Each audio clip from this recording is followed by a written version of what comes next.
Hey everybody, welcome to Chanel's Reality. I'm Chanel and this is my reality, honey. And then we're streaming live with Creative Solutions. Hey boo, looking gorgeous as ever. Hey, Chanel looks nice too. She Huh? looks relaxed today. Thank you. I'm so relaxed. I have on my grad shirt from University of Houston. I might lose it for the rest of the stream. I don't know. We'll see. No, I'm joking. So thank you guys for tuning in to our episode. Um, Remember to hit that like, subscribe, um, share, and notifications button so you know when we go live and when we upload. Okay. Tonight, oh, and everything on Chanel's Reality is in my opinion, is in Creative's opinion, Creative Solutions opinion. It's all for entertainment purposes only, and it's all alleged. There Okay. we go. And in the chat. Okay. But anyway, um, we decided tonight we wanted to discuss some spiritual things. You know what I'm saying? A spiritual thing or two. Like, what happens when we die? Like, where do we go? Is there a spiritual world Mm. outside of the one that we think we know? Right? I obviously think that there is because I believe in the Bible, right? And if you read the Bible, God is a spirit. So you have to believe in that there has to be something spiritual after this if you believe in God, right? Or if you believe in any type of religious text, so to speak. And then sleep paralysis. I don't know if anyone out there has ever experienced sleep paralysis, but I definitely have. I have. Hey, Mr. Center of the Universe. Thanks for stopping by. What's Um, up, boy? huh? I'll say what's up, boy. That's boy. Boys. What's up, boys?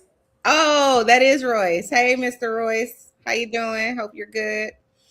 Um, and then I think was that it? I think it's sleep paralysis. And then is there a spiritual world? Yeah, and then We near live death. on different planes of existence.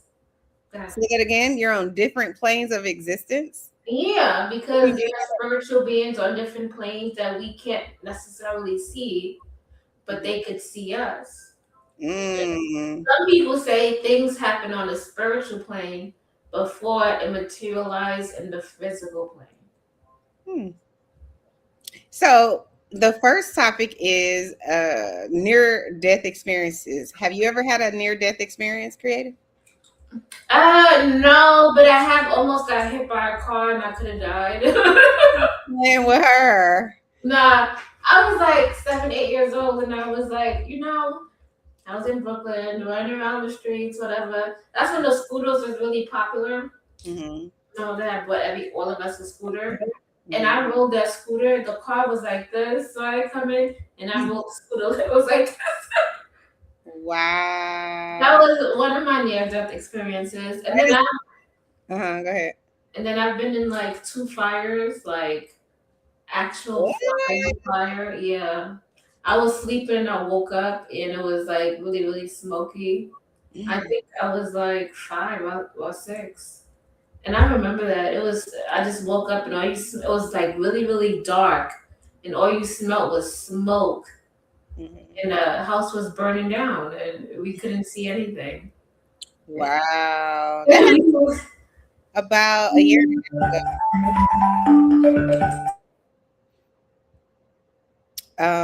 Where I was asleep, sound asleep, honey, and my kitchen was on fire. So that definitely. Listen, I always tell people God woke me up. So that's how I see it. So I wanted us to watch one of these near death experiences. Um,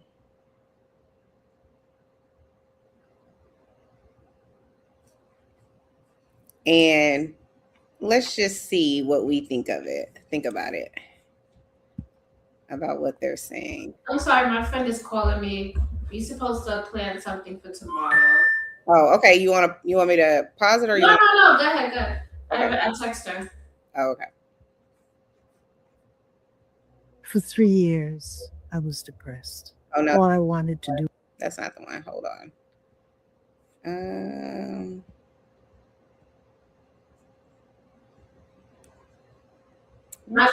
I was like, voice was said that he was sleeping when his kitchen caught fire. oh, was he? Was you cooking and then sleeping? Who, me? No, I was talking to voice. Oh, where is the one that I wanna? Is it this one? No. Oh, okay. I think it's this one. Yeah. Hmm. What's up, next level?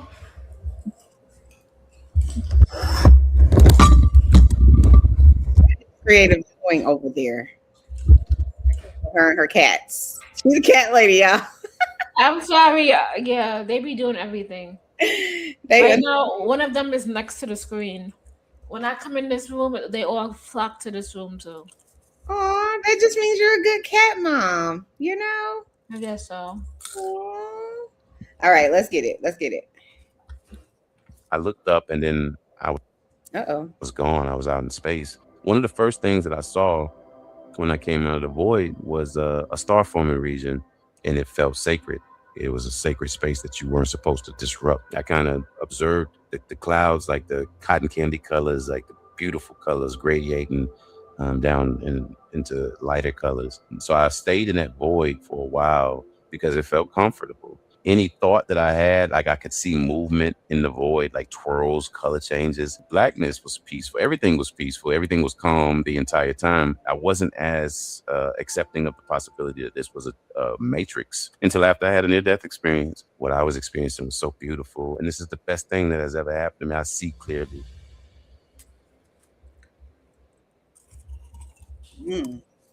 Creative got her Years of popcorn. craziness and toxic ideation, my blood pressure shot through the roof. And being born with a bicuspid aortic valve, like hypertension, just it doesn't mix well. I was leaving work, and I felt a sting that was directly in my heart, and I probably had felt that like slight faint, on and off, but it's because I had already made up my mind that this was shoulder and back stuff, not my heart. I probably didn't even pay attention to it, but this last sting that I felt on the 7th was it was accompanied by me losing my breath. Like this is something really just happened, So my son's mother, luckily, my partner, she worked from home, and so I called up to Trisha. I said, Trish, I need to go to the emergency room. There's something wrong, And so we go, and it gets worse and worse as we're on the way to the hospital. I'm losing my breath. I'm having to really, really labor to keep my breath, and I get there and I'm kind of leaning on her now as we're walking through the door. And as soon as I got on the gurney, I would say 20 seconds. I remember turning a corner and seeing these double doors, and then I remember thinking, because I rolled over on my left side. I to this day I still sleep on my left side, but I rolled over on my left side and I said, "This is gonna be some good sleep," And I had my hand up by my face and everything. Like I was just going to sleep in terms of what it felt like. I felt like I was just going to sleep. So but once I closed my eyes, it's like everything started. That's when things started changing. One thing I think about now, because I've looked at so much like quantum physics stuff, and it's like a collapse of the wave function. It's like this machine worked a certain way for 40 years for me, and I was used to that. And then as it's shutting down, nothing is true anymore. Like nothing's working properly, So I'm seeing. It looks like I'm seeing, even though my eyes are closed. At first, it's just blackness, but where people were, it's like pixels or nighttime sky. It looks like stars. It's blackness and dots of light. But I remember that that's where the people were, so I assume that that's just what I'm seeing, I guess. And it's like so clear, because when it's not confusing. It's like I'm like, oh, this is like my body is shutting down, like a computer crashing or something. Like the hearing became like muffled. Nothing was just working right. And as soon as I went through the door, um, my perspective changed. I was up, like looking down from the ceiling at everything that was happening in that room, but I was already out before I went into the room. But when I opened my eyes, and this is something that I always say because I think there are people who think it's just an hallucination. But I didn't see that room before I passed out. But when I opened my eyes, I was very familiar with everything in that room, and I only saw it from the ceiling. As I was out of my body, looking at them resuscitating me and watching the people and the behavior going on in the room. And initially, when I came out of my body, um, it was just clear. Like the first thought that I had initially was like, so this is how it happens.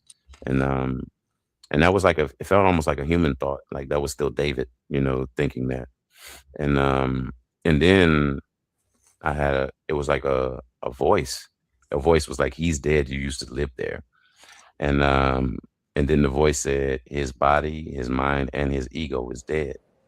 And I'm observing, like I'm listening to this. I'm watching my body dying.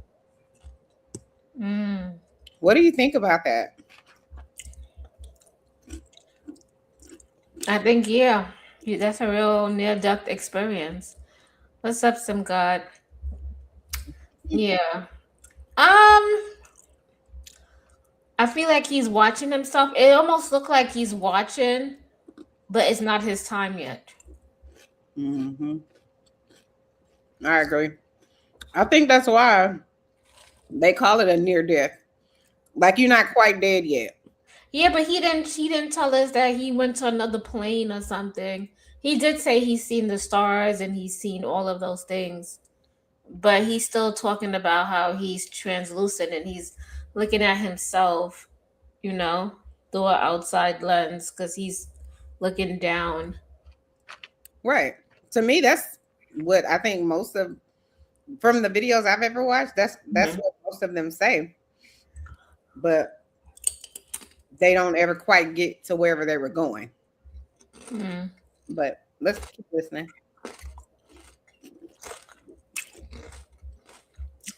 Watching the people, but I'm listening to this voice. So I'm like, well, what remains? What am I? What's experiencing this? What am I? What's happening now?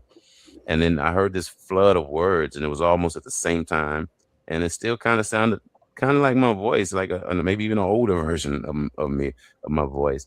But and it said, and the words were light, energy, spirit, awareness, consciousness, love. It was just all these words all at the same time.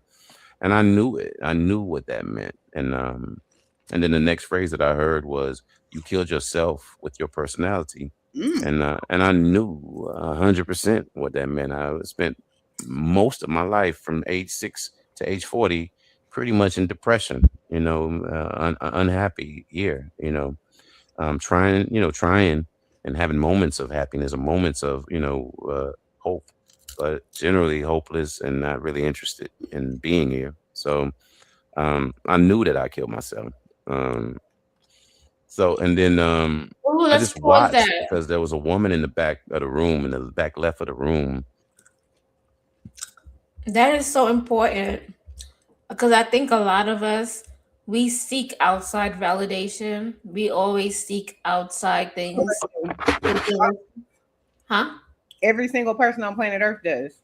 Yeah. And he's now telling us that the way that we're doing that, we're seeking out all of these outside things to bring us this feeling, to bring us this wholeness, when all we need to do is just look inside. Really, it's kind of hard because it's like, but I don't physically see it. But literally, the change starts within because at the end of the day, right? How you feel, you got to go to bed with that. You got to walk around feeling that way. So sometimes we need to snap out of it. That's why I'd be like, I need to play some music, go for a walk, go work out. You got to just change it up because, the outside circumstances is going to get worse, but it shouldn't dictate how you feel about yourself or how you feel on the inside. And I feel like a lot of us, we get that messed up. We get it. I don't know. We get it. We overlook those things because I think I struggle with that a whole lot. And that was because I was looking for outside validation and the outside wasn't doing the validating. So So I had to like, you know, it took me a while to learn, but I think the more we spend time with ourselves and we can just relax and be in that calm state, I think a lot of us will feel better. I think most people just need to relax. Yeah. I think that's a word. Sorry. But now he's talking about it because if you go down, you could end up actually like going, you could go bye-bye. Not bye-bye. I mean, because you're traveling down lower and lower and lower states of consciousness. What do you mean? Tell me. Explain what you mean by that. Like, okay, you're happy, then you're depressed, then you feel like life sucks, then you don't want to be here, then you can't stand to be here, then you're just thinking of ways to get out. All of those things. That's why a lot of people get sick. They have sicknesses and all these stuff because their vibration is going. Do you think that's why people get sick? A lot of people get sick because they're holding on to a lot of regrets. They holding on to things that they don't want to forgive. Those are some reasons why you get sick also. Or why you think heart attack? It's an attack of the heart. There's something there that you probably didn't say to somebody, or you're lying to yourself. I don't know. Or you don't feel loved, or you want to feel loved, or you're not using your heart.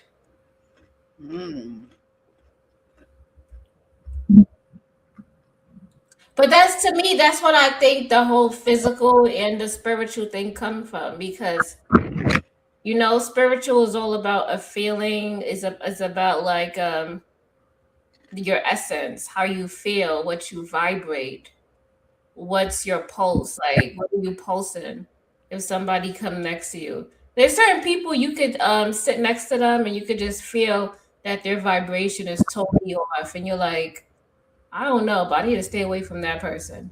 Like, you laughing, but I'm for real. There's certain people, their vibe is just completely off. You just want to stay away from them. Okay.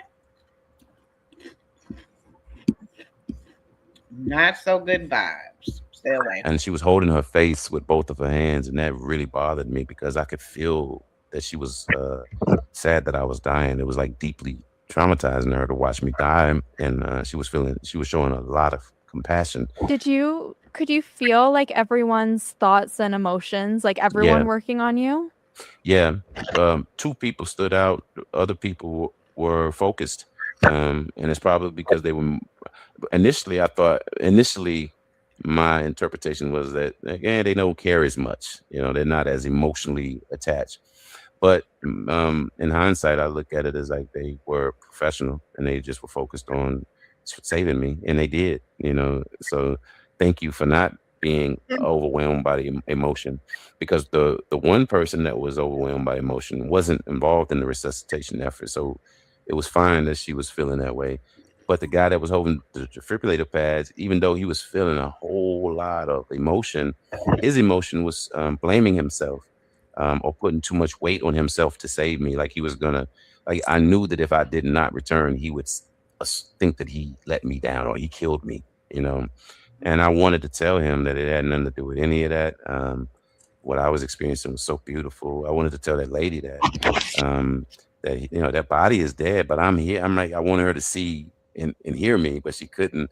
But I was like, but I'm right here. I'm alive. He's dead, you know.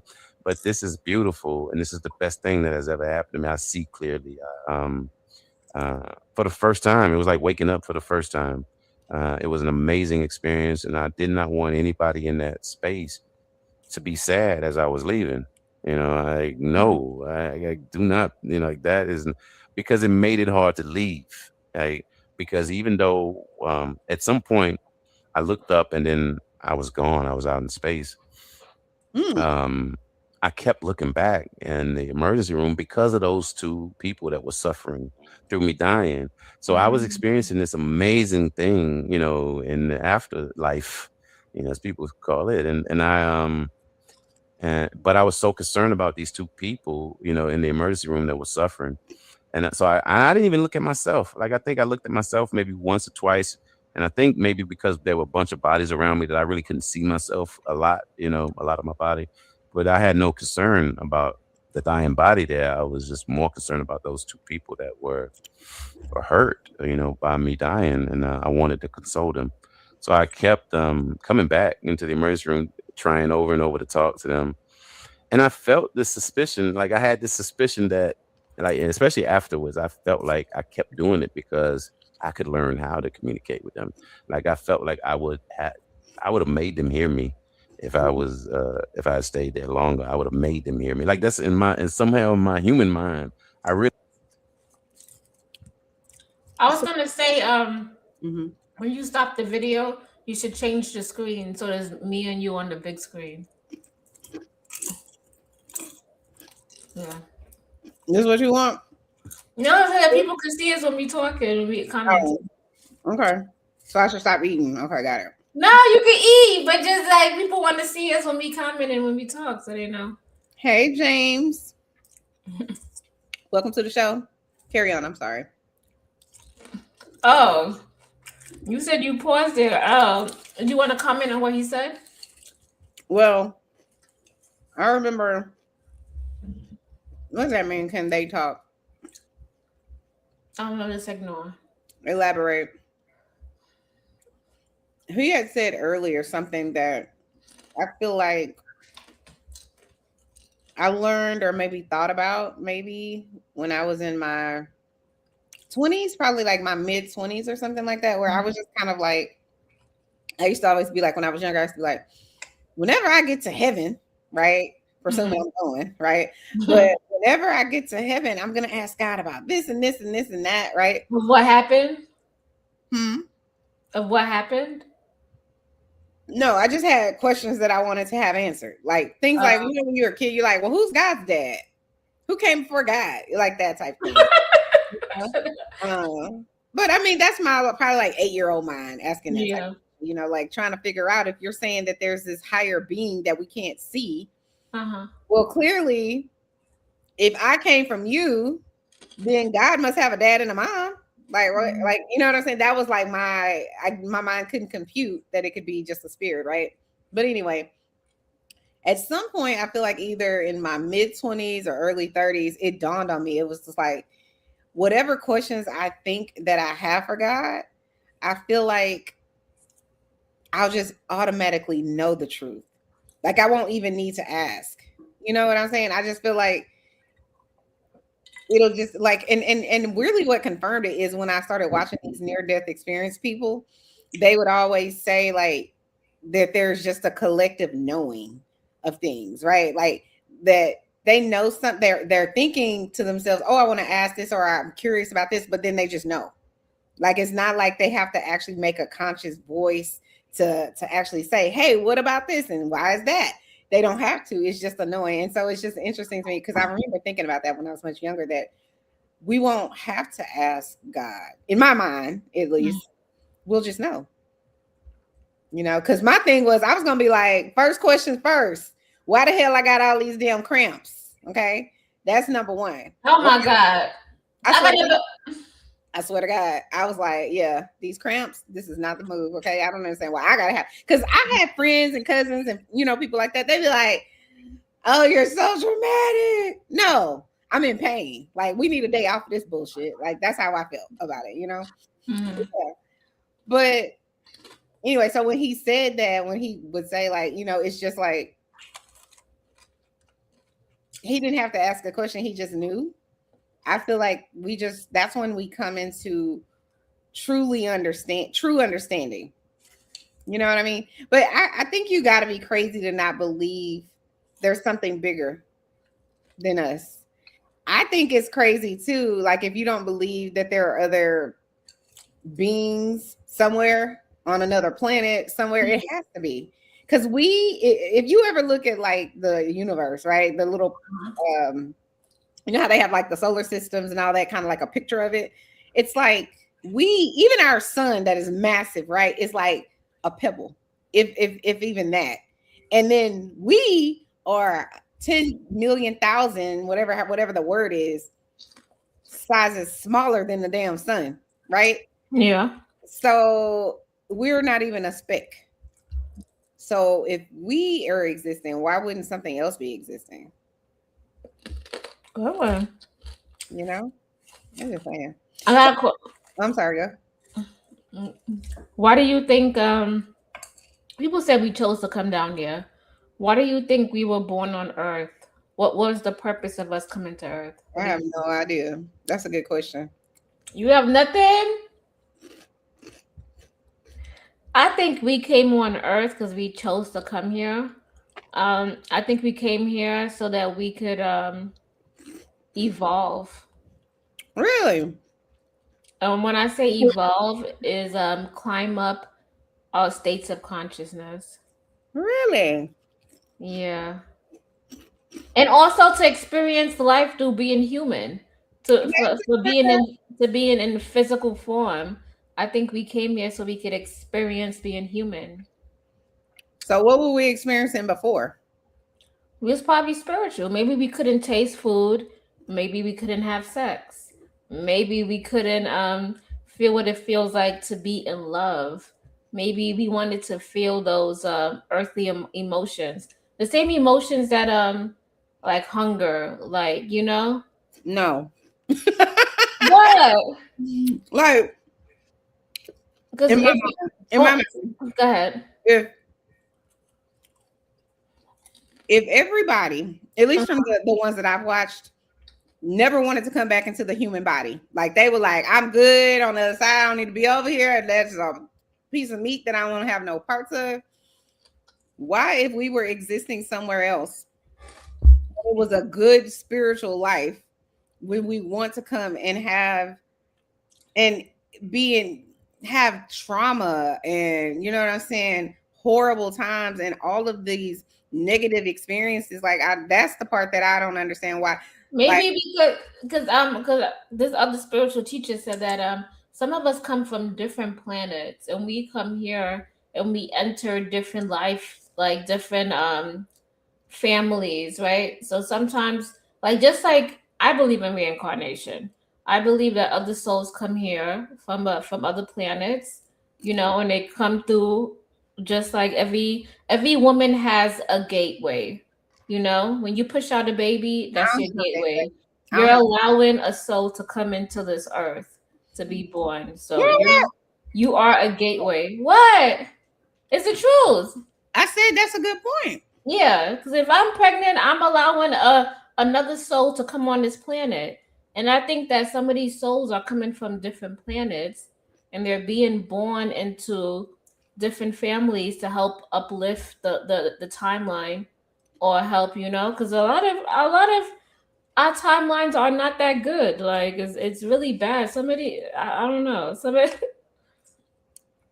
I'm just saying, some families, they have a lot of trauma, and certain souls or star seeds have to be born in those families to help elevate that family legacy or to erase that trauma, to put forth something new. I think that's also, I think we're supposed to be evolving into higher states of consciousness. Tit for Tat says, because we wouldn't know joy without pain. That's a good one. That's a good one. That's true. Yeah. My question about why would we choose this? Because I don't know why anyone would choose. Like today, I've seen 3 patients. You know, and I told y'all, you know, my people are all actively dying. I don't know why anyone would choose to experience that. What, to come on Earth and slowly they have to decay because they want to experience what it's like to be human. Because as a human being, we could love, we could fix things, we can grow things. It's a lot for us to be human. How do you know we couldn't fix things and love on things before we, you know, if we were on another planet somewhere? Maybe we was an angel. Maybe we was on a different planet. You never know. What was it? Nobody knows what their previous life is. Right? I think some people know. Some people do. Yeah, they do. Some people got pictures and said that they used to, there's videos about them. But you know what I'm saying, right? Some of us, we choose to reincarnate here, reincarnate into another family. But I think, we just want to have a different experience, right? I want to know what it feels like to be human. Maybe next lifetime I want to be a cat, or maybe next lifetime I want to be a bird. I don't know. Mm-mm. I feel like next lifetime I want to go to another planet and I want to be a different being. What do you think before you came to this planet? I don't know. I think I probably was on this planet before. This is probably my third or fourth time reincarnated. Why do you think that?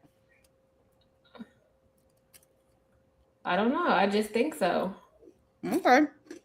What about you? Well, I clearly was royalty in my other life, okay? Because I like all kinds of top tier shit. I was just saying, This girl. Yo, this girl. I'm telling you what it is. And listen, you know how we have traits, right? We have certain personality traits, things we're drawn to, whatever the case may be, right? Yeah. Even when I'm not trying, I just listen. I remember when remember I was telling you I had a house fire like a year and a half ago. Mhm. And I remember I went to, you know how you go to buy like what do you call it? Like countertop stones and stuff like that, right? Mhm. And I remember what our budget was, and I remember, you tell the people this is what our budget is, and they'll tell you, whatever you could. And I want this, I want the countertop stone to be this. I was gonna say, are you dropping the link or no? Yeah, I am. Is somebody trying to get on? No, I'm just asking. Oh, and so I was like, yeah, I want my in the chat, and normally H&M will pop up or somebody else will pop up. That's why. Okay, I can put it in the chat.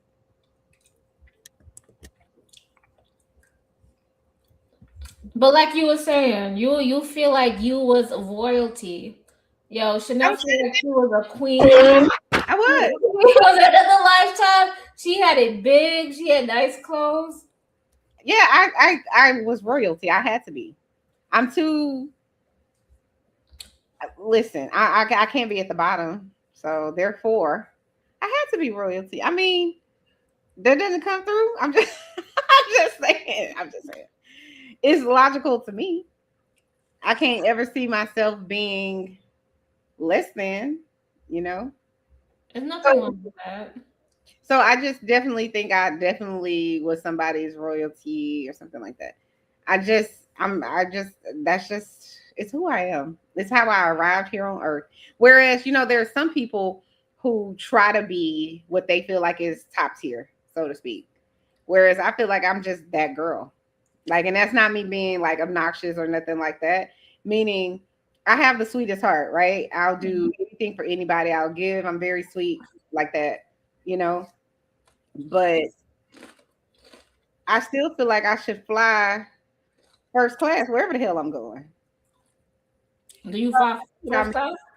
Do you fly first class? Of course I do. Come on, creative. Now, do I fly first class? I usually fly first class internationally because that's when it's really good. That's when it's real first class. Domestically, not so much, unless like you're going to like Hawaii, because that's like an 8-hour flight. So you fly first class when it's worth it. You think it's worth it. And internationally, it's always going to be worth it. Do you think that's being royal? Or do you think that's being smart and being comfortable? No, the reason I say that I feel like I'm picking at you. Question and I took you seriously. Okay.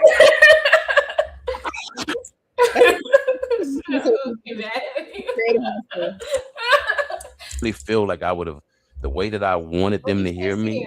I would have figured it out. Like because I wanted them badly to know that death was beautiful, even as they were watching my death and having deep emotional responses to it. I wanted them to know that my death was beautiful. It was all in the hospital room, and then I kind of casually looked up, and I ended up in what people call the void. It was this extremely dense blackness.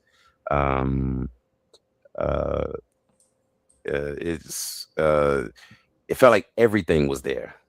Like it felt like everything, all possibility was there.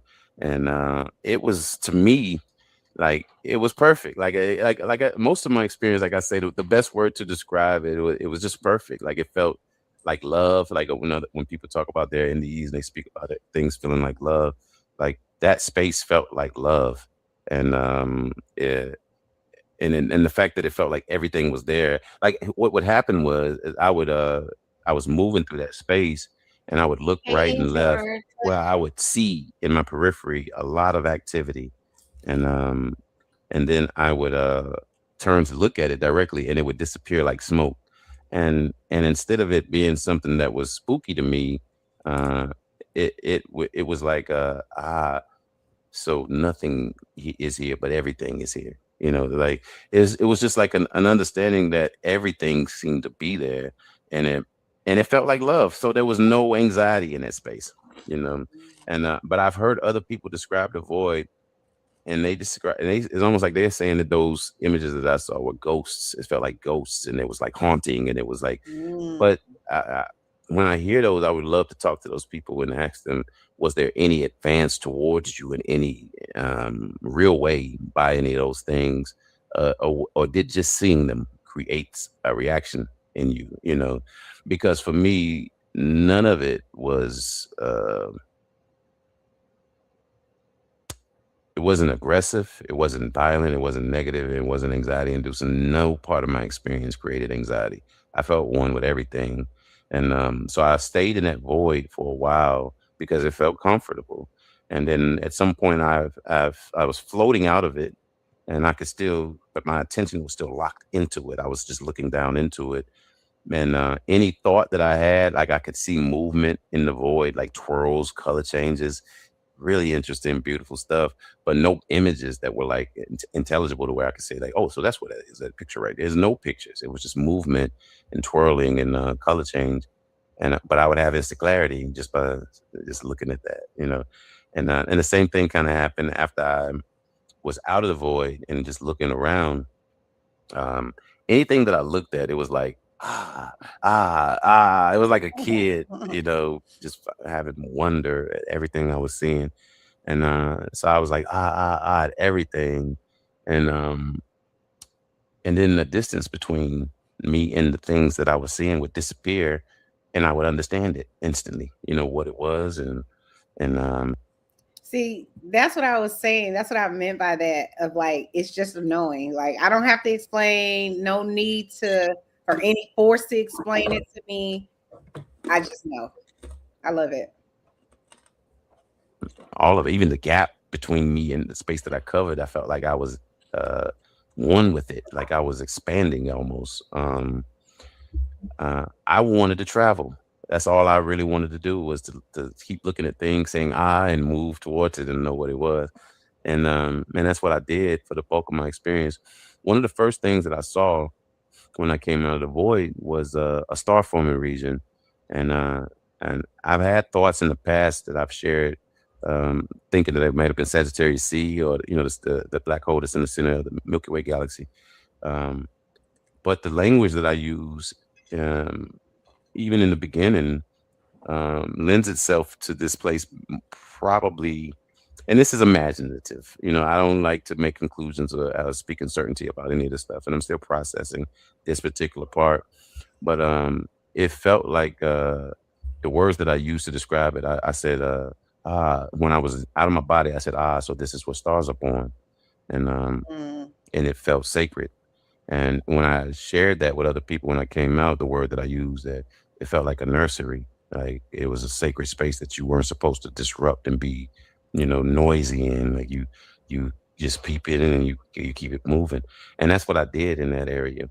I kind of observed the clouds, like the cotton candy colors, like the beautiful colors gradiating down into lighter colors, and the white clouds, and then you see the faint stars forming in the midst of those clouds.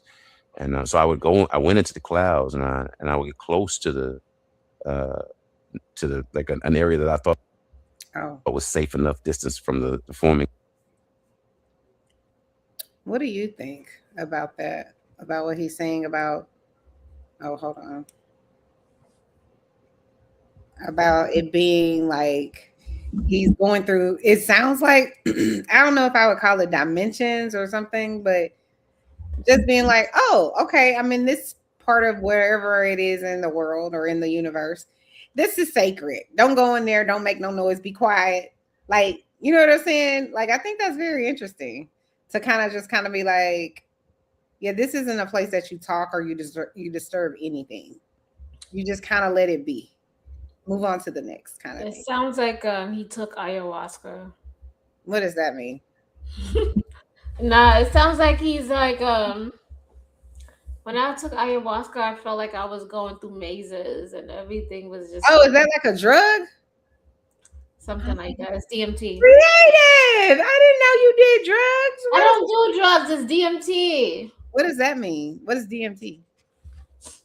It's like is that my mic? Yours. Okay. Is that my mic? It's not my mic. I don't know what you're hearing. Tipper said, what y'all eating? Everything. Making me hungry. Listen, I have been I'm a Funyun, what's the right word? A Funyun vampire at the moment. I have endless bags of Funyuns. So this is what I eat. Is it my mic? It's you. I don't hear anything wrong, so I don't know. I do. It must be your mic then, because I don't hear. Hold anything. on, give me a second. Let me unplug it and put it Okay, back. I'll go back to the video then. Stars, and I would just watch. And then I looked at something else, and I'm gone. Imagine being able to build anything just by thinking about it. Meet Base 44. But that space was so sacred to me that the way that I kind of zoomed into everywhere else, it's like my movement even slowed down in that region. But me referring to it as it felt like a nursery, and then I recently have been pointed to Cygnus, the Cygnus constellation. Like, this is something that I would like for anybody who hears this to reach out to me if they know more, and to just imagine, because a lot of the ancient philosophies, cultures, Egyptian, Greek, there's a Christian pilgrimage in Ireland, I think, or in another country in Europe, where they focus on this particular region in the sky because there's a cross, there's a constellation that looks like a cross that's there as well. But the Egyptians said this is where I think I may be wrong, but it's like the immortal ones go, or something like that. And but I called this place, it seemed like a nursery in where stars were born.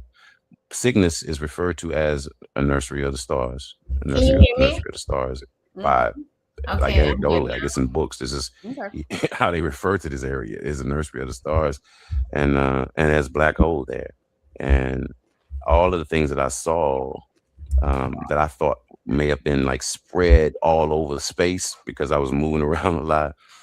In Cygnus, a lot of these things are there, like in that region, and so some of the thoughts that emerge from these experiences, to me, it's like it's interesting because it's not something that was in my mind at all ever, but sometimes it'll be like a synchronicity. Like, now I'm learning about this, and I'm learning that even some of the memories that I have, like previous life type stuff,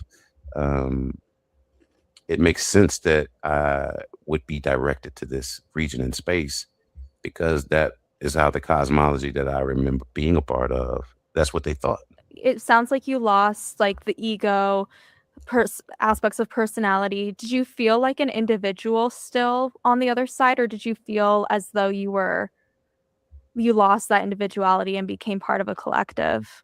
You have that individuality, like the fact that there are people who are able to come back and share an experience means that they had it from a perspective, they had it from a vantage point, so that vantage point is your unique vantage point, that vantage point, that awareness is you, and so for me is yes, I was this awareness there, but that awareness didn't have a memory of being David and black and Democrat and Christian, and it wasn't, none of that stuff seemed to carry over to me once I came out of the void. Once I came out of the void, it was instant knowing versus recollective kind of thinking and ideation. It was nothing from the past that was influencing what was going on inside of me. It was everything that was in front of me that was making me move. And So, why do you think we're so limited in our knowledge here on Earth? What do you mean by limited? As far as what? Like how he's talking about, he didn't even think retrospectively, right? So when he was in wherever he was, when he was dying or near death or whatever, there was no thought for him of what about my mom or what about this or what about that. It was just literally moving forward. You know what I'm saying? It's like here on this planet, in this life, I think a lot of us constantly go back to our past, right? And what happened to us as children, or what happened when we were in college, or when we lost a job, or what happened in our marriage, or that boyfriend or that girlfriend. You get what I'm saying? And we're constantly using those experiences to try to learn to be better in the future or not make that mistake or anything like that. It sounds like what he's saying is none of that mattered. He didn't even think about it. He was just going forward, trying to learn more. Like it wasn't even a thing to think about. So my question is, why do you think we do that so much here? Do you think it's because we have so much pain? I think we have pain, we have judgments. People want to judge you, criticize you based on your past, your experiences, based on, just who you present to be. That's why they ask you what you stand for. I mean, like, are you a Democrat? Do you do this? Do you do that? Nobody just allows you to just be. Like, can I just be? Can I be? Can I be human just like you human? Can I sit here with you? Maybe do you got 5 baby mamas? Just all of this stuff. 5 baby mamas. Okay. I'm just saying, he had a chance to escape and move on to another plane where none of that stuff mattered. Your past don't matter. Do you think none of it mattered because he was a singular individual in this experience? Maybe he hasn't. You know what? I feel like a lot of us, we remember a lot of the bad things. We don't remember the good things. Why do you think that? I think because we're programmed to survive, right? So we remember the negative things, so we don't have to experience that again. But it's kind of huh? But don't we still continue to have negative experiences in life no matter what we do? We will continue, but it's I feel like it's just if you keep focusing on the negative, you attract the negative, right? So it's do you want to focus on the negative, even though the negative could be beneficial in some cases, but it's but you want positive experiences, right? Mm-hmm. What if there was a way where we could turn our negatives into a positive statement? Instead of thinking of it as negative, we could interpret it as something positive. Okay, I'm gonna give you a scenario. Go ahead. Can you tell me how you turn this into a positive? Go ahead, do it. I'm good. You have cancer. Okay. Go. Okay, I have cancer. That's your diagnosis you just got. Okay, so I have cancer. Mm-hmm. So you know what? If I have cancer, it's okay. You know what I'm gonna do? I'm gonna take this time to research about cancer, and I'm gonna look at it on ways I could possibly heal it from a physical standpoint, from a spiritual standpoint. maybe a mental standpoint also. I'm gonna just go about it those 3 ways, you know. Maybe it's this time for me to relax. Maybe my body is telling me that I need to relax. I need to depend on other people. Maybe I need to tell other people so that I could get the support that I want. So maybe this is a time where I get to feel loved. I like it. You like it? It doesn't always have to be bad. It can always be a magical experience. A lot of people, as there's so many movies where these cancer patients they find love. These cancer patients have like the best like 6 months to a year that they ever had in their life. It could also be a gift. It's not saying that this is not the end of the world, but it's a time to start to live and think positively. Like you don't, you know, you already got cancer. You want to sulk in the bed and cry all day? That's not going to help your situation. Mm. You make sure you stay in the sales force. I am in the sales force. I am. How you know I'm in sales? This girl. No, ma'am. This is a gift. You don't tell a cancer patient this is a gift.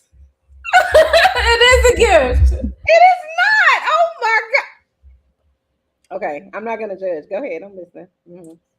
No, you haven't seen all these movies. I've seen so many movies on Netflix, YouTube, and they showing you how all these people who have these experiences. I see movies where these people find love.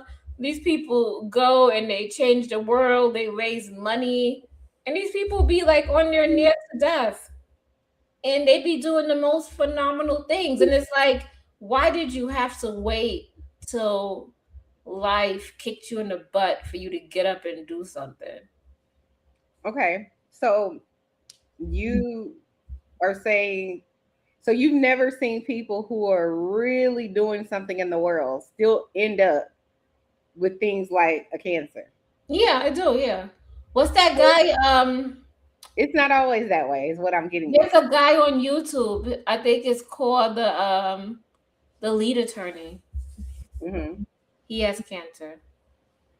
Right. So that's what I'm saying. Like there's plenty of people who are doing the right things in life. Like one of my favorite people. I don't know if he's doing the right things. He said a lot of negative stuff online too. But anyway, good. Sidebar. People ever to live and walk this earth. Loved her. Love, still to this day. Just a beautiful soul. Literally beautiful on the outside and beautiful on the inside.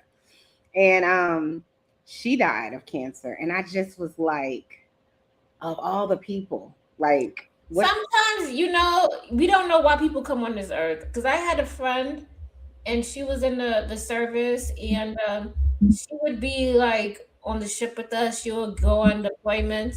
And there was one time she passed out on the ship like 2 or 3 times. Like passed out. And they was like, what's wrong with her? And then they found out that she was having headaches. And I think she had like an aneurysm. That's what it was. And she was supposed to do a surgery. And I think she did do the surgery. And she was always happy. She was like the most happiest person. And like she was like one of my best friends. When we was on the ship together, we would go out and do things together. She was from Africa. I remember her. And I remember right before she passed away, she called me and we was on the phone for like an hour. And then after that phone call, I think like a week later, she passed away. Oh, wow. I'm sorry.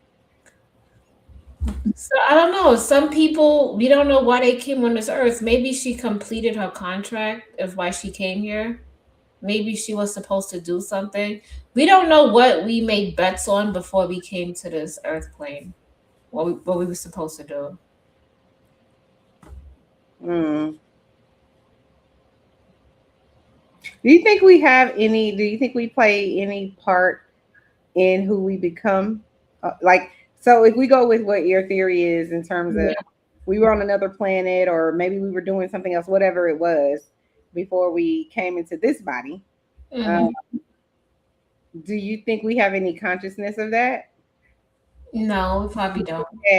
And then, so then how could we fulfill whatever it is, the reason that we came here, if we don't have any consciousness of it? That's a good question. We should ask ourselves that when it's time. Because I'd be like, why did I come here and experience all of this stuff? Like, why didn't Jack could have gave me another life? Like, what?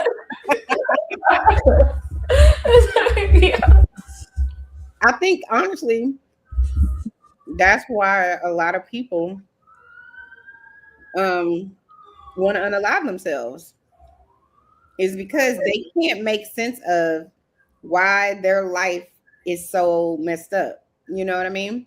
Whether it's their current situation or their past situation. So whether when they were a child, maybe they experienced a lot of violence in their home, or maybe their mom was on drugs and left them, you know, or, you know, now they're grown, maybe they didn't have such a bad childhood. Maybe they did, but now that they're an adult, they got with a guy who, you know, is violent, or is mean, or is a narcissist, or unsupportive, whatever the thing is, right? Or maybe they've gotten in relationship after relationship with terrible people, you know, and they're just like, or can't find the right job, or, you know, had 2-3 kids, didn't really can't provide for them, like all the things, right? I think that can lead to depression. I know that it can. Let me not even say that I think that it can. I know that it can lead to depression, and oftentimes it does. So that's why I was always, you know, I'm like, why would someone choose this life? Why would you choose to come here? And if you know that this could be your life, why would you choose that? You know, because I think to myself about, you know, I can talk all day about the people that I work with that are actively dying, but there are people, you know, in war-stricken countries, or stuck in certain types of society that are completely oppressed, or oppressive to, you know, a certain population or whatever. And so it's like, you know, some kids in certain places, I mean, listen, kids here in America who are trafficked, all kinds of things. You know what I mean? So I'm just like, there are parts in this, there are things that happen in this world and on this planet that are like beyond my comprehension of why this would never ever need to happen to a person. I think that's also too why a lot of people who do question God, or whoever they perceive as God, why they, you know, because it's like, what sense does it make to make anybody or allow this type of travesty or tragedy happen to anybody? Like, why? What's the purpose of that? And, you know, a lot of times in religion, they'll be like, well, God's trying to teach you something. He's trying to bring you through this so you can go through that, so you can be strong enough for this or that. And, you know, or maybe he wants you to help somebody else. I don't know. But to me, it's like, well, I know what I've thought over the years. I'm like, why do we have to have the suffering? Let's just have the happy. Because that's how I live my life, right? I'm just kind of like every day. But Chanel, think about it. Like, things grow out of soil, and soil is all that mucky, nasty.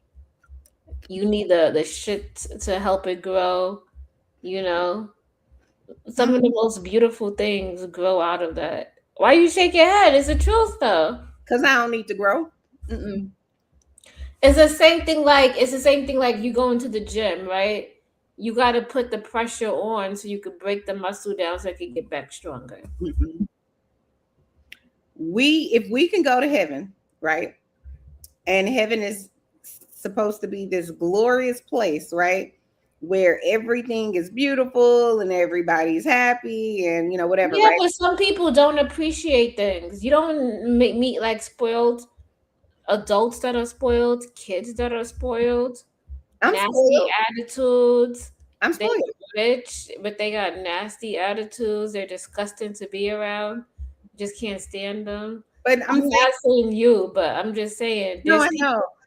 I'm saying that to say, I'm saying what I'm asking the questions I'm saying, or really I'm saying what I'm saying because I'm like, if we're going to go to heaven, right? If we abide by what the Bible says and we're going to go to heaven, let's just say that's the plan. As long as you follow these 4 rules, let's say hypothetically, you get to go to heaven.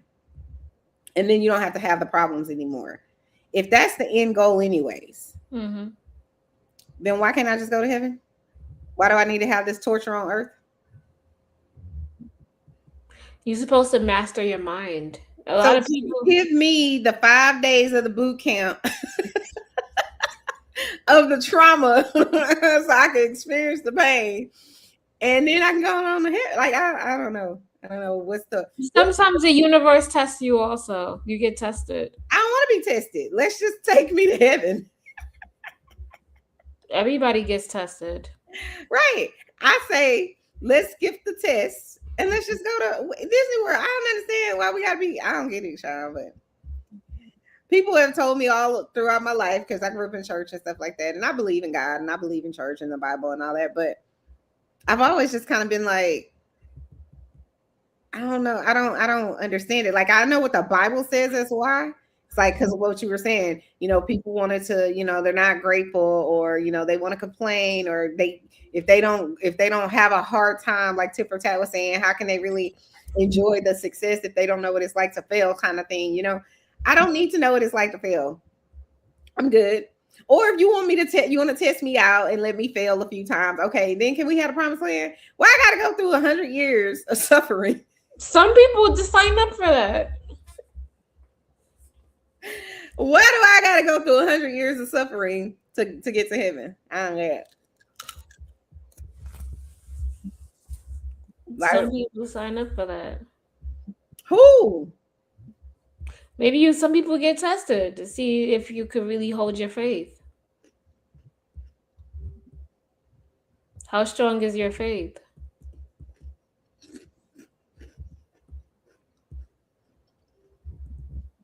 Let me ask you this.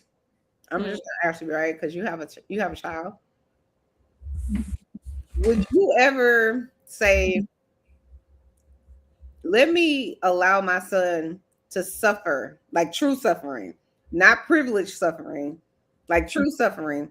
No lights in the house. You gotta go get a job at 13 years old. You really gotta work in order to eat. Like, I'm not buying you no more food. You gotta figure it out. Like, would you ever do that to your son, so that you could test his faith, to make him grateful? Would you ever do any of that to your son? No, I would not. But my son knows that. I always tell my son to be proactive, figure out ways to get his own money.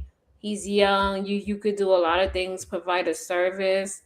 So I always explain that to my son. And I don't know. But so what I'm saying is, you be getting money. I don't know where you be getting money from, but go ahead. If you wouldn't do that to your son, mm-hmm. how are you making logical sense of why, quote unquote, God allows us to go through the things that we go through? If you wouldn't do that to your son that you had out of your body, why? So I don't think so. I think that we are all gods, and I don't like. Oh, you don't think there's a God? I think it's a universe. Yeah, you But not God. There's just a universe. What's the universe that you think? The reason why I say there's no God, because it's like, who are you praying to? There's so many gods around you. Anybody can come and answer your prayers. Anyway, but back to this one. Chanel's like, okay. So no, let's not move on. I want to know. Let me pick your brain. I think this is very interesting. So you think all of us are walking around gods? Yeah, you don't think so? Okay. No, I definitely don't. I know better. Not saying anything about what you're saying, or what you think. But for me, the reason I say I know better is because I witness all kinds of atrocities. So if you unless what you view as God is something different than what I would view as God, because there's too much evil in this world for people to be walking around as gods. Yeah, but there's a balance between light and darkness, right? But I'm saying, go ahead. I'm listening. If there's just as much like all this negativity, there's just as much light on the other side too. He said repost the link. We did. Hold on. I posted it again. And I gotta figure out how to pin it to the top or something because I like it when people have it pinned to the top so people don't have to go in the chat like send me the link or do whatever with the link. I don't know how they be doing that. I gotta learn that. Yeah, we gotta figure it out. But hold on, is it in this little thing? Hold on, let's see. Did you find it? No, not yet. I just wanted to see if it's in this. Oh, maybe it's in this. No. This. I'm sure I'll figure it out after this. I'll figure out how to do it. But We posted the link, Mr. Simon. But okay, so what do you when you think of God or God like or whatever, what populates in your head? I think the reason why you looking at me like I'm crazy is because back in like I would say 2014, 2015, I went through a whole Our link is not working. Your link isn't working? Oh, post your link again. Maybe I posted it. That's why I'm confused. Hold on, let me see.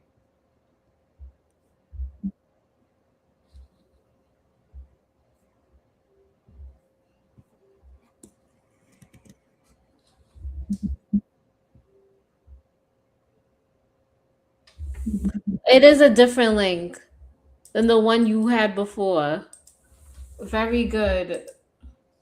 Is it going now? Try it now, 18. See if it works.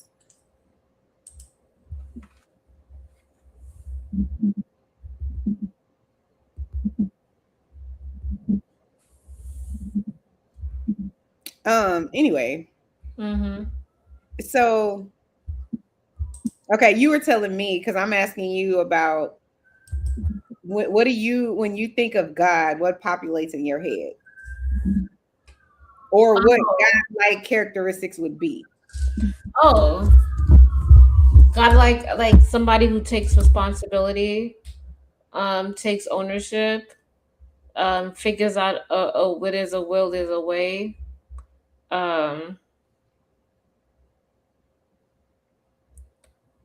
Sometimes you have to understand that you can't save everybody.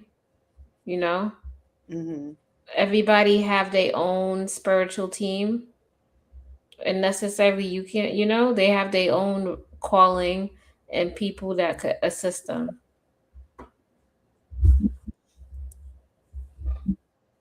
Oh, what's up, 18 letter? Hey, Mr. 18th letter. Shout out to y'all. What's going on, Chanel? Creative. We just up here talking about spirituality and near death experiences, and Creative doesn't think there's a supreme God. She thinks there's a universe and that we're all gods. What do you think? I honestly don't know. Of course, like most Black people, I was raised Christian. I was raised to be Baptist, but as time went on, my religious beliefs changed over the years. The more I experienced life, and I just don't know. I don't know if it's even reincarnation or what's next after this world. And I do believe in your last days, you do start reflecting back more on your life and your past experiences from childhood all the way into adulthood, young adulthood. You start thinking about the choices that you made, whether poor choices or good choices, because you start thinking, I could have did this different, or maybe I could have did that different, or, different things like that. I do believe some people do become more spiritual the closer they are to passing away. I've seen that happen. I've seen that happen plenty of times. What do you think makes them, quote unquote, more spiritual? Meaning, like what you're visually noticing as them becoming more spiritual. What do you think that? What is that? What do you think that means? Is that like them being more forgiving, more understanding? Is it reflection? Realizing that you're out of time, and the things that you deem was important is not so important, and the things that you took for granted becomes more important. Mm. And also the fact that you just if you don't know, fear the unknown, because you don't know, like, okay, now if it is what I think it is, now it's my time to be judged, or am I gonna, you just don't know. You don't know what to think. You worry about the people that you leaving behind. Did I set them up correctly, or are they gonna be okay without me? And a lot of the past decisions that you made, was they the best decisions, or was I nasty, or was I evil to certain people that I shouldn't have been? And I think a lot of that be running through a lot of people's heads, and at the time when you pass away, that's when you're at your most vulnerable. So, Have you ever had a near-death experience? And welcome, Simon. Welcome to the Chanel's Reality and Creative Solution. Hey, Hi, Simon. hey, have I had a near death? No, not a near death experience, I wouldn't say. Not like when I was close to death. I've been in danger plenty of times, but not like close to death, like, wow, this is it. But then I can say maybe I don't know, like recently I could say that maybe I can say that, but I've seen death up close and personal. I've seen it up Like close. someone And died near you? huh? Like someone died near you, or are you just saying like someone was dying and you watched them die type thing? Well, one person, I don't really want to get too well. Well, you don't have to. You don't have to share. I was Okay. just curious.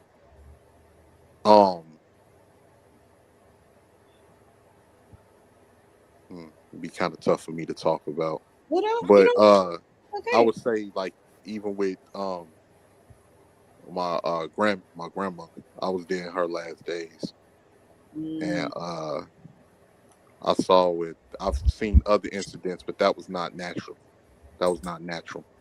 But for her, I was there, and her last days of prayer and everything. And I think it's just like what I said earlier. I think a lot of people just reflect on their life, and you scared, because some people may be at peace, but then other people are scared, because it's like some people you still want to live. You're not ready to, you're not ready to go.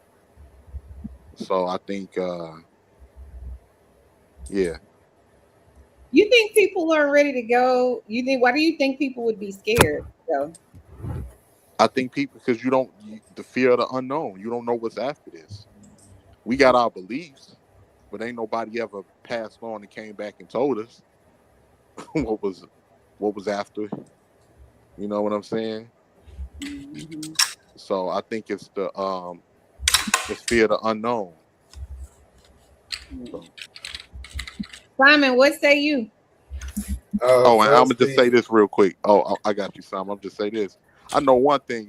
If it is a heaven to hell, I bet not be going to hell, because I've been a decent person. I've been a decent person. Firstly, condolences, 18th.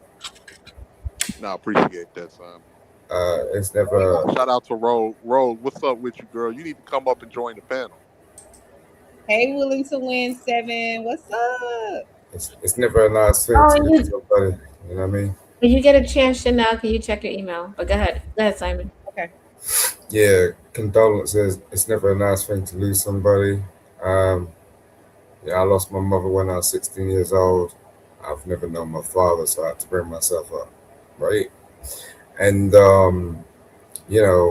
you want to get closer, when you're talking about losing somebody, boy, we could talk about that shit all day long, because soldiers be dropping down all around the way. And yeah, it's tough. And you have to just live and learn. Near-death experiences, personally, this might sound a bit crazy, but there was a time where I don't know, something happened to me, and I had like a spiritual experience, and I literally came outside myself. Like I don't know, like I stopped breathing for like I think it's like 3 minutes or some shit. Did you have like astral projection? But go ahead. Yeah, I mean, it kind of close to that. So I was somewhere and I overdosed, and then Hold on, you overdose? Overdose on what? I don't remember. I was like 16 or something. Was you taking drugs, alcohol? Yeah. Oh my god. No, it wasn't like that. It's just something happened. You Like, gotta let them share what they. All right, go ahead, go ahead. What did you Chanel, do? stop. Let me stop. Chanel get excited about this shit. Look, stop. She wanted me to say some shit. No, I'm look. What happened is You just interested, but okay, yeah, with your big smile. Look, no, that's not what happened. Like, I don't actually remember. That's the whole point. But what I do remember, what is actually significant, is I remember me coming out my body and looking at me down, like from myself, for a couple of minutes. It wasn't a minute, it was a second. It wasn't even that long. It was just like that. And I remember them trying to resuscitate me. And then I came back into my body, and that's when I started to, because they were trying to like wake up, son. And then, I woke up. But I do remember literally sort of looking down on myself.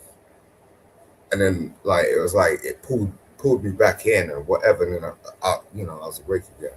So yeah, I get that. I don't know if a lot of people go through that, but I went through that. So that's why I wanted to hop on, because I totally relate to what you were saying. I think that's pretty cool.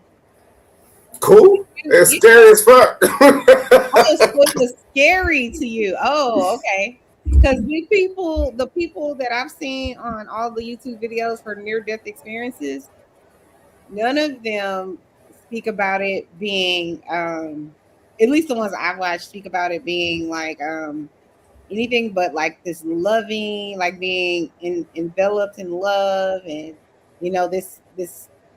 They did do a lot of them talk about what you're saying, which is like, oh, they saw themselves, they were above themselves, and things like that. Really? I ain't really I already looked to other sort of comparisons. Hey Chanel, I got a little fun fact for you that you probably didn't know for a particular song. Oh, You know that song that we grew up on as kids? Remember that Soul to Soul song? Back to life. yeah. I know, 18th. You know I know Jesse Jeff, right? Stop. That was oh yeah. I forgot you British, Simon. I forgot. That song was about her having the near-death experiences and coming back. Oh, That's why really? she said back to life, back to reality. Yeah. You see, that's why I fuck with 18th, man.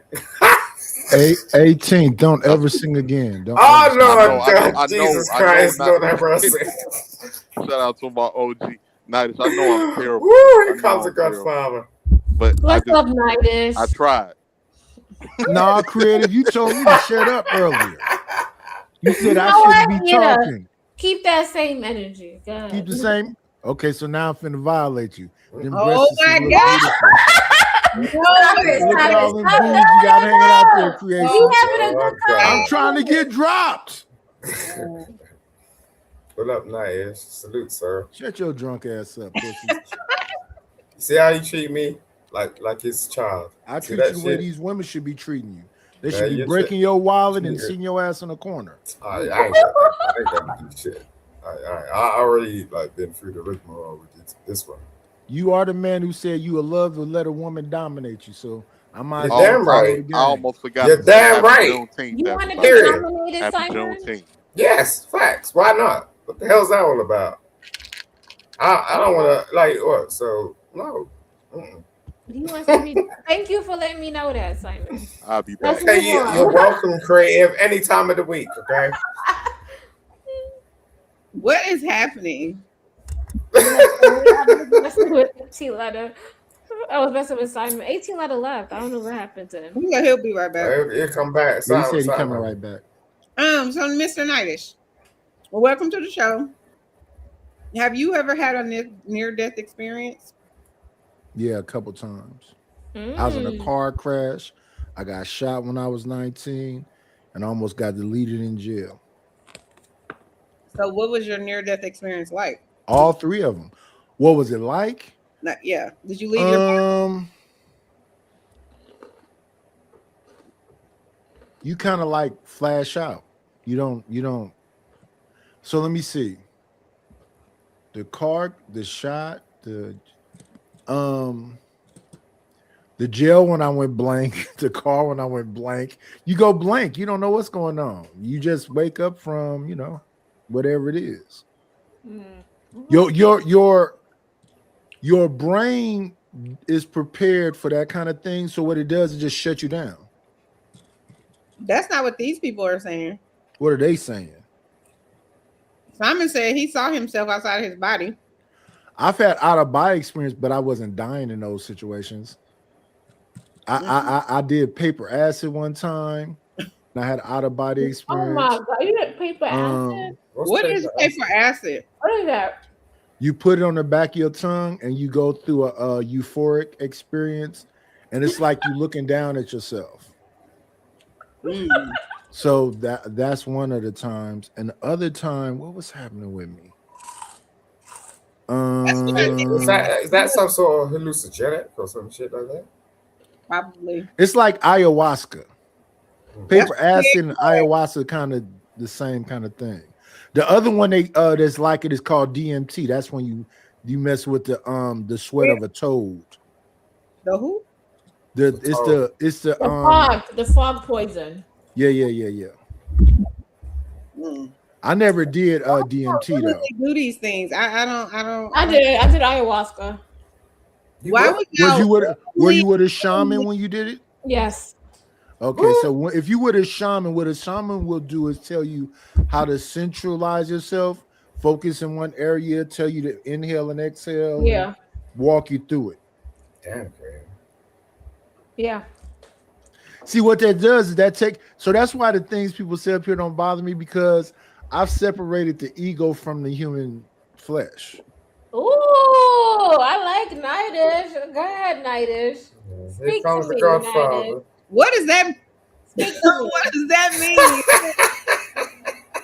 What does that mean? You don't know what we're talking about. We just watched the video about this. When I was younger, Chanel, I want to say like 14, 15, 16, I was extremely violent. Oh. And I got scared of myself at some point. So I did these drugs to kind of separate the ego from myself so I wouldn't be so like out of control. So if you'll notice, if people really get at me, I kind of calm down and get calmer and calmer, because I did that when I did that when I was really young. I did it before I got married when I was 24. So I had to do this when I was like, so the acid, I was like 15, 16. The other thing was right before, and I got shot right after I did this. Because I used to be like kind of nonchalant. I got married around the same time. I'm not really a scary person. And once I realized I'm not really scared of things, I don't really be around people like that, because I'll go left all the way. What are you girls jumping on, man? God damn. What are you talking about? I'm having. I'm seeing what they're snacking on. They're snacking. And Creative is having. Well, they always eating. I don't know what it is about showing us their oral fixation. They always got to have their mouth moving when people is up here. This is crazy. And you know what's crazy? You know the craziest thing about it? Creative have to put the biggest things in her mouth with cream. She ain't even that big. Like, she kind of skinny, but like they always watch this. Watch this. Watch what she about to do, and with a big old smile.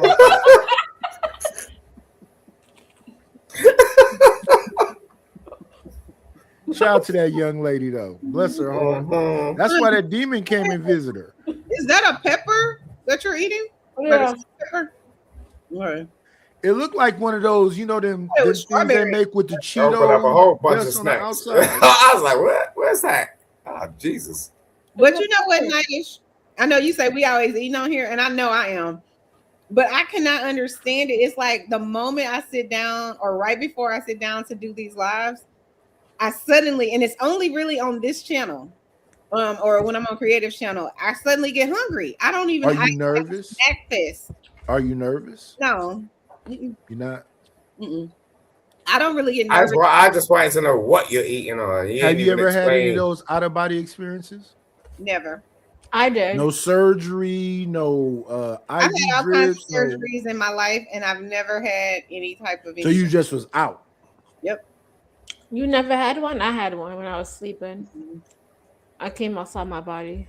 I've never had a surgery, but I'm about to get oral Hold on, surgery. cuz Creative, didn't I ask you at the very beginning of this live stream if you ever had I'm not out of body experience, but a near death experience. I could tell I could see her eyes. Body. Like, So okay, was that a dream? No, I think I was sleeping, but when I was like laying down, all of a sudden I came out my body. And I could hear everybody. I could hear everything was going on in the room. Everybody was saying. Yeah. And my out of body experience has never had nothing to do with my nice, please. experience. I want to hear this. Go on, Craig. Oh yeah, I heard everything everybody was saying, and I was just standing around, and then I saw myself in the mirror, and I had red eyes. I was just like, really? Why the hell was your eyes red? What type of?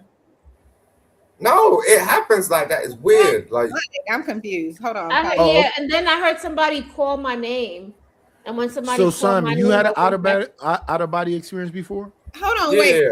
We're not gonna skip past the red eyes and all of this. I'm trying to. Well, she's a demon. She letting you know what's going on. No, it's not that. Hey, you know what I heard about demon women? Angelic. It's not Listen, demon. crazy women and demon women got that fire monkey. Simon, what were you saying about your out of body experience? Nightish, I want to know. When they allow me to, You can tell by the way she rubbing on herself right now. Nah, stop.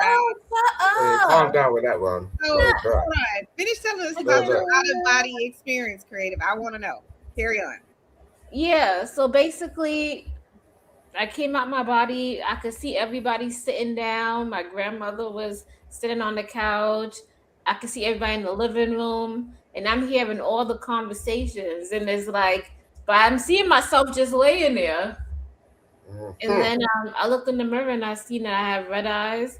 And then like 2 seconds later, somebody called my name, and then I went right back in my body. Right. Yeah, that's how it happened. Was it the white part of your eyes or the iris? I don't know. I just know the iris is the black part of your eye. The white part is the other part. Which part was red? That's a bit too technical. Don't work like that. What happened? I don't remember, but I had red eyes. I just know I looked and I had red eyes. I don't remember no red eyes. I was laid out on the table. I don't know what happened. I might have been like a bit too intoxicated or some shit. You let some man violate you. Go ahead. He's gotta say some smart shit. What are you talking about? Diabolical, Man, I don't know men around me. I don't hang around men. What? But anyway, A shot of today. sorry. Well, I drink the same. Creative. I drink the same thing. Okay, go ahead.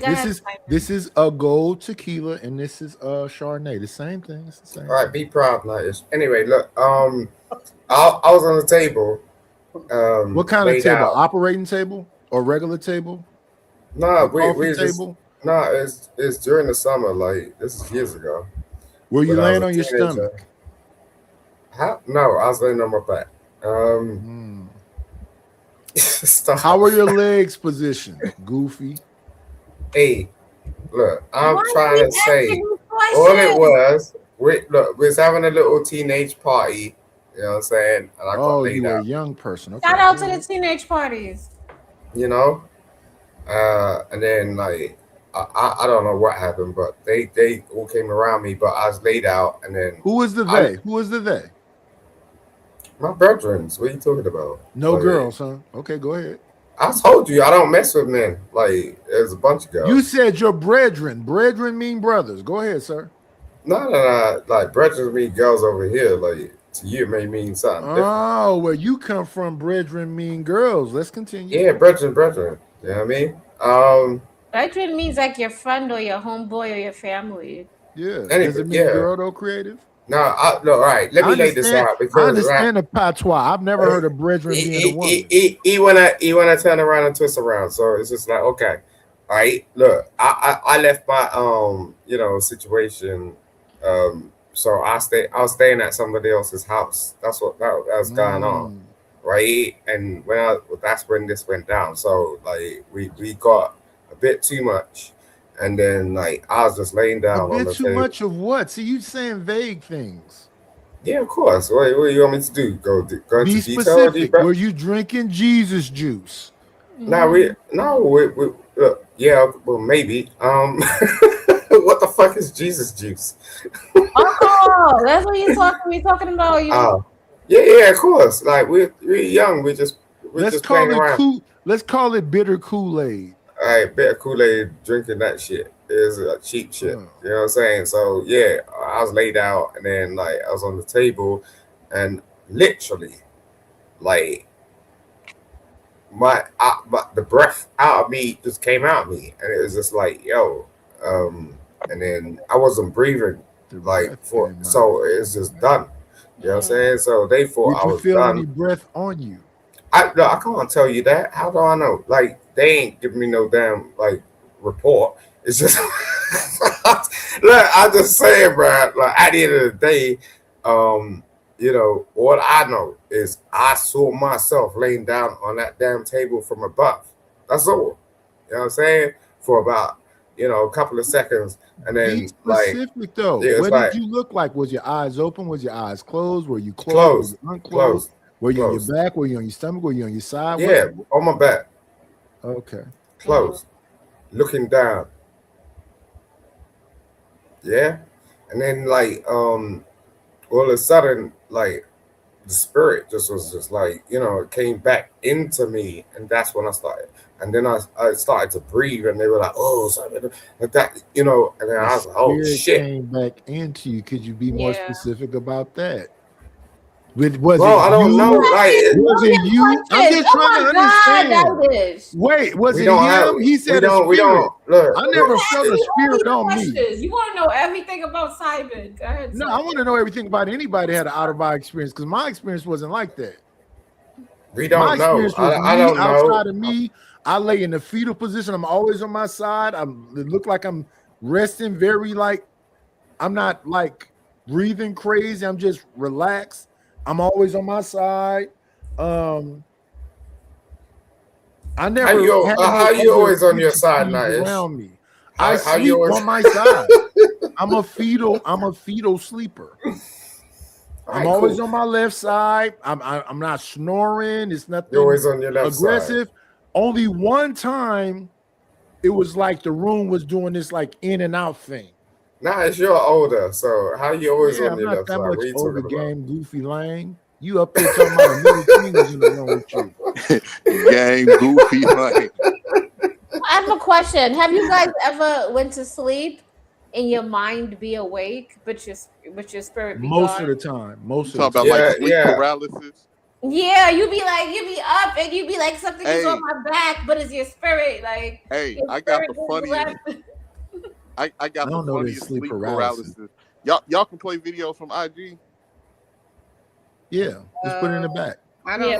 Put in the back. I don't know. Just speed it, and when y'all play it, speed it up at least 145. But look, you know what I have had 18th is I don't think it's sleep. I don't never get REM sleep.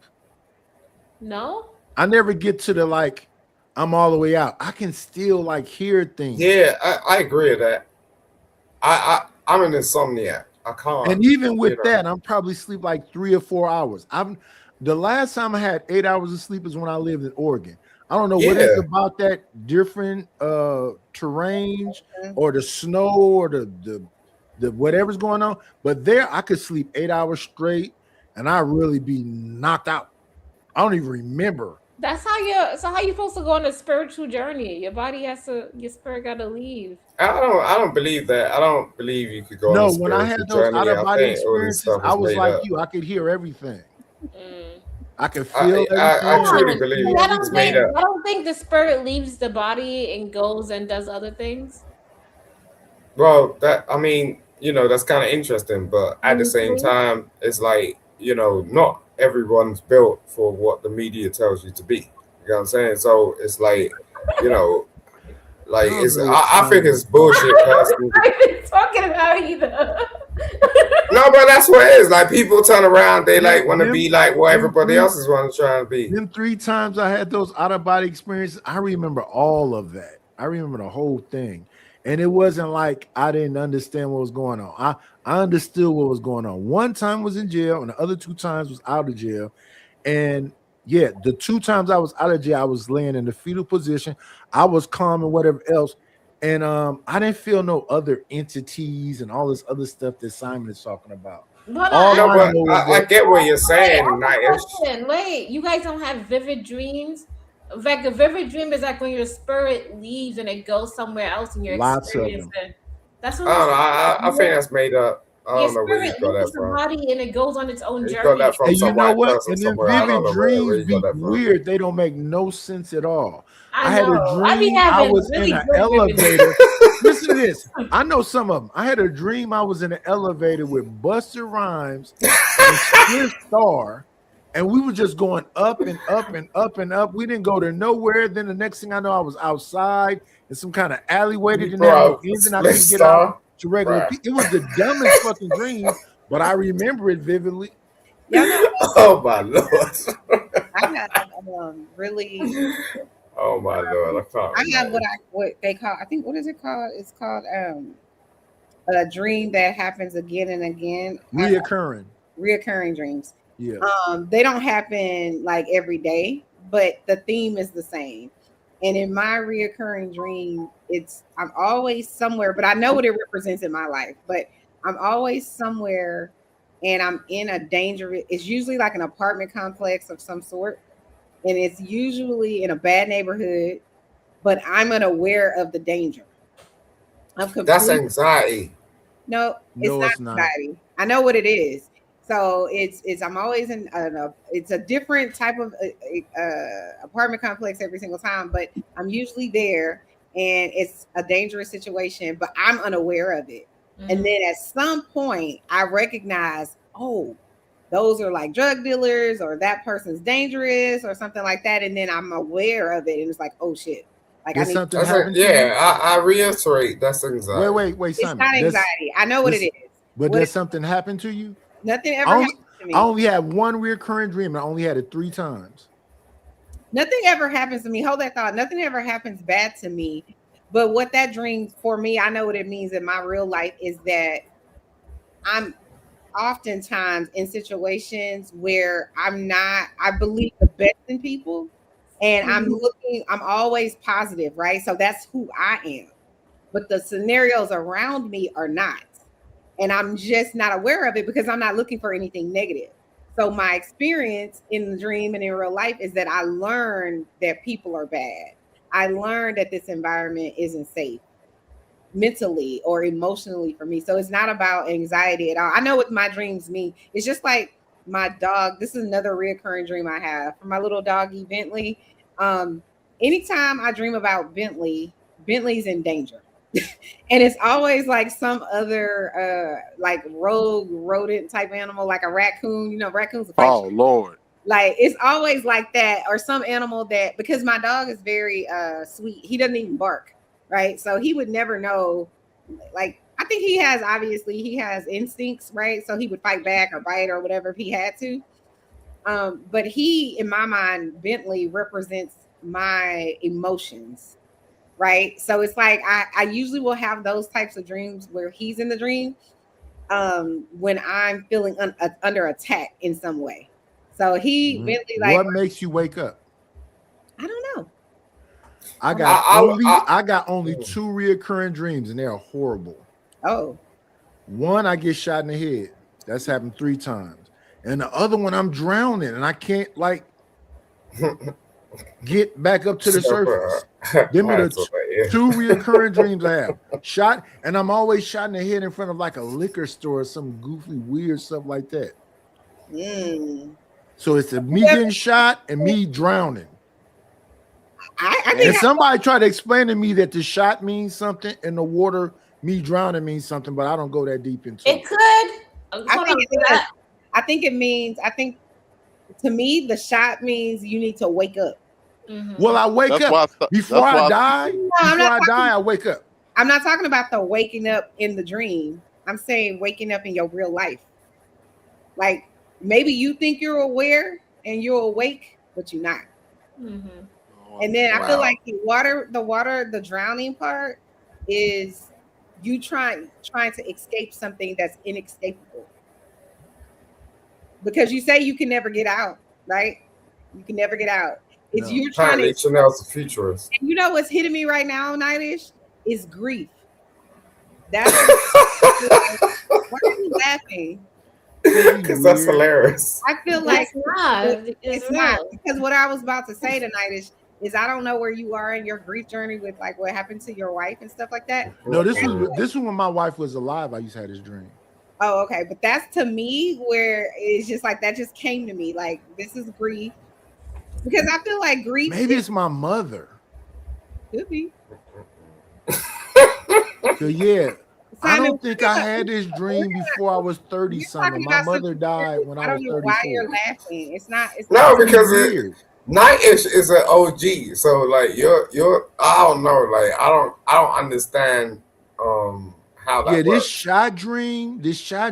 Matter of fact, not even my mother. This shot dream started happening after my grandmother and my sister passed away. I don't know what that is about. Passed away in violent ways. No, my sister had cancer. And what did my grandmother die from? I think they both had cancer. I don't know. The shot to me says you need to wake up, like wake up, and I feel like the drowning is. That was killing me.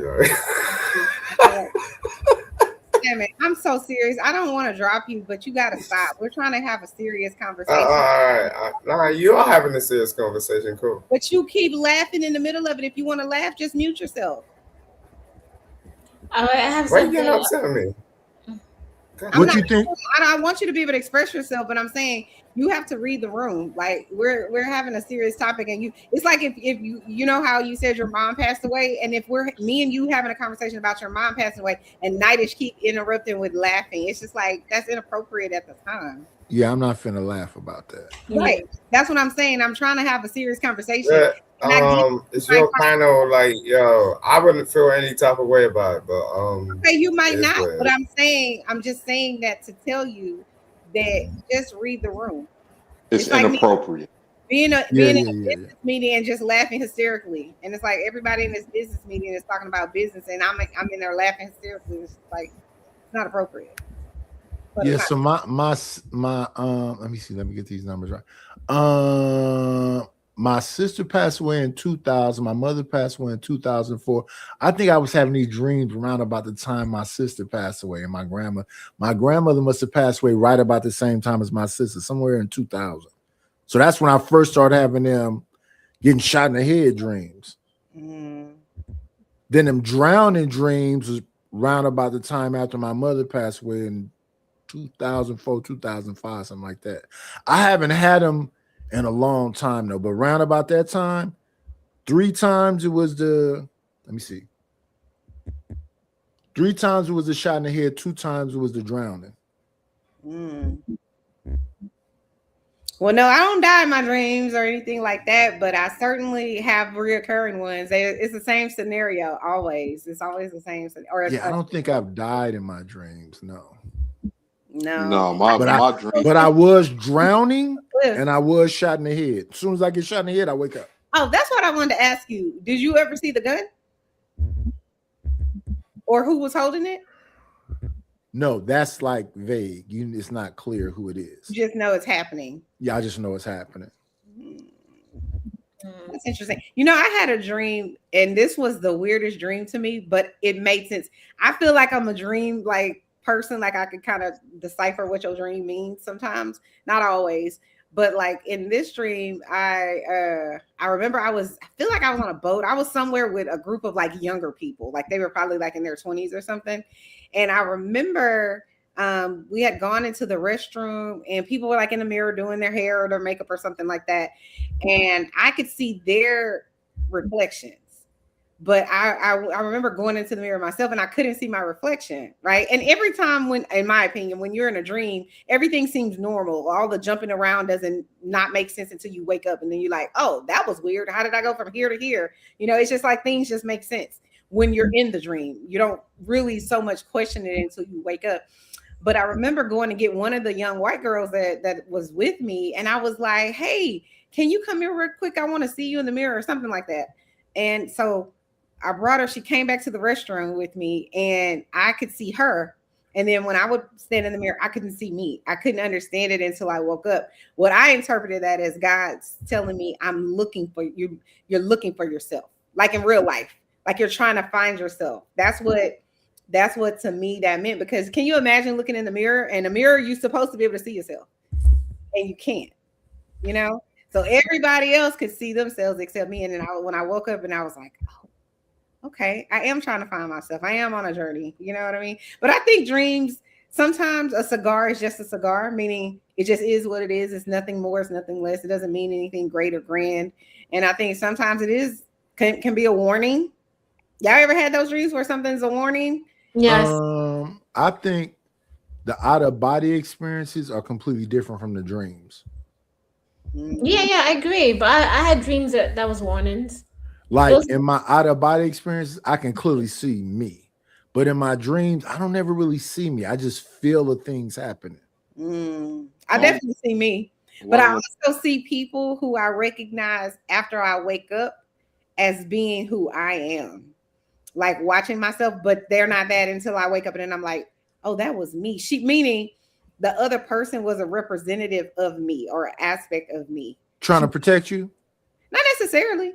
Like I remember just there, and you know that's you looking at you. Like I'm going through the dream with them. Like I'm just a person kind of overseeing the dream, if that makes sense. Like a narrator, like I'm there. It's called triangulation. That's what it's called.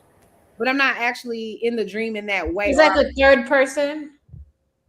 Like I might be in the dream with them, but the dream isn't about me. What I'm saying is, it's sort of like I see that this person is going through whatever in the dream, but it's another person going through it. But then when I wake up and I kind of analyze what the dream means, then I'm like, oh, she was me, but this portion of me. Are you protecting yourself in the dream? Mm-mm. Are you protecting the other? Because you say you see the other thing as you.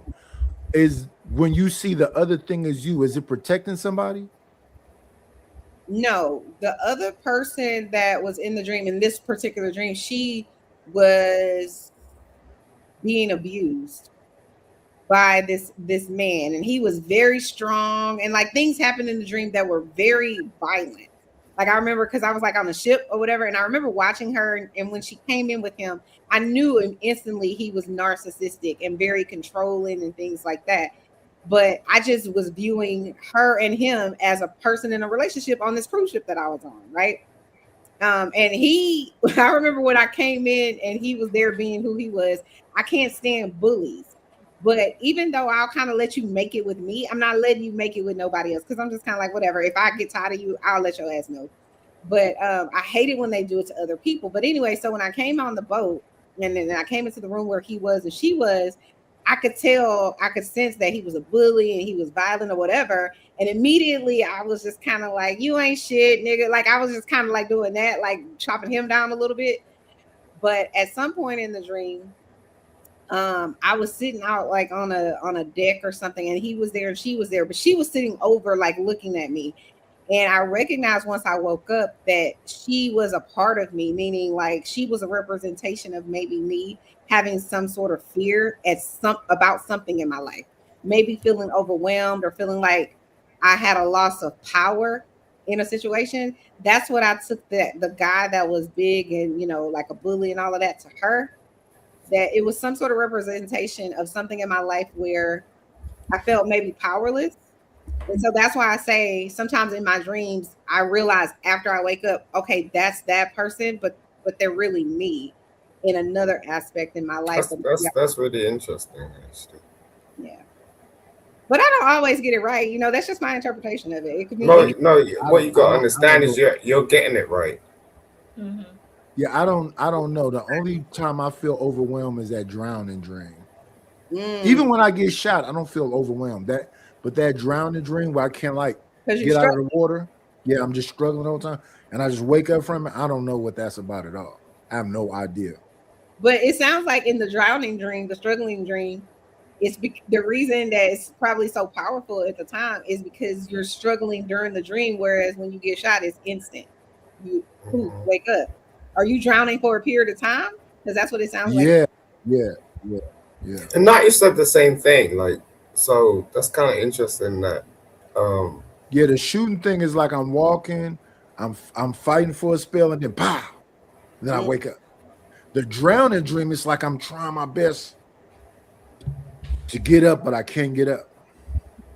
That's really interesting. I have the sleep paralysis, and we're gonna get to that in a little bit. But I have the sleep paralysis dreams periodically, kind of like how I was telling you about the reoccurring dream. That's the right word I was looking for. The reoccurring dream. I'll have the sleep paralysis dreams where it's like I'm struggling, And I remember people used to be like, "Well, if you're in a sleep paralysis, you gotta just scream out, 'Jesus, help me!'" Yeah, I never done that. And I know actively in a few of those dreams, I would be like, "Jesus, no, help me!"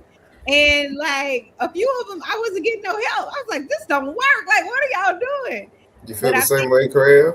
I think that's your. I don't say Jesus, but I be like, sometimes before I would say a prayer, but now I think I just be telling myself to get up. You could get up. Just get up. You could get up. I just tell that to myself now. Does it work? And, but I be seeing all different kind of things. I be seeing shadow figures. Does it work? The little when you say people. Get up? Yeah, it works after 2 or 3 minutes. I get up. The only thing I can compare to the drowning type dream is when I was really, really young, my grandmothers used to give us this warm milk, and she had this bed that was hella high. You had to climb to get into, and she put these heavy ass comforters on you, where you be struggling with the comforters because they was hella heavy. That's the only thing it remind me of. I wonder. I say thinking of my grandmother, that thing where I can't get out of the water. I never had a grandmother, so that's kind of interesting to me. And I think milk is a consistent form of ideology in terms of how we understand things.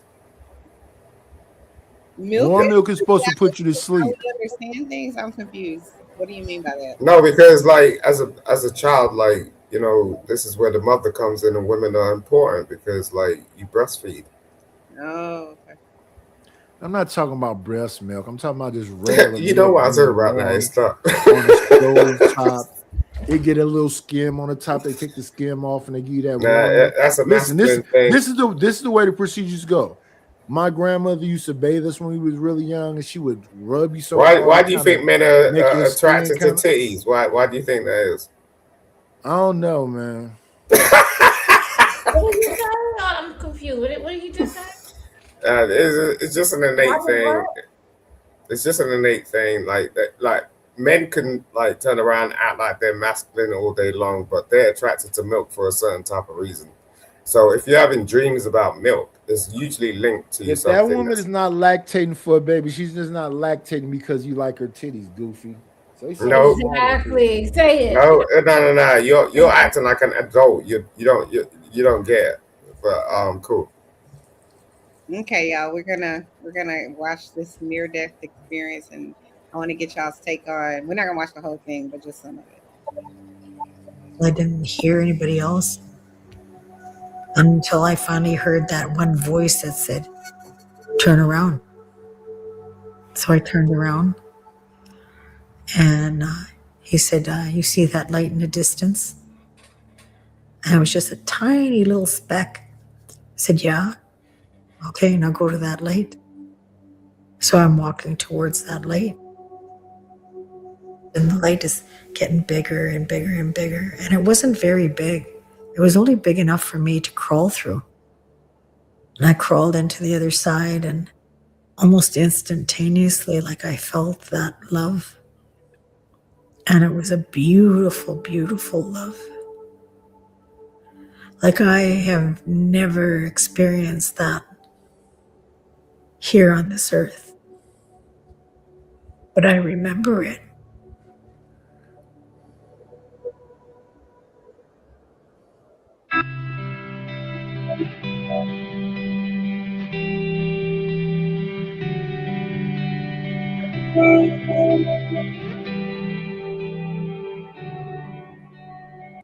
So, do you guys think people die No, back?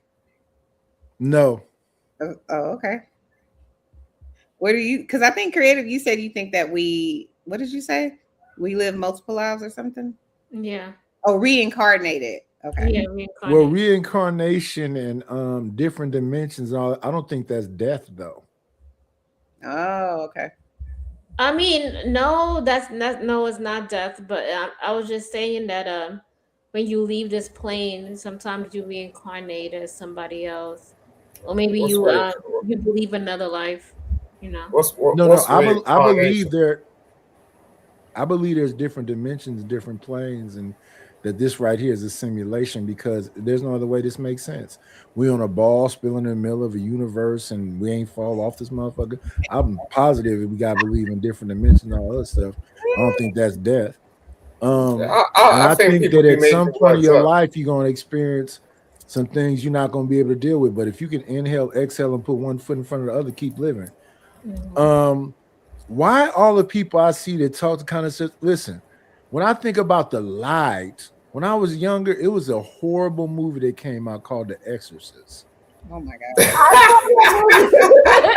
That movie was like one of those. You laugh, but that movie was scary. And then there was another one called Poltergeist. Oh, So Poltergeist was really had this good. little woman that used to say, Carol Ann, Yes. come into the light. I still Ever love since I that heard that woman movie. say, Carol Ann, come into the light, I don't fuck with the light. I go for the dark. You're crazy. You scared of those movies too? I can't with No, y'all. I'm not scared of them no more, but when I was younger, I was positive Carrie's finna stick her hand out of the dirt and snatch me. Damn, yep. Walking to school. There's no internet. Them or movies that. was None of horrible. that shit. Poltergeist, Carrie, The Exorcist. Oh my god. It used to fuck me up, man. Man. Fact. That's some scary shit, man. You know, That was and real hard. let me tell you why The Exorcist was so horrible to me. Because the devil was playing with God in that movie. Like, listen, foolish human, I know the Bible better than you do.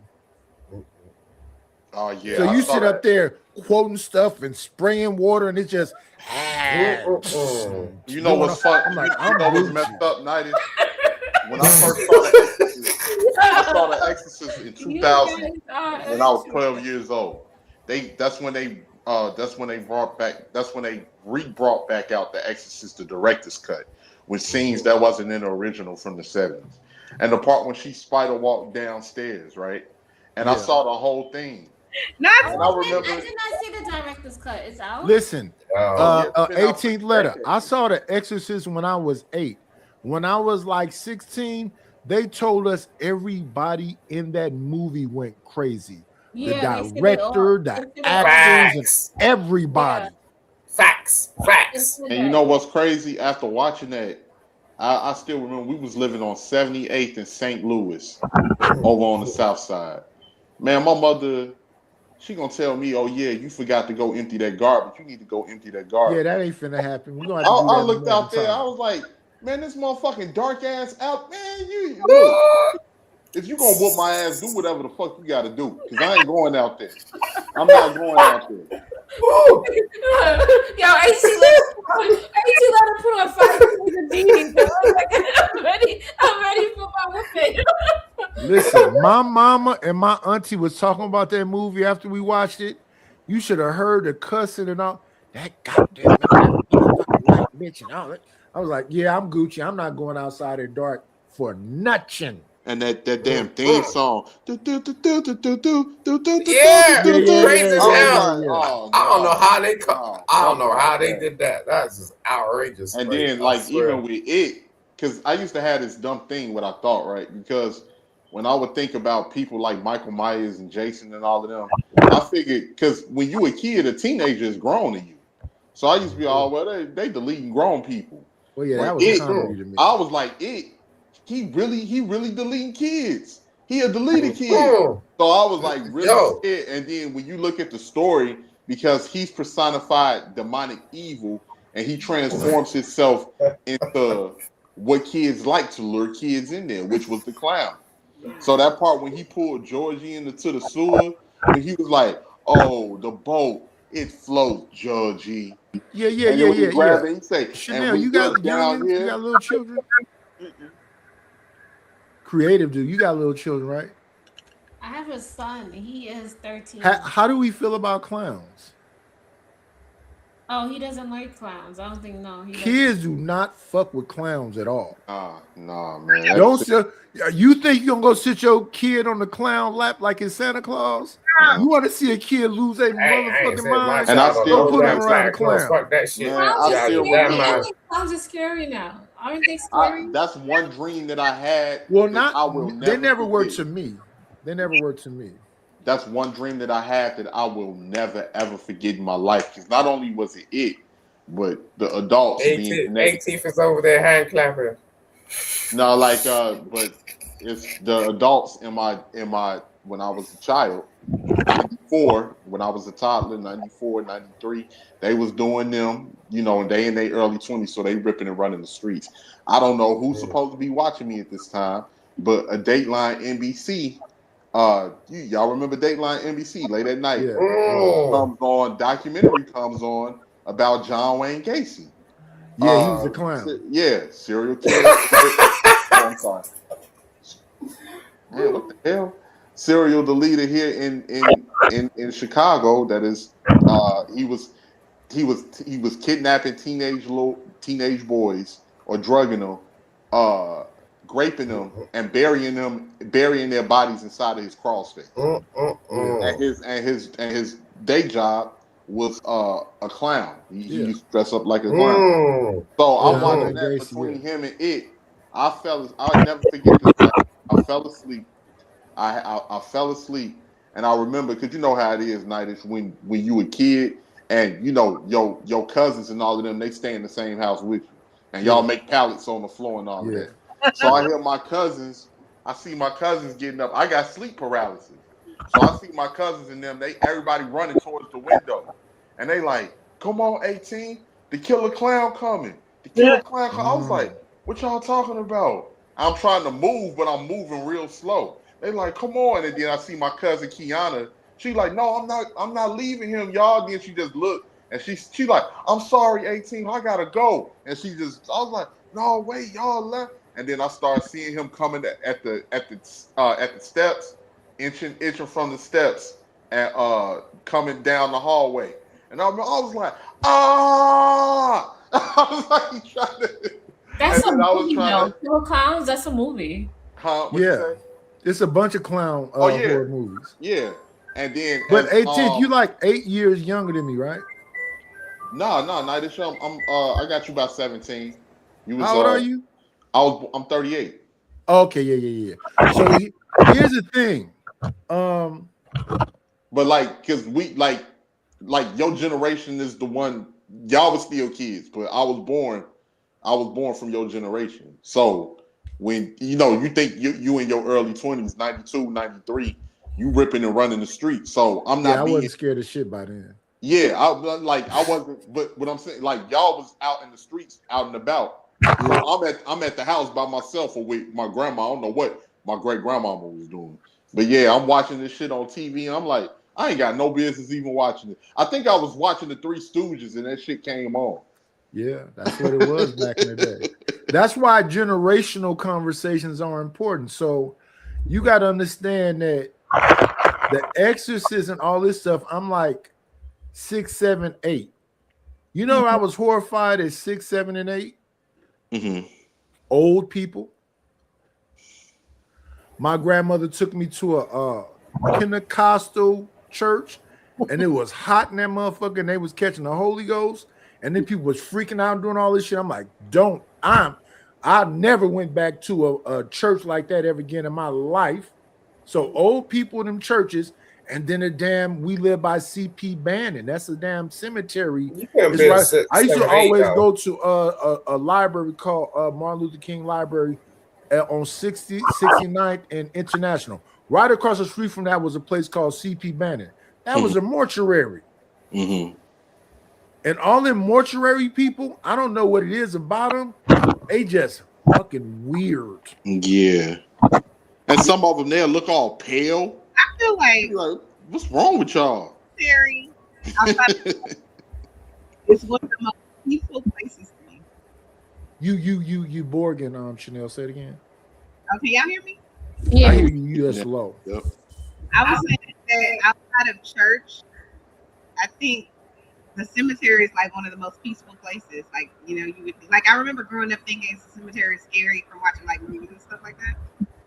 But every time I go to the cemetery, it's peaceful. I guess because I'm always reading the little placements or whatever. You're talking about the graveyard, right? That's the cemetery. No, a mortuary is not the cemetery. That's where they. Just saying, I think a cemetery is peaceful. That's really what I'm saying. Yeah, I never really been concerned about a cemetery like that. Yeah, I think it's peaceful. Because I don't know. I think it just puts life in perspective. I always think about that. I never wanted to go to a morgue either. The only thing about cemeteries that messed me up 18th is after I saw the movie Carrie. And she stuck her hand through the dirt. Oh yeah. Why my little brother used to always run around emulating that. But my I was little brother young when I saw Carrie. I was probably because we saw Carrie as a kid. We saw Carrie as a kid.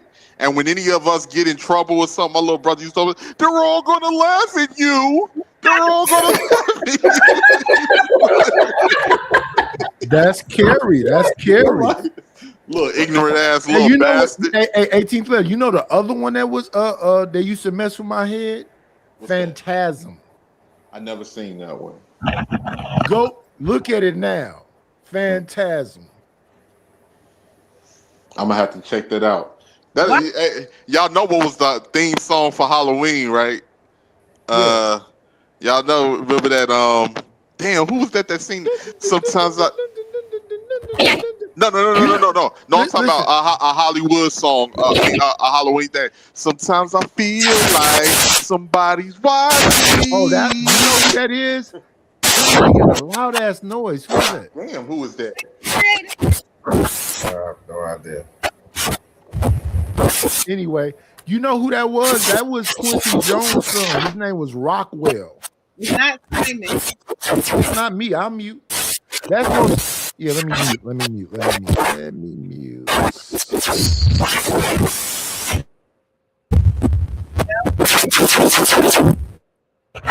That's you, creative. That's you. No, mute it. Yeah, it's you. Refresh or something like refresh. Yeah, you didn't let all them spirits back in your house, creative.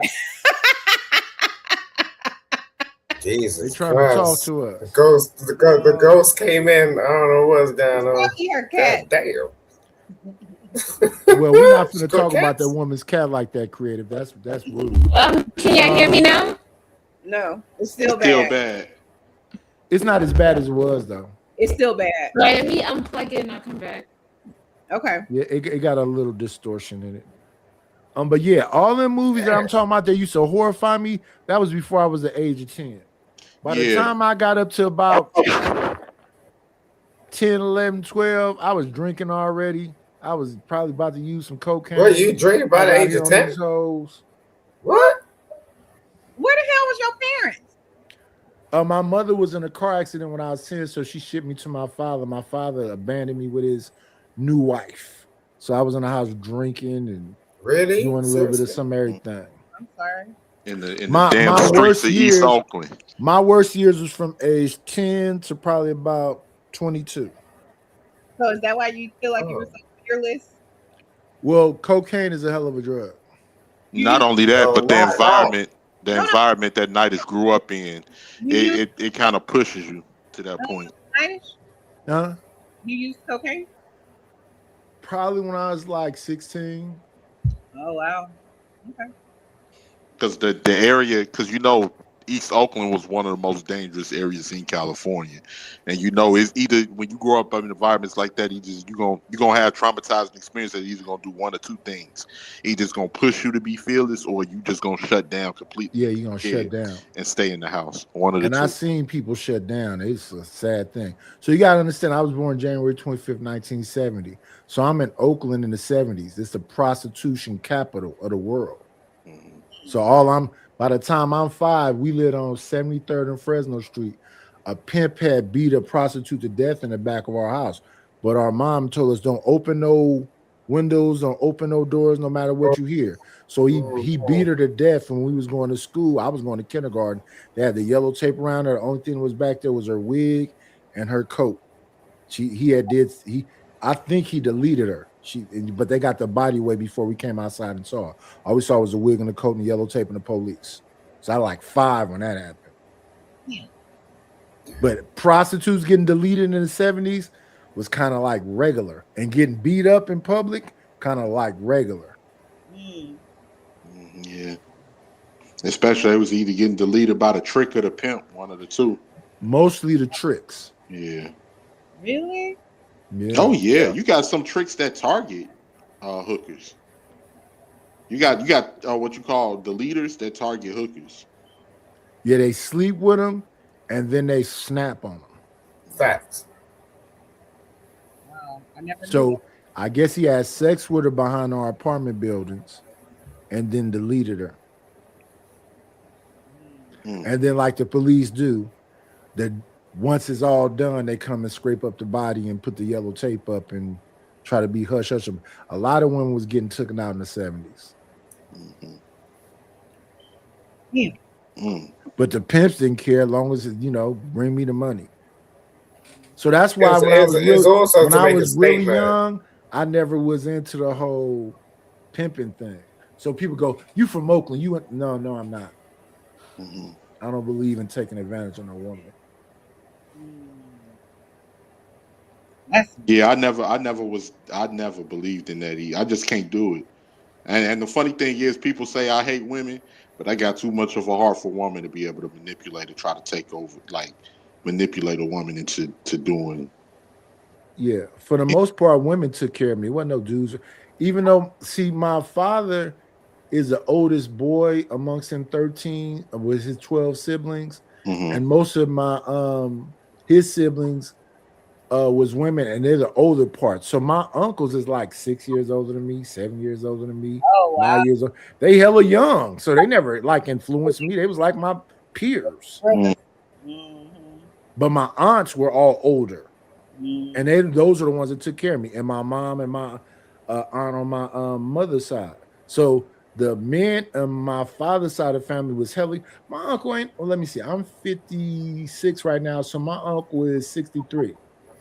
My other uncle is, I'm 56. My other uncle is 61, and my other uncle that just passed away was 62. So they're only like 5, 6, 7 years older than me.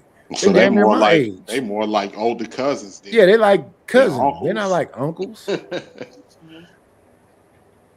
All the women side are the older women, and a lot of my aunts had passed away. I looked up to a lot of my big cousins, but like as far as my siblings, I was the oldest out of all of them. And then a lot of my cousins are hella younger than me. They're like 20 years younger than me. They're like my kids' age. So that's the dynamic in my family. So that's why when I be on these panels, they be like, "Nah, that's why you know," because all my first cousins is like 20 years young. I'm 56. I got a cousin that's 36. I got a cousin that's 28. What happened to Creative? Where'd she go? She's trying to fix her mic. She does. She playing with her cats.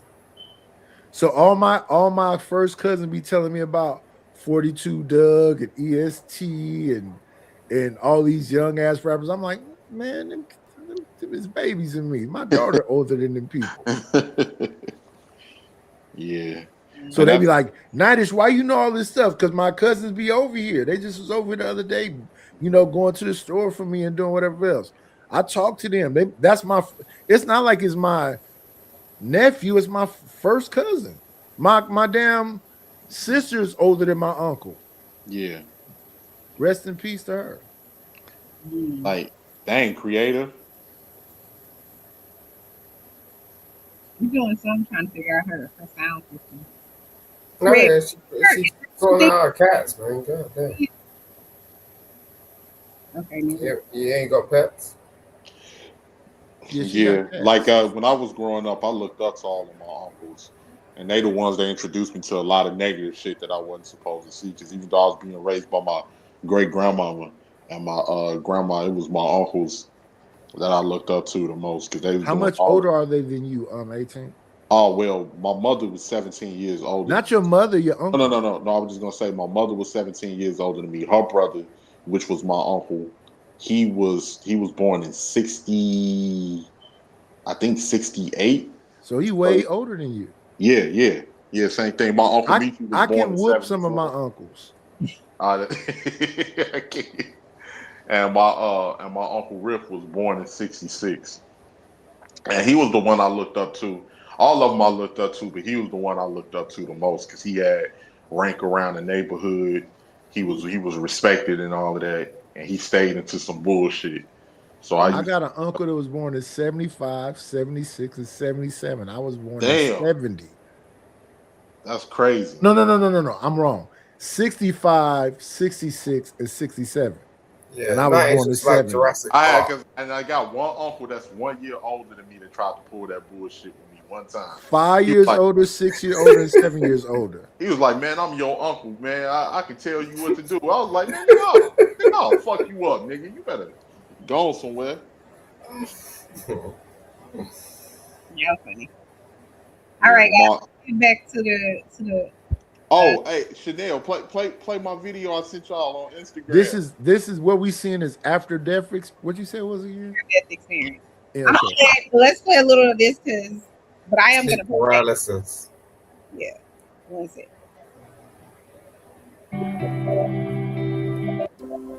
I also have grown up a lot of my. We can't see the video. We hear it, but we don't see it.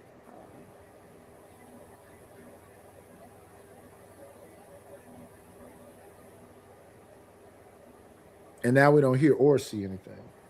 It's coming. Can y'all see it now? Yeah, we see it.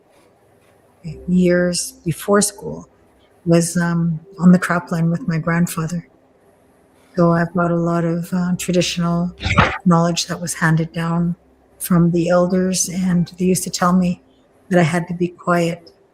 So they used to call me bungans. It was like something to do about quiet waters or quiet, because a long time ago you used to go to jail if you had any native knowledge, because they were trying to eliminate the Indian to assimilate them, and they didn't want that knowledge being handed down so that they would forget that part of their lives, so that they would no longer be heathens and savages. Residential schools were boarding schools. Basically, they boarded Indian children. They took the kids right out of the homes, and that's where a lot of abuse happened to the kids. My mom was 3.5 and she was in a day school. They would go to the school and then they'd come back afterwards. Well, one day they didn't come back and my grandfather walked in. My grandmother was crying and she said, I can't find the children. So my dad, well, I call him my dad because I lived with him most of the time and on the trap line, but he was the one who went out and he started looking for my mom and them, and he found out where they were, and he found that they were being kept in the residential schools and were going to be separated. It really took a toll on my grandpa, and it also took a toll on my grandmother. My mom went to what was known as Fort Alexander, and her brothers and sisters went elsewhere in Manitoba, but they were all separated. So, the things that she had gone through but it was just scary.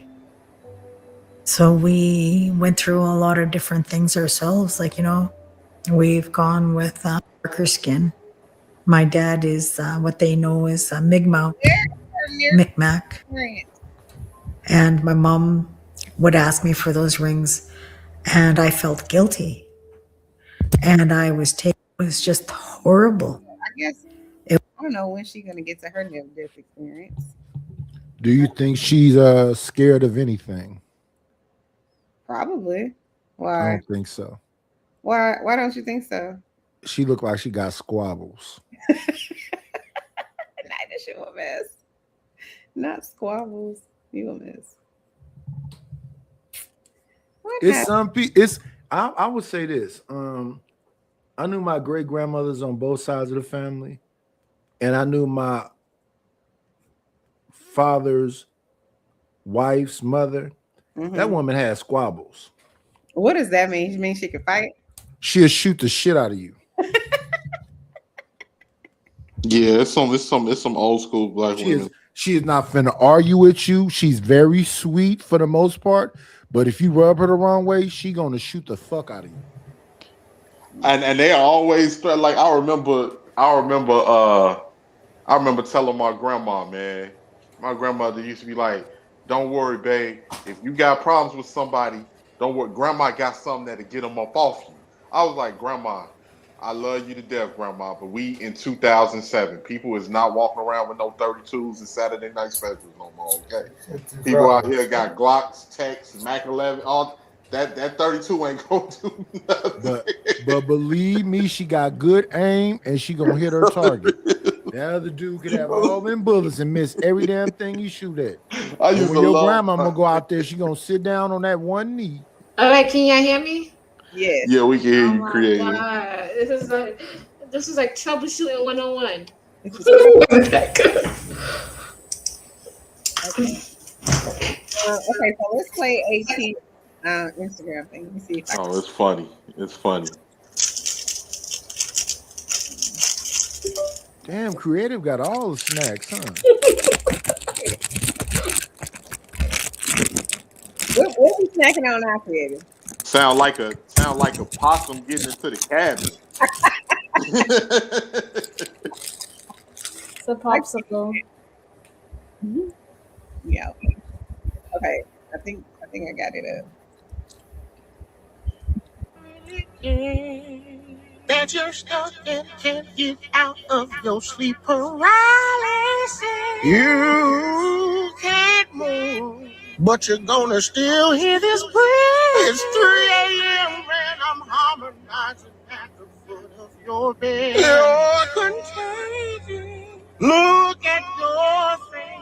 You look terrified. Best believe that I will do that. It was like if your sleep paralysis was Ronald Isley. Oh, okay. I didn't see that part. Okay. If your sleep Wait. paralysis, So, what's sleep paralysis? Creative. I'm looking at you. Don't you do that again. Don't look at me, God. No, you on Sleep camera. Cover. Put an avatar. Yo, 18. Are you from? Tell me if I really care that you can't get out of your sleep paralysis. Yeah, we heard. That was a good Ronald Isley. Yeah, he sound like one of the Isley brothers. So, what is sleep paralysis? What is that? Like when you can't move. Wait. Chanel just explained it to you. Are you on this conversation? Just leave me alone. I'm asking a question. Okay, hold on. I have a video on it. Hold on. Sleep paralysis is kind of like a reoccurring dreams a little bit. I don't know, I'm He's gonna explain it to us. Okay. Oh, please. Sleep physiology. Because some of you have been commenting in the YouTube comments saying that you've had sleep paralysis before. Is this folklore or is there science behind it? We're going to hash it out in this video and talk you through what we know about sleep paralysis.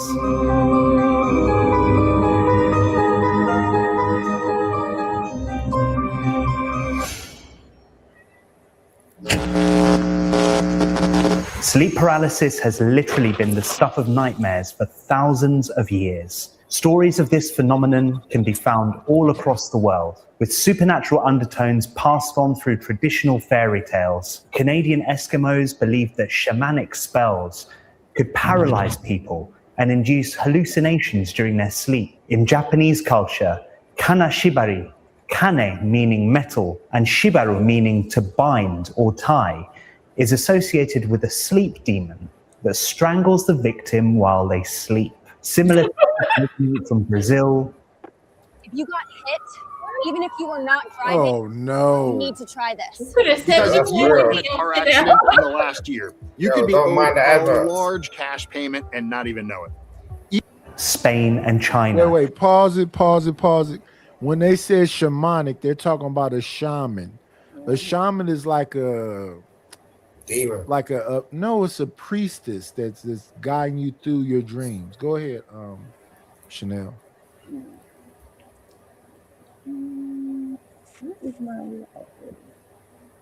Describing shapeless creatures, intruders, and ghosts as the perpetrators. More modern interpretations are those of alien abductions, often featuring humanoid beings with large bug eyes, carrying out medical or even sexual experiments on their abductees. This is some scary stuff, but let's take a deeper look into the science and the evidence. Can you pause it one more time? So what is sleep paralysis? Pause it one more time. Now, these abductions are typically with crackers in clearings. They're always getting abducted and getting anally probed. I rarely hear this happening to black people. Go ahead. No. Wait. Hold up. Like, no, I had that experience. That's real. You've been abducted? Let me tell you something, right? Like there was a dream I was dreaming, right? That I got dragged, you know what I'm saying? Like in this spaceship. And I didn't really know what was going on.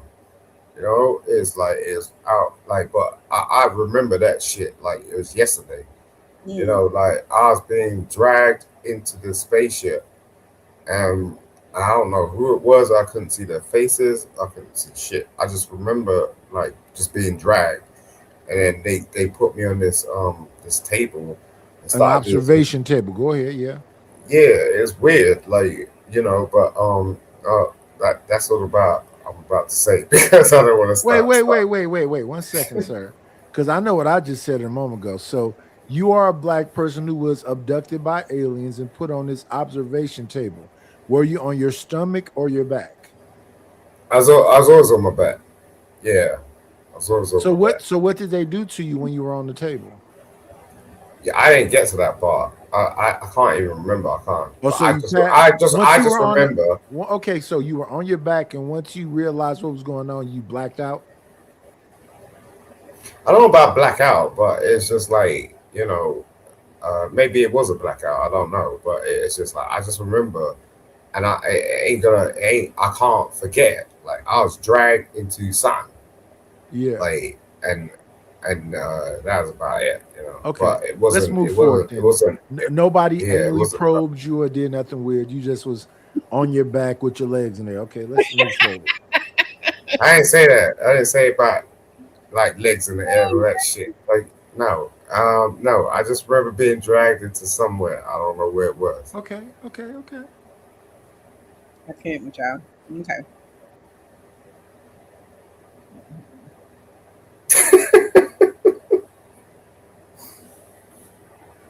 But that's for real. I swear to God. Yeah. I'm sure. Okay. These more commonly known as night terrors, and they're a part of a group of sleep disorders called parasomnias. These conditions manifest as behavioral disorders, associated in particular with waking up during sleep.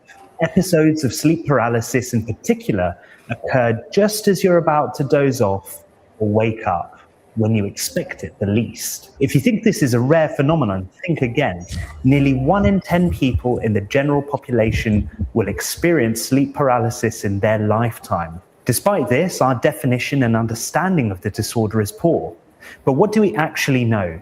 Sleep paralysis can happen in healthy individuals as a one-off event, but ongoing episodes have been linked with underlying psychiatric, hereditary, and other sleep disorders. It usually doesn't last longer than a few minutes at a time, and it can be linked with the dream-filled portion of sleep, otherwise known as the rapid eye movement or REM phase of sleep. This allows your eyes to continue moving as normal, together with your chest muscles that help you breathe, whilst other voluntary... So creative. Oh, did she leave? Yeah. No, she right there at the bottom. She ain't on the camera, but her camera's on. No, she probably meant she's the big deal. out of the camera. And listen, the sample that was used in the 18th Letter song is called I Keep Hearing Footsteps, Baby. That's about a cheating song. Yeah. Why I keep hearing footsteps, baby, in the dark? Because it's a dude creeping around in your house. You need to get your shotty. Not playing. What's up, young? So creative. Creative, can you hear me? I can hear you. Okay. So you remember how you were saying that when people dream? Are you snacking on something? What the fuck, creative?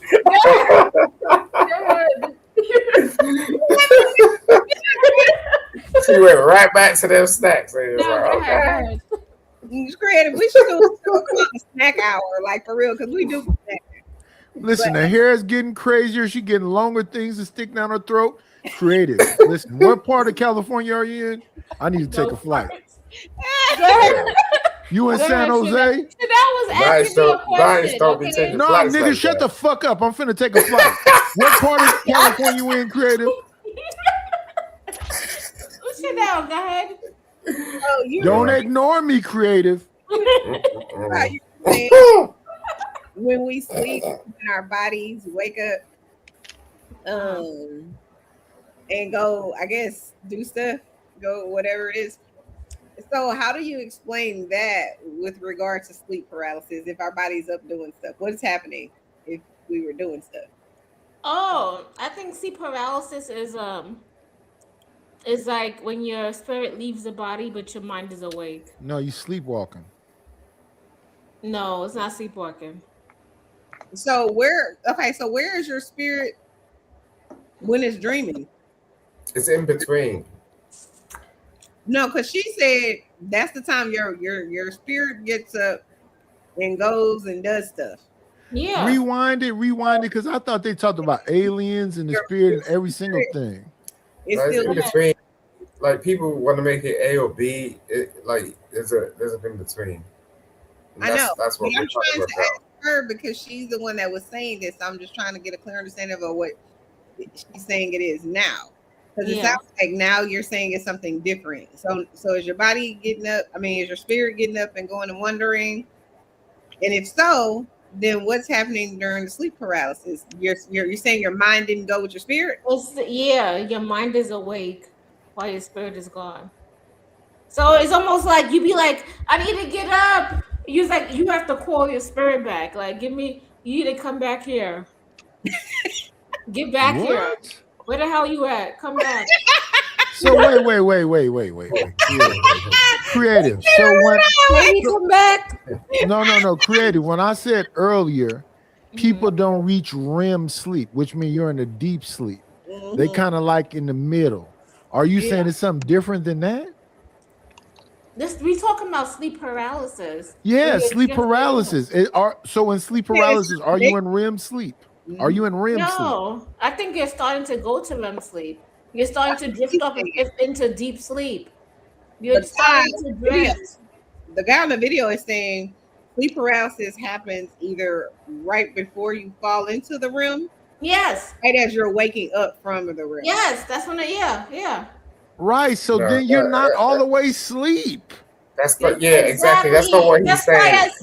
That's why I said your spirit is left. You but got your that mind thing is still so deep in awake. your throat you can barely think. Can you rewind and take you a couple of always say minutes? something. Just rewind that thing. Can you rewind? You know what? And I don't even want to take this to. No, that's not what he's saying. What is like you drift off. I mean, from the offset, what we was talking about is like You can't. You sleep like in the first boys. I place. can't listen to you.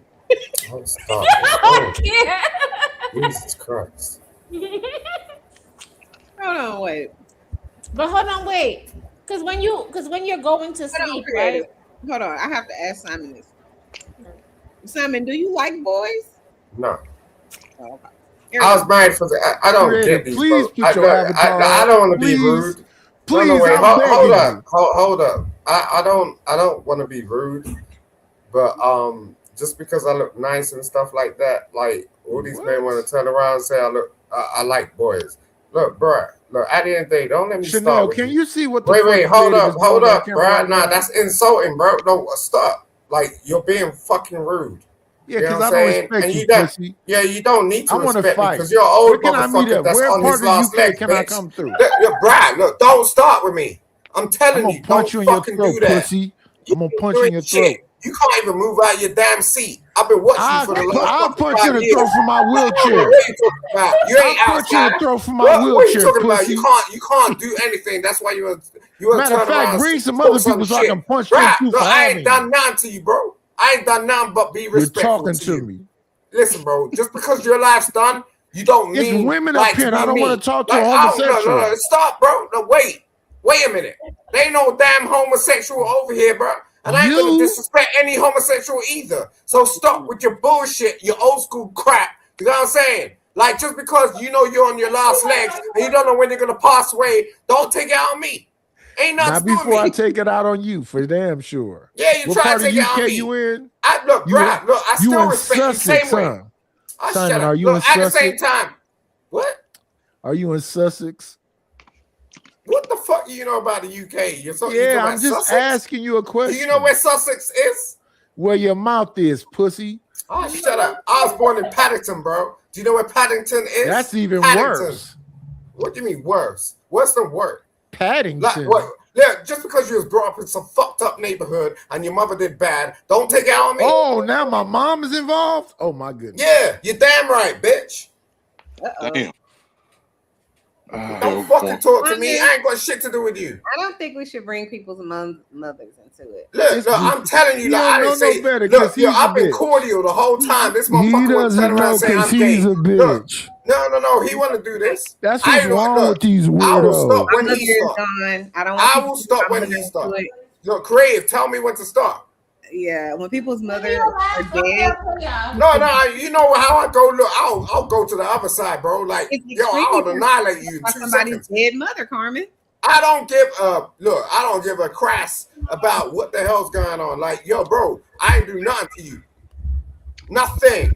Can we all just get along? Can we be friends? No, he want me to slap him in the mouth with No, my we dick. can See, be he want to friends. carry on. Nightish. Look. I You don't are mind. nightish. I don't mind. I'm cool. I'll give this. I gave this dude flowers. Of course you because don't mind, weirdo. That's why I would never do You it. just want to carry on like Yeah, some okay, fucking. we cool. Chanel, are you gonna play the clip? Let's roll the clip. Creative out here yelling at me, y'all. Okay, let me play the clip. While she smacks, sticking that big old thing in her mouth. This is crazy. What's happening tonight? Just control yourself, bro. Y'all a mess, and I cannot. Okay, let me go find it. Hold on, before I get in trouble. Okay. Can y'all see it? Muscle movements like your limbs or your arms and your legs are stopped or inhibited. When REM-based atonia or paralysis intrudes into wakefulness, it causes the dream world and the real world to collide, producing terrifying illusions, hallucinations, and sensations. People who experience sleep paralysis report 3 different types of hallucinations. The first is the incubus. This is the feeling of weight or pressure on the chest whilst being choked or suffocated. The second sensation is that of an intruder in the bedroom. Traditionally, this would be some kind of malevolent presence or spirit. Pause. That's what creative be feeling. Go ahead. So, have y'all ever felt the first one where it's like, No. I felt all 3. All 3 he talked about, I felt it. No, I never Pressure felt on no your weight on chest. my chest. No. he only Somebody talked choking you. He said he only talked about 2. He said the weighted feeling, but I've only ever felt the weight, but I've never felt like something's trying to choke me. That's crazy. I've never felt that. And then now he's talking about the intruder, which is somebody. You got breasts. Like if you're a man and you Simon, got chest, it's kind of different. That's a married woman, you goofy. Thank you, Nitish. I think he's gonna go to the third one. I don't know what the third one is, but I never heard of the second one either. So hold on. The second one is like you see shadow figures. So I've seen shadow figures or little people or like ghost-like creatures. I think that y'all are all just hot. No. Let her freak flag fly. This sound kind of. Hey, listen, I'm gonna fuck around and find out what San Jose is like. Go ahead. Oh my god. So yeah, I be seeing like little ghosts, shadow figures, people with the long hats. Yeah, I be seeing all of it. Is this only happening? Hold on. Saying little ghosts? Simon, hold on. Is this only happening creative when you're asleep, or is this happening when you're awake? This is happening during sleep paralysis. Within the first 5 or 10 minutes of me drifting off to sleep, or when I'm waking up. And I be telling myself, get up. Are these little people scary? Yeah. That's the question. That's one of them. Yeah, they're like little people. Do they scare you though? Do they scare you? No, when I was in the ship, I used to sleep in the main space, and it'd be the engines be running and everything. Yeah. Have you ever seen? Let me ask you this, creative. Have you ever seen a 6'2", light-skinned, big man standing over you, breathing aggressively? You talking about creative? He played a video.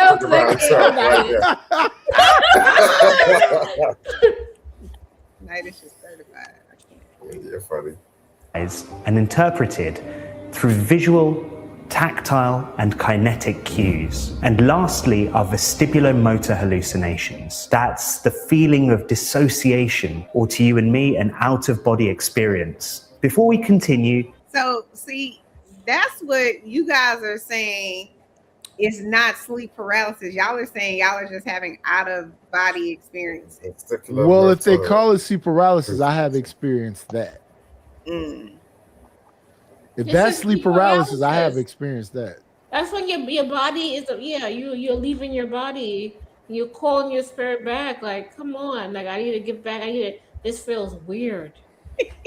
Well, yeah, it feels weird, but the thing is, I don't ever feel like I'm in a deep sleep. I don't think it feels weird. I'll mess with that experience. Not many people. Let him finish, Simon, and then you can go.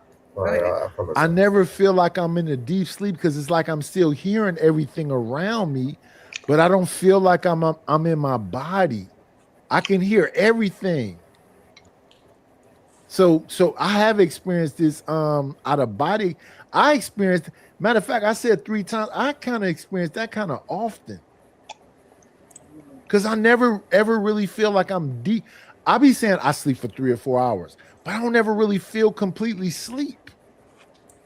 I can hear the phone, I can hear the TV, I can hear fucking birds chirping. I don't never really feel really sleep. Are you sure that's not just you're a light sleeper? Yeah. So if that's the case, then I mean I never sleep. Maybe why you don't never sleep?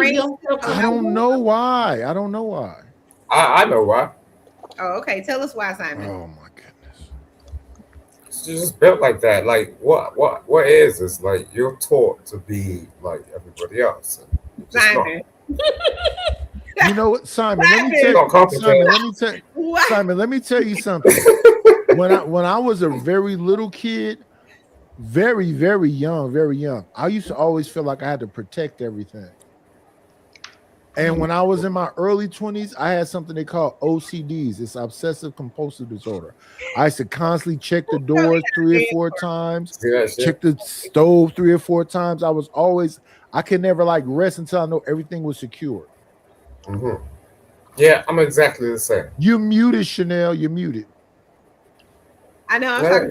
Chanel's just having a fine time. Look. No, I get you, Nitish. You know what I'm saying? I'm exactly. I don't want you to get me. I don't want you to get me. Nah, you don't need to. There's somebody on here that I do want to get me, but not you, pussy. Shut the Yeah, fuck up. you can call me all type of I'm name thinking, out your baby, damn come mouth. Like back. I don't care. Come back, Spirit. Yeah, you call me She all want the types of spirit names. back over tonight. That's crazy. Wasn't that spirit just messing? No, 18th letter. Listen to what she just. No. 18th letter. Listen to what she said. She want the demon to come back and suck on her neck. And I whatever. did not That's say wild. that. I was That's talking about crazy. He's talking about sleep paralysis, and when your spirit is leaving the body or coming back. Nasty want to wanna fulfill make his, your body his leave your old body. obligations, bro. I was You're gonna old, say, bro. wasn't that You're spirit old. just messing up your microphone, Creative? 18 letter, you supposed to be on my side. What happened? You're done with it. You know what I mean? You got a couple of years left, bro. I'm That's gonna it. fuck around and find out creators. Yeah, you can say what the hell you want, bro. I'm gonna I ain't keep gonna them play. to her You're a DMs. pensioner. Yeah. All right, get that shit. Go ahead. Shut up, bitch. Get out of your system. Get out of your system, bro. Man, I want to slap you so fucking hard in your mouth. Yeah, you want to do anything, but you can't even move out of your chair, bro. Believe what you want to. Believe Yeah, what you you can want try. to. When you need her. Go and get your little walking stick and try to play with me. I'll slap the shit out of you, bro. You out of your mind. Goodness. You definitely out your body now. Anyway, I'll taxidermy your bitch ass and sell your you corpse. can't do nothing. You're trying to take pills and work out what the hell's right for you, bro. Like, I don't know what you're talking about. You know what I'm saying? I love you to death. Like you're my OG. I told you that, but I'm just saying. Don't like, apologize do that. now, pussy. Now I'm mad. Listen, I don't fuck around with I ain't cock playing with you, blockers. bro. Listen, I just Now need to you're give you one muted. sweepstake and it's over. You know what I mean? I'm being calm. Yeah, I'm with gonna put you No, in the she sleep muted. state, She pussy, talking and about stuff her you with cotton. husband. you. Listen, try and put me in the sleeper hole. Try that. Easy work. You can't even get your arms to work right, bro. Like, calm down. Jesus. You like lie a to chip themselves. on here. Creative, take over the channel. Chanel's talking to her family. Okay. Hey, Get out of here. Creative. Did you see? Or you was playing the video, Creative? Sorry. I can't. She has controls. Oh no, I was gonna say, did you see? You seeing videos of the PR parade back home in NYC? Yeah, I did. Yeah. They was cutting up over there. They was cutting up over here too. Where's she from? Nigeria? No, Creative from Brooklyn. We talk, yeah. I mean, I hear the New York accent, but that's where she originally from. Hold on, Creative. Why'd you reach to Nigeria? God damn. 15th letter. What was you asking? No. I was just I had asked Creative Chanel, did she see, because they just had the Puerto Rican parade in New York City. Oh, So she was just hey, and Chanel, I saw you over there snacking on them onion rings. You was eating onion rings earlier. Not onion rings. They're called Funyuns. Funyuns. That's what she was fucking with. Chanel's The a foodie. Funyuns. I can Yeah. tell. I was telling Chanel. Hey, Chanel, do you like the fire Funyuns, the red ones? I don't like spicy. They probably taste really good though. They're delicious. Yeah, them flaming hot Funyuns is fire. I ain't even hold you. Chanel. What happened, love? What's up? Did you check your email? I did. It won't let me do it for some reason. Did you gotta remove the last person and then add? Oh, is that what it is? Yeah. Oh, so only one person can have controls? Hey, listen, I don't like when dark skinned women be sneaky sending emails and Y'all shit. get You know, what the dark fuck skinned is women, going on? bro. Jesus Christ, because you're Hey, light skinned. How many? Sent to Uniters. Y'all What? older, Shut like up, Simon. Nigga, I'll drop your bitch ass. What you say? Creative. This nigga in his feelings. You ashy God ass damn. nigga. Shut the fuck up. What you Stop say, getting in Creative? your feelings, bro. Calm down. I You're said, too did old you for get that. an email sent to you? He keep talking. He won't shut the fuck up. What you say? Hey, can y'all? Oh my bad. Now 18th letter's doing it. Let's go ahead, Creative. Leave Crave alone. You won't let me do it, Creative. I have to. Try to say Crave's Nigerian and all You that have to shit. what? Shut up. I have to do it after because for some reason it won't let me do it. And I know what you're saying about like trying to take away the other one, but it won't even let me take it away. It told me I have to log out my other account, then log back in. Let me see if I could do that. And with y'all eating, how about we get a stream? Yeah, all this smacking and shit is throwing me off.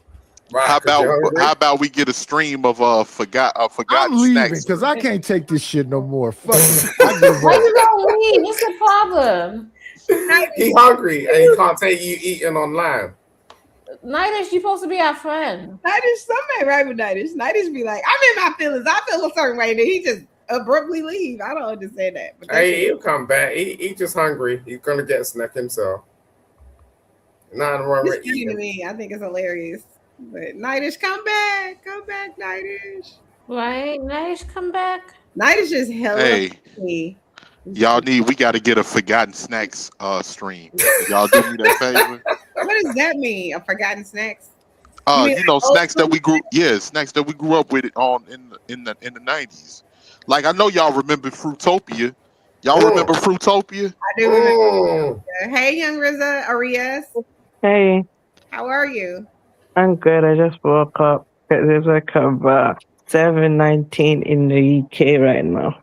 Hey, yo. How you doing, bro? I'm doing good, man. Yeah. What's going on, Riaz?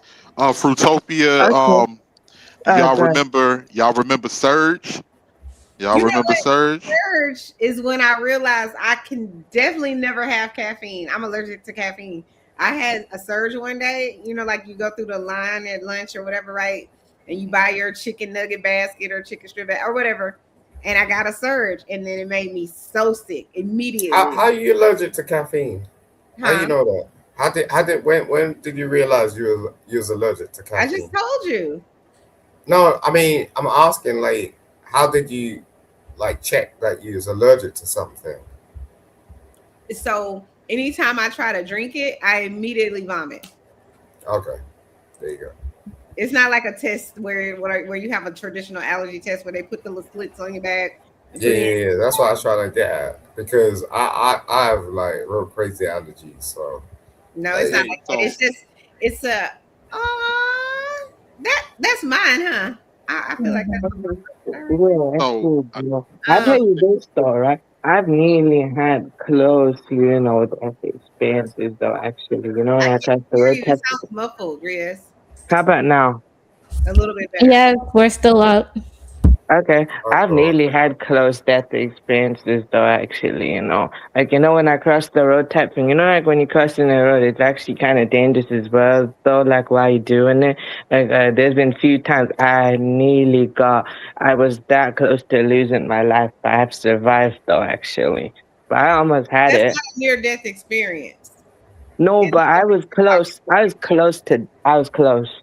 No, that's not a near-death experience. What a near-death experience, from what these people on these different shows are saying, is that they actually died, meaning like they stopped breathing. The people were trying to resuscitate them. But while this was going on, typically is what they say, is that they can see what the people are doing to them. They go into space, all kinds of different stuff. Like that's different than I got into a car wreck and I almost died, or a car almost hit me, or something like that. They're not saying that. They're saying they actually died, as far as they're concerned, because they could see their body there. But then Creative and Nightish were saying that they have the outer body experience, which is clearly different than a near-death experience, because the near-death experience is something actually happened to their body. So like they had a heart attack, right? Or they got into a car crash, or somebody shot them or something like that. And then they got out of their body. That's what they mean by like a near-death experience. So saying that something like tragic happened to you and then you got out of your body and you could see yourself and see people working on you and they had to resuscitate you. Is that what you're saying happened? No, not really, but okay, in that context, then no, I've never really had it like that. Oh, okay. I've never had that either. But it sounds, for the people that have a good experience, it sounds fantastic.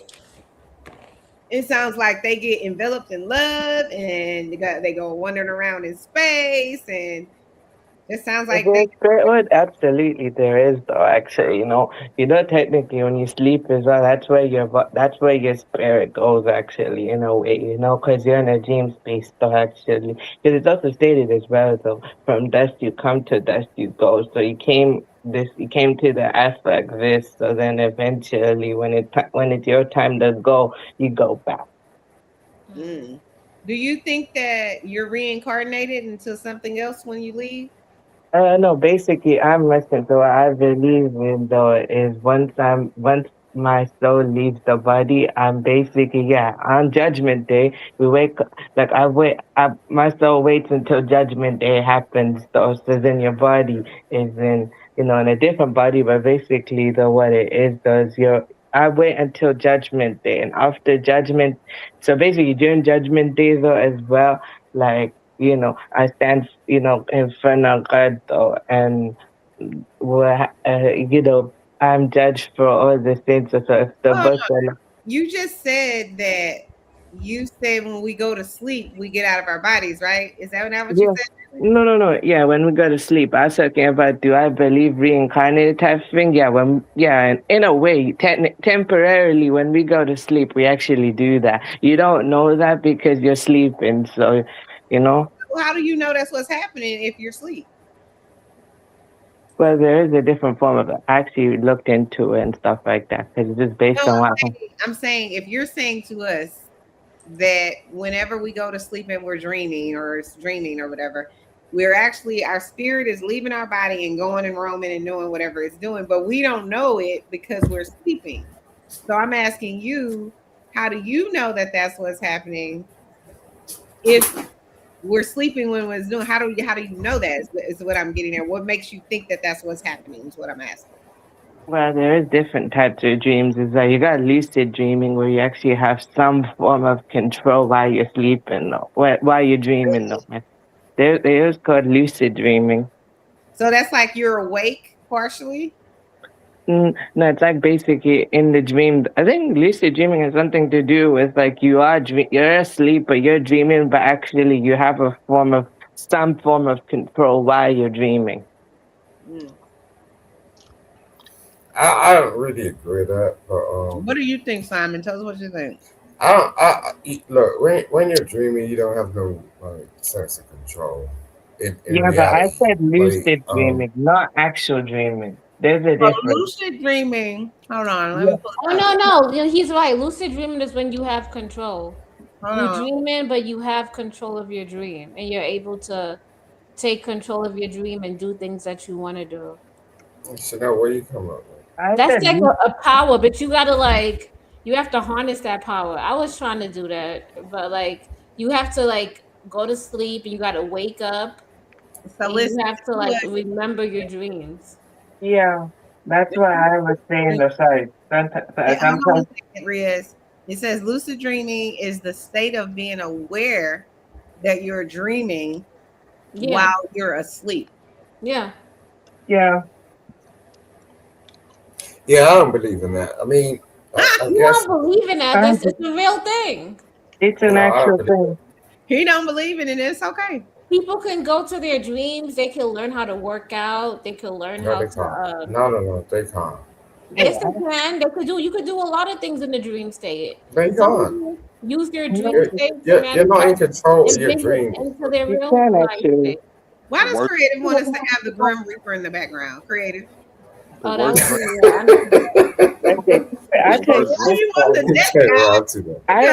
I had background in our psyche. Why?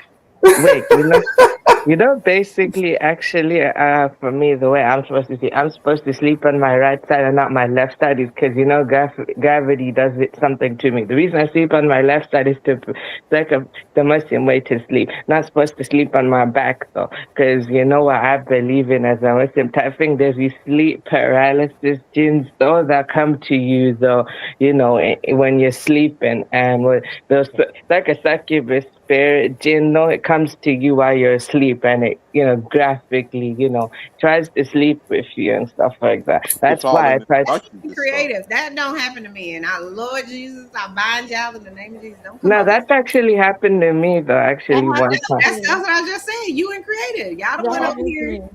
So y'all some succubus dream having people, boy. There's nothing wrong with Wait.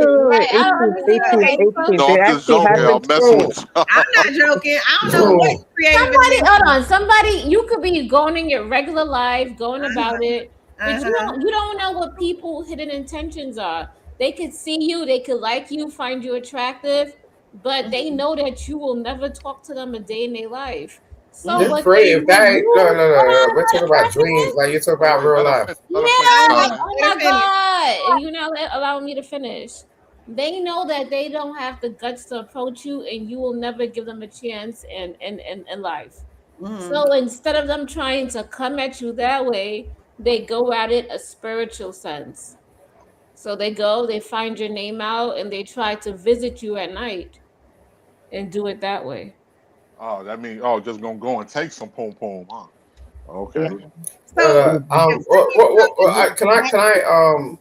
I like say like Riaz was saying like you can't sleep on your back. So Riaz, how do you sleep? Basically, I sleep on my right side. On your right side. Yeah, basically, that's how I'm supposed to sleep. It's not basically. It's either you do or you don't. No, I do actually. So you sleep on your right side? Yeah, I sleep every day. Yeah, every day. Oh, okay. Yeah, basically, the reason I do that though, Simon, I found out that's what I'm supposed to do. I used to sleep on my back though, and actually though, I don't know. It's really hard to explain, but that's It should be hard to explain if you've been doing it every day. I mean, come on. No, but look, explain to us. Leave him alone. No, I know Riaz. Riaz know who I am. Okay, go ahead. I'm trying to understand. Yeah, okay, so I used to sleep on my back type thing one time at 18 years old. When I actually did that, I had this very graphic dream. It's like this succubus spirit dream came to me though when I was like 18 years old. I had this very graphic dream though actually. And when I woke up, I was terrified. Then I told my family and everything like that and what actually happened. And then when I actually researched into it and everything like that, and then I actually found out which side I was supposed to sleep on. And then from that day forward, I started sleeping on my right and actually got better sleep. Oh, okay. That's interesting. No, I've only had that happen to me once. And the only way I find out is because when you wake up, sometimes you feel drained of energy, and sometimes you'll have marks on your skin. And then you'd be like, where the hell did this shit come from? You talk about yourself, Graham. Yes. Maybe you scratched yourself in your sleep. No, it's not that. No, I'm not shading you. I'm just saying. I swear I'm not. I think I'm telling you, there's not that. Like, why would Wait, you know how I found out though? Basically, I found out because though when I was sleeping, when that actually happened to me graphically though, and when I woke up, I panicked. I've had that. Literally when I wake up, I don't know what time of day it is. So let me ask y'all this, okay? Because you guys were saying succulus or whatever these people are, right? Succubus, though. Succubus is a female thing that comes to you. I know. So whenever you're having a wet dream, is that a succubus? No, What's a wet dream? No. How y'all know? What's a wet The dream? difference is you feel drained, or you don't use it's not familiar to you. So you feel used up, essentially. You feel drained. Chanel, what's You can have a wet dream, and you could be thinking. What is a wet dream? What is that? What is that? A wet dream is like a sexual dream, and you have a dream about you having a wet Sexual dream. Yeah, you having a Meaning what? fantasy about this girl or this guy. Oh Lord. Okay. I've never had. Or you just having sex with somebody in a dream, or they're doing something. I don't know anything about that. So you never had. Hold on. So we acting like we don't have that. Like everybody has that. We all adults on the piano. You went to church 24. Because I'm an adult, I'm supposed to understand what a wet dream is. Like, no, I don't know what wet dream is. Yeah, but I was just going to tell you, Kate, if you know what I also believe as a Muslim, there's 3 types of dreams that me as a Muslim I actually had to experience. There's one dream from God, one from the devil himself, and one's from myself. There's 3 types of dreams though that I experience as well, though, you know. Not like I experience, but what actually happens, though, you know. Yeah, what's the 3 that you're talking about? Okay, so the 3 dreams is though, right? One dream from Simon, since me as a Muslim. So there's 3 dreams. One is from God, right? One is from the devil. One is from yourself. I don't believe in the devil, but go ahead, young Riaz. Okay, no, that's fair, but I'm just telling you what I believe and what happens to me. Where do you think dark spirits come from? I'm still getting back from this wet dream shit. I don't know what the fuck. Oh, from negativity, from a downward spiral. I don't think it comes from the devil. Y'all give that one being so much credit. It's crazy. I'm not asking you. I'm not saying I'm giving anything credit. I'm saying, where do you now? think Now I'm starting to become interested. So, what is this something that women experience? Like you have wet dreams? Yeah, he wanted to take. Hold on, I thought we don't. Well, no, you got the points. So it's just like I don't know. Like you don't have fantasies. I thought you don't have fantasies, Simon. Fantasy of what? You don't have fantasies of sleeping with women or fantasies? No. Why am I gonna have a fantasy? What are you talking about? No. So you don't have fantasies. You don't be like, oh my god. No. Why'd I have a fantasy about what? So Simon, you never thought about a woman and having a sexual relation with her? Why'd I do that? That's crazy. You never thought? Because you're a straight heterosexual man. That's why. Yeah. What? Why am I gonna fantasize? Like I got women in real life. Okay, hold on. You never watched Corn? You never watched Corn? No, well, fuck no. You never watch Corn? He lying. No way. No way. Out of your mind. Like I don't know what am I getting out of like watching you know what it is? I don't know what you're talking about. Like I know I see some shit on the internet. A minute ago, but no, I ain't gonna click on that link and go, ooh, like no. Okay, watch Corn. A second ago, you said you didn't know, you didn't watch it. Now you're saying you don't know what it is. So which one is it? You don't know what it is, or you didn't watch it? I said like I see adverts and shit like that, but I ain't clicked on the link. If you see advertisement, that means you don't watch it. Right. No, I ain't watching it. No, that's different. 18th, you know, for me though, bro, I've never watched it. The real reason I've never watched it is because it destroys my soul, and I'm not willing to do that. I find it boring. Like it's just like I'm not gonna watch. Very ironic. Hold on. Young Riaz be going around here showing his gangster music, dressed up like a gangster, doing all this gang. They're trying to be like, I'm not gangster. I listen to the Lord. Yeah, but I'm actually serious. I dress like it. I influenced by it. I like that music, bro. So are you a gangster? No, I'm not about that life. You say you're not about that life. No, I'm serious though. When I say I'm not about that life, I'm actually serious though. I've never actually been about that life. I just like the music and the fashion. No, it's nothing wrong with that. It's nothing wrong with that, Riaz. We know that you're not about that life, love. Nothing about you says gangster, even with the clothes on. Nothing. Okay, sorry. Continue. You just like the vibe. Yep, I enjoy the vibe. I think I like the vibe. I like the fashion. Do you listen to rap music, young Riaz? Sorry, what was that? Do you listen to rap music? Yes, a lot. And you don't think that destroys your soul? No, not really. I have control if it does or it doesn't. I just pray on it.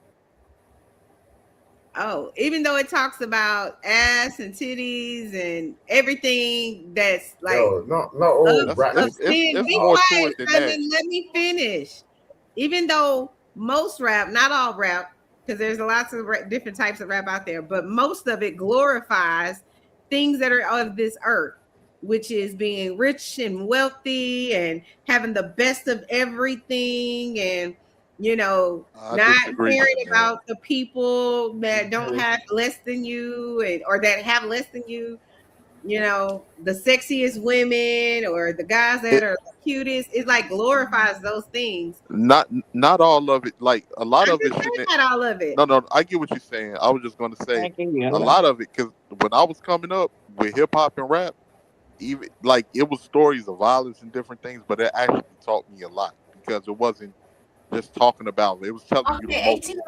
18 letter. When you grew up and when young Riaz grew up is two different generations. Or all due respect. No, that don't make no damn difference. What you trying to say? I'm old? I listen You trying to say I'm old? Huh? Huh? Yes, yes, that's what she's saying. You're old. Uh-huh. But Okay. no, that's what I was saying, young Riaz. I get what you're saying about how the corn industry and all of the things that goes along with it could destroy your soul. But at the end of the day, it's No. just sex. It's just a sexual act. Wait. So, Other people, hold on, Simon. It's just a sexual act that other people are having that someone else is watching. That's all it is. So if that's going to destroy your soul, and I'm not trying to change your mind, I definitely think you should stand on your principles and don't listen to Chanel. But I'm just breaking it down for what it actually really is. And since we all, at some point, will have sex in our lives, it's not a bad thing. It's actually healthy for you. So, but I can't say the same thing about rap. There's so much wrong with it, most of it. I'm not gonna say all of it because, like I said, there's rappers out there that is more like poets, and they talk about things that are like deep thought type stuff. But a good majority of it glorifies everything that's in this world that we probably should not be glorifying. And so that's why I'm like, okay, I get the sex part, you know, you're a virgin or you're making sure that you're saving yourself, you know, you're doing the right thing till marriage and all that, and I respect it. But you having sex or thinking about sex harms no one, not even you. But you listening to music that is negative and is combative and all of that type of stuff, it can be harmful if you're not of a strong mind. And even if you are of a strong mind, if you continue to put that into your psyche, just like any other negative thing, it will corrupt your mind. I'm just saying. Yeah, Riaz. That's why you shouldn't listen to rappers like Meg Thee Stallion and all of them because they said horrible. This ninja. Horrible. He wants to have a gender war so bad. I'm just Okay. saying. Look, I get. Wait, but can I just clarify things though? I get you on that aspect though as well. I actually, what I do, I do the balance stuff. I listen to both positive stuff and the sweet stuff as well. So of course, there is that positive stuff. Sweet stuff though. What's Because the benefit? because I just like the music, the vibes and stuff. I just like the vibe. They just have a good vibe and the way they dress, the fashion, you know. And also some of them, while they're actually talking about that stuff, it's like they're just speaking from their own personal experiences and they grew up. It's not right the way they live. However, some of the artists though, when they're actually doing it, they themselves actually know deep down inside. They know, you know, they're actually self-reflecting type things. Some of them actually know though that lifestyle they're trying to leave, and also what they're doing is right. Or not. I have a question, young Riaz. How can you relate when you don't even live their lifestyle? I don't know. That's actually a really. His other life, he was a rapper. I can't wish it out. No, the reason. Let me bounce. So let me ask everybody a question. When it comes to rap, if you can name one thought-provoking song in hip hop that was really deep, what would y'all name? Because I want to see. I would say Changes by Tupac. That is so. And that that was is so not so stereotypical. much That is so thought-provoking as it was. It's like this shit is so real. But I would say because Tupac was my favorite rapper of all time. But that song "Keep Your Head Up," it just resonated with me, and I was probably only like 12 or 13 whenever I first heard that song. But It just was so real. I ain't never been Brenda or the lady that was represented, any of the people that was represented. I don't even consider that rap. Like, you know, I think that's It's more definitely rap creative. That's rap. I can't create like Okay, that's not one of my favorite Tupac songs though is Soldier Story. What do you consider that? What do you consider Keep Your Head Up? I think that's like kind of hip hop because it has like a melody. It has like I get what you You separate. rap is just like hardcore, like lyrics, No. blasting. All of it's rap. All of it's hip hop. So it's hip hop. That's what I'm If you saying. ask me, that's one of my favorite Tupac song though is Soldier Story. What you know about Soldier Story, young Reed? I listen to Tupac though actually. Before I actually got into all that UK stuff mostly, I was into American stuff first. I listened to all the old school stuff first. Then slowly though I got into UK stuff slowly as I got older. Got it. I like Nas. I don't really like whatever the new stuff I is. do too. You give me one now, creator. I was gonna say Nas. Which one? What song? Yeah, I mean that makes sense. You don't know. You're defining. You don't know. You're defining hip hop versus rap. And rap's more like, so you're saying like rap's more Nas, commercial, one like- mic. One mic. Okay. One mic. No, you know See, that's because that's commercial. That was on the radio. what's that one? I was 18 always gotta say some shit. Oh, you know what song I like by Nas? You Can Hate Me Now. Oh, that's a classic. Come Yeah. on, stop. I can't stand who's singing the hook, but I love the song. What? Listen, here's another thing too. We can't sit here and act like Puffy ain't produced hits because of his situation. I don't care that he produced hits. No, I'm just saying, like, I'm not we giving love the him music credit. I'm not before. doing none of that. We ain't doing that. No, you got to separate the music from the person. I'm not. Anyone that's been around Puffy, that's a, But you can separate it. Let me not. You can separate it. I am. Yeah, But- I am. But I Definitely can't. I'm not. It's like saying someone unalived someone, but they But he made really didn't. good art. No, that's not because he never underlied anybody. Right? To me, that's No, he did. He did. He didn't Where's unalive Biggie? nobody. You got any proof? Where's You Biggie? go around Where's throwing Biggie? accusations like I that? definitely believe he has Come on, 18, stop. Porter's death for sure. He didn't unalive nobody. Puffy is not a Okay. gangster. Okay, I definitely believe he. Well, I'm not even gonna go down that road with you tonight, because we don't have Wait, time. but anyways, the point I get is the look. We're my talking about time- near-death experiences. Hey, Simon, what is your? Hold on one second, young Riaz. What is your Simon? What is your most thought-provoking hip hop song? Eric B. and Rakim, Follow the Leader. Okay, I can respect that one. My favorite Mine- hip hop song is "All About That Bass." You know all about that bass. About that bass. About can that see that bass, shit. no trouble. About That ain't that. no hip hop song. Get out of here, Chanel. That ain't I was no gonna rap say, song. I like I think his name is Beans. Walk the mic. Oh, that ain't thought provoking, but yeah. But my favorite, the one I'm gonna Oh, one that Kanye really- West. Kanye West. When it all You falls can- yeah, down. Kanye had a lot of good. Kanye West. When it all falls down. All Falls Down is a classic. That's a classic. All of his, provoking. I like his whole and I'm not a Kanye fan like that, like some people are, but I like that whole album. I don't know which one is the one where he was like College Dropout. Fight. Isn't it No, College what is it? Dropout, right? College Broke.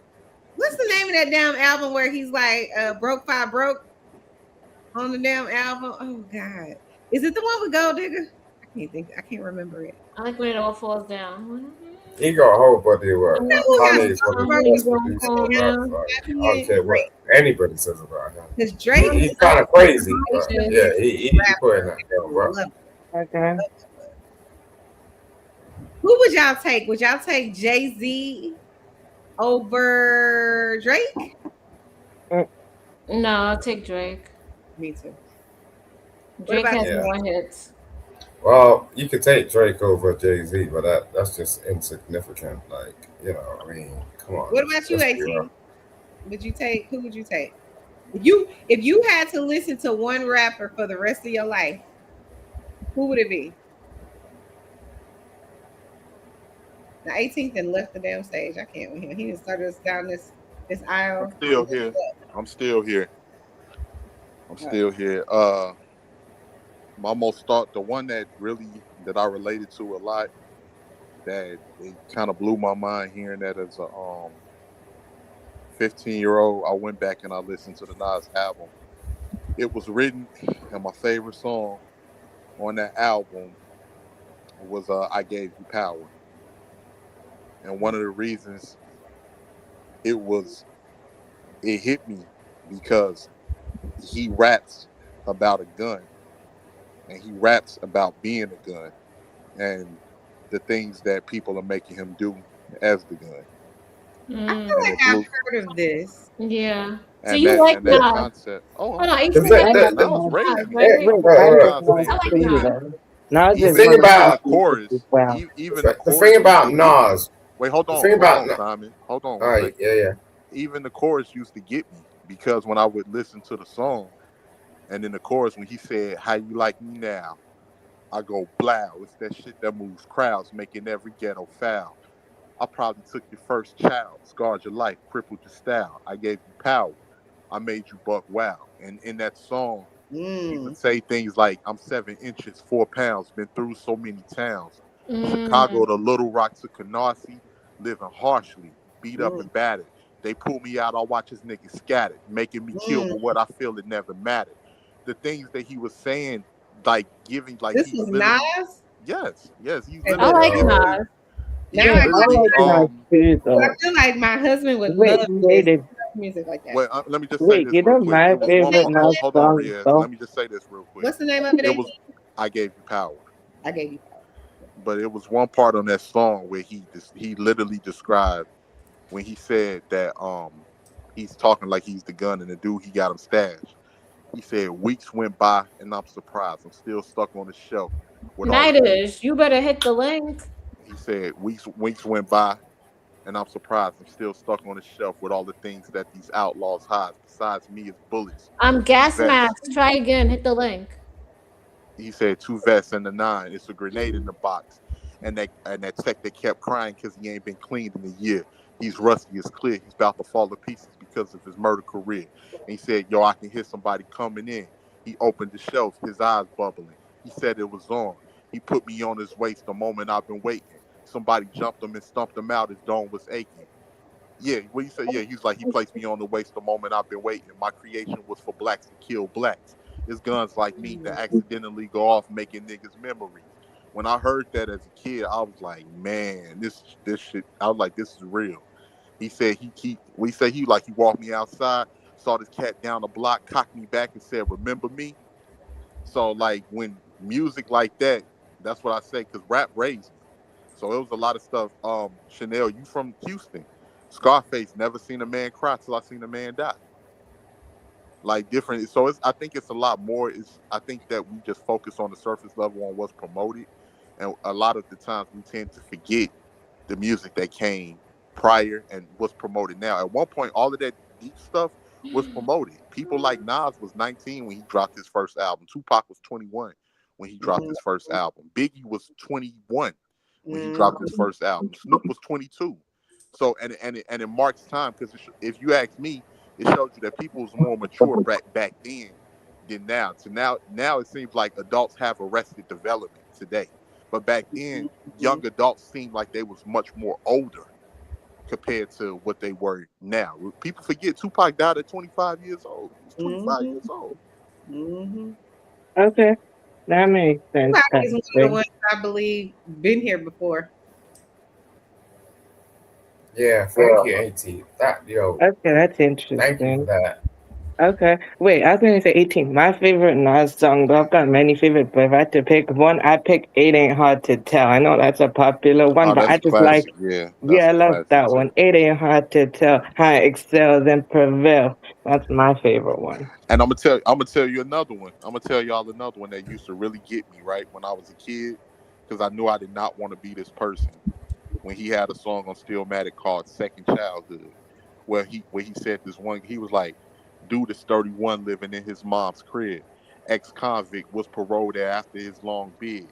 He still got a corner. He still sling on the corner. Got a crew. They break his mom's furniture watching Comic View. Got babies by different ladies, high smoking L's in the same spot he stood since 1985. Well, when his funds low, he be crazy. He tries to hit his mom up on a payday. What he say? The school that he went to, teachers never cared. They was paid just to show up and leave. No one succeeds. So he moves through the blocks different. He moves through the blocks different days, different years, sitting on different benches like his musical chairs. All his people's moved on in life. He's on the corners at night with young kids. It's them he want to be like. It's sad, but it's fun to him, right? He never grew up. 31 and can't give his youth up. He's in his second childhood. When I heard that shit as a kid, I was like, I do not want to be that. I do not want to be that nigga. So That's it's a true. lot. That's true though. That's a good verse because a lot of these guys who come out of jail, they have arrested development. Yeah, and he taught the same thing. He had a verse for the women too. But yeah, Wait, I was gonna tell. stuff like that, man. That's why I don't look down. Like today, if you want to say the hip hop that's promoted today, and like I say, it marks the times on what people rapped about then versus now. Because now you look at the school system. Hey, Eda Man. Shout out to Eda Man, man. That's that dude right there. Shout out to Eda Man. But like when you look at what's going on today, like these kids, man, they can barely read. So of course the music is not gonna be the best. Everything is about the beat. It's really no substance, anything back then. Coming up, you had to read. You had to, be able to comprehend books and all of that. Like people like Nas was in he didn't even graduate high school. What is this, Young Riaz? You No, took those are voice lyrics. things like I'll try to take your soul from you, sent her to Pilates, came back looking like a Coke bottle. That's a UK rapper named Clavish though. He's more he's more like conscious when he does it though. Like of course he has references to that street life type thing, but he's more of a conscious type person or what. He's more of a conscious type artist though, actually. Like he's actually deep within it. He's got like deep stuff though, He's like 27. But wait, because you went to Pilates, now you look like a Coke bottle. I thought the goal is to look like a Coke bottle. Oh no, that's crazy. But I give y'all one like listen to the full song. The song's name is Backseat of the Rose.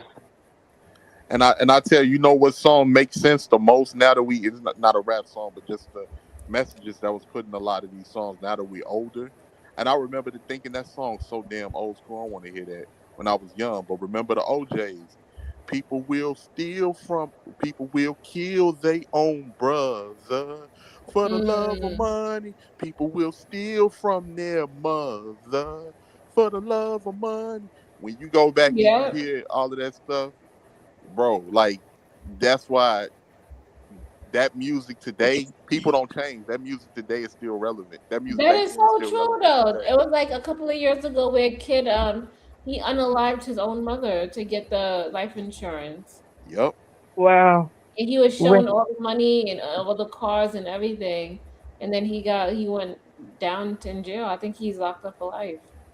Okay, well that's interesting. But I'll tell you this though, I do support a 24-year-old Asper. His name is Young SBK. What he talks about is mental health, spirituality, and the alternative stuff. So he's not like a mainstream type artist. He's more independent, and he's not industry. He's more like his own thing, And he talks about deeper stuff though. Actually, he suffered through a lot of stuff, actually trauma stuff. But actually, he's overcoming it, and he's going around Asia now. He lives in Japan, but he's touring around Asia though, living in different places though, and filming there too. And this time around, he's better. He's been going since he was like 14 years old. He's 13, 14 now, and he's like made it to major platforms at 14, but he's doing so well for himself. Reason I connect to him though, me and him is the same age and the emotional stuff. Other than that though, of course I won't relate to the life he's lived. I grew up different, he grew up different, and I understand that. Yo, Young, what do you do though? What do you do? What do? What do you mean? He's a producer and he's a TikToker. He doesn't Wait. want Let him answer, please. What do you do, yeah? Oh wait, what do I do? What I do though on both here and on TikTok is basically I take clips and stuff on the shorts that I do is I take the clips though of different artists though and I edit it and I actually show different aspects of UK hip hop cultures on TikTok though I do though is I edit the clips though but then I also do voiceovers though so I talk over the clips and I explain what happens in the clips and that's what I do on TikTok. Hey, so is there a link or something we can hook up with what you're doing? Yeah, you can. Just type my name and you can actually see what I do. Alright, cool, bro.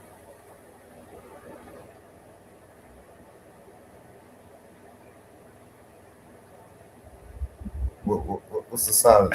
Hey, Chanel and Creative, y'all check the back chat. Wait, sorry, what was that though? It's something about Discord.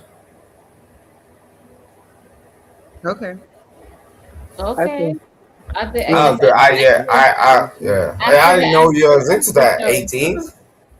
Huh? I didn't know you was into that. Like, you know. Oh yeah. Into what, Simon? I don't know. We're speaking about we're speaking about corn before. So. Oh my God. Oh, what you talking, man? What the fuck are you trying to make me sound like some damn weirdo? But I ain't saying shit, nigga. Okay, no, but look, to be honest, no, well, to be honest, though, I get you on that on that aspect when you're just, and I was saying, though, the reason I don't watch corn because what I just don't want to, and plus, anyways, it destroys my stuff. But I get you on the music aspect. You're saying is what it can do to my mind type thing. But I know I've got a strong type mind. I know what is real and what's not real type thing. I just don't appreciate it because most of the time, Simon, you not hear him speaking. No, I know, Riz. Like we bouncing. I know, but you do that to everybody. It's like right. Just tell me to shut up when I need to shut up. Okay? You need to control me. Like, just tell me to shut up when I need to shut up. I don't. Hey, Simon, shut up. Go ahead, Yes, I was just saying that to be honest, though, because I'm Muslim, that I'm not supposed to. And I am Muslim, though, so I'm not supposed to watch Cohen, though. That's why I've avoided that most my whole life, though. And imagine how I see myself, you know. Like if in your religion said that rap music was bad and evil, then you would. I don't think it is. No, I'm saying, do you think if your religion said or deemed it as bad and evil and whatever, you wouldn't listen to it? Probably, but at the same time, I don't think it is, though.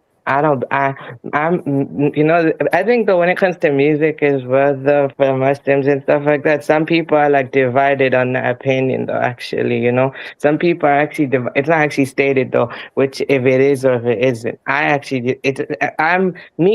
Some people like me though are of the opinion it's okay though. Actually, as long as it doesn't stop me praying though, then.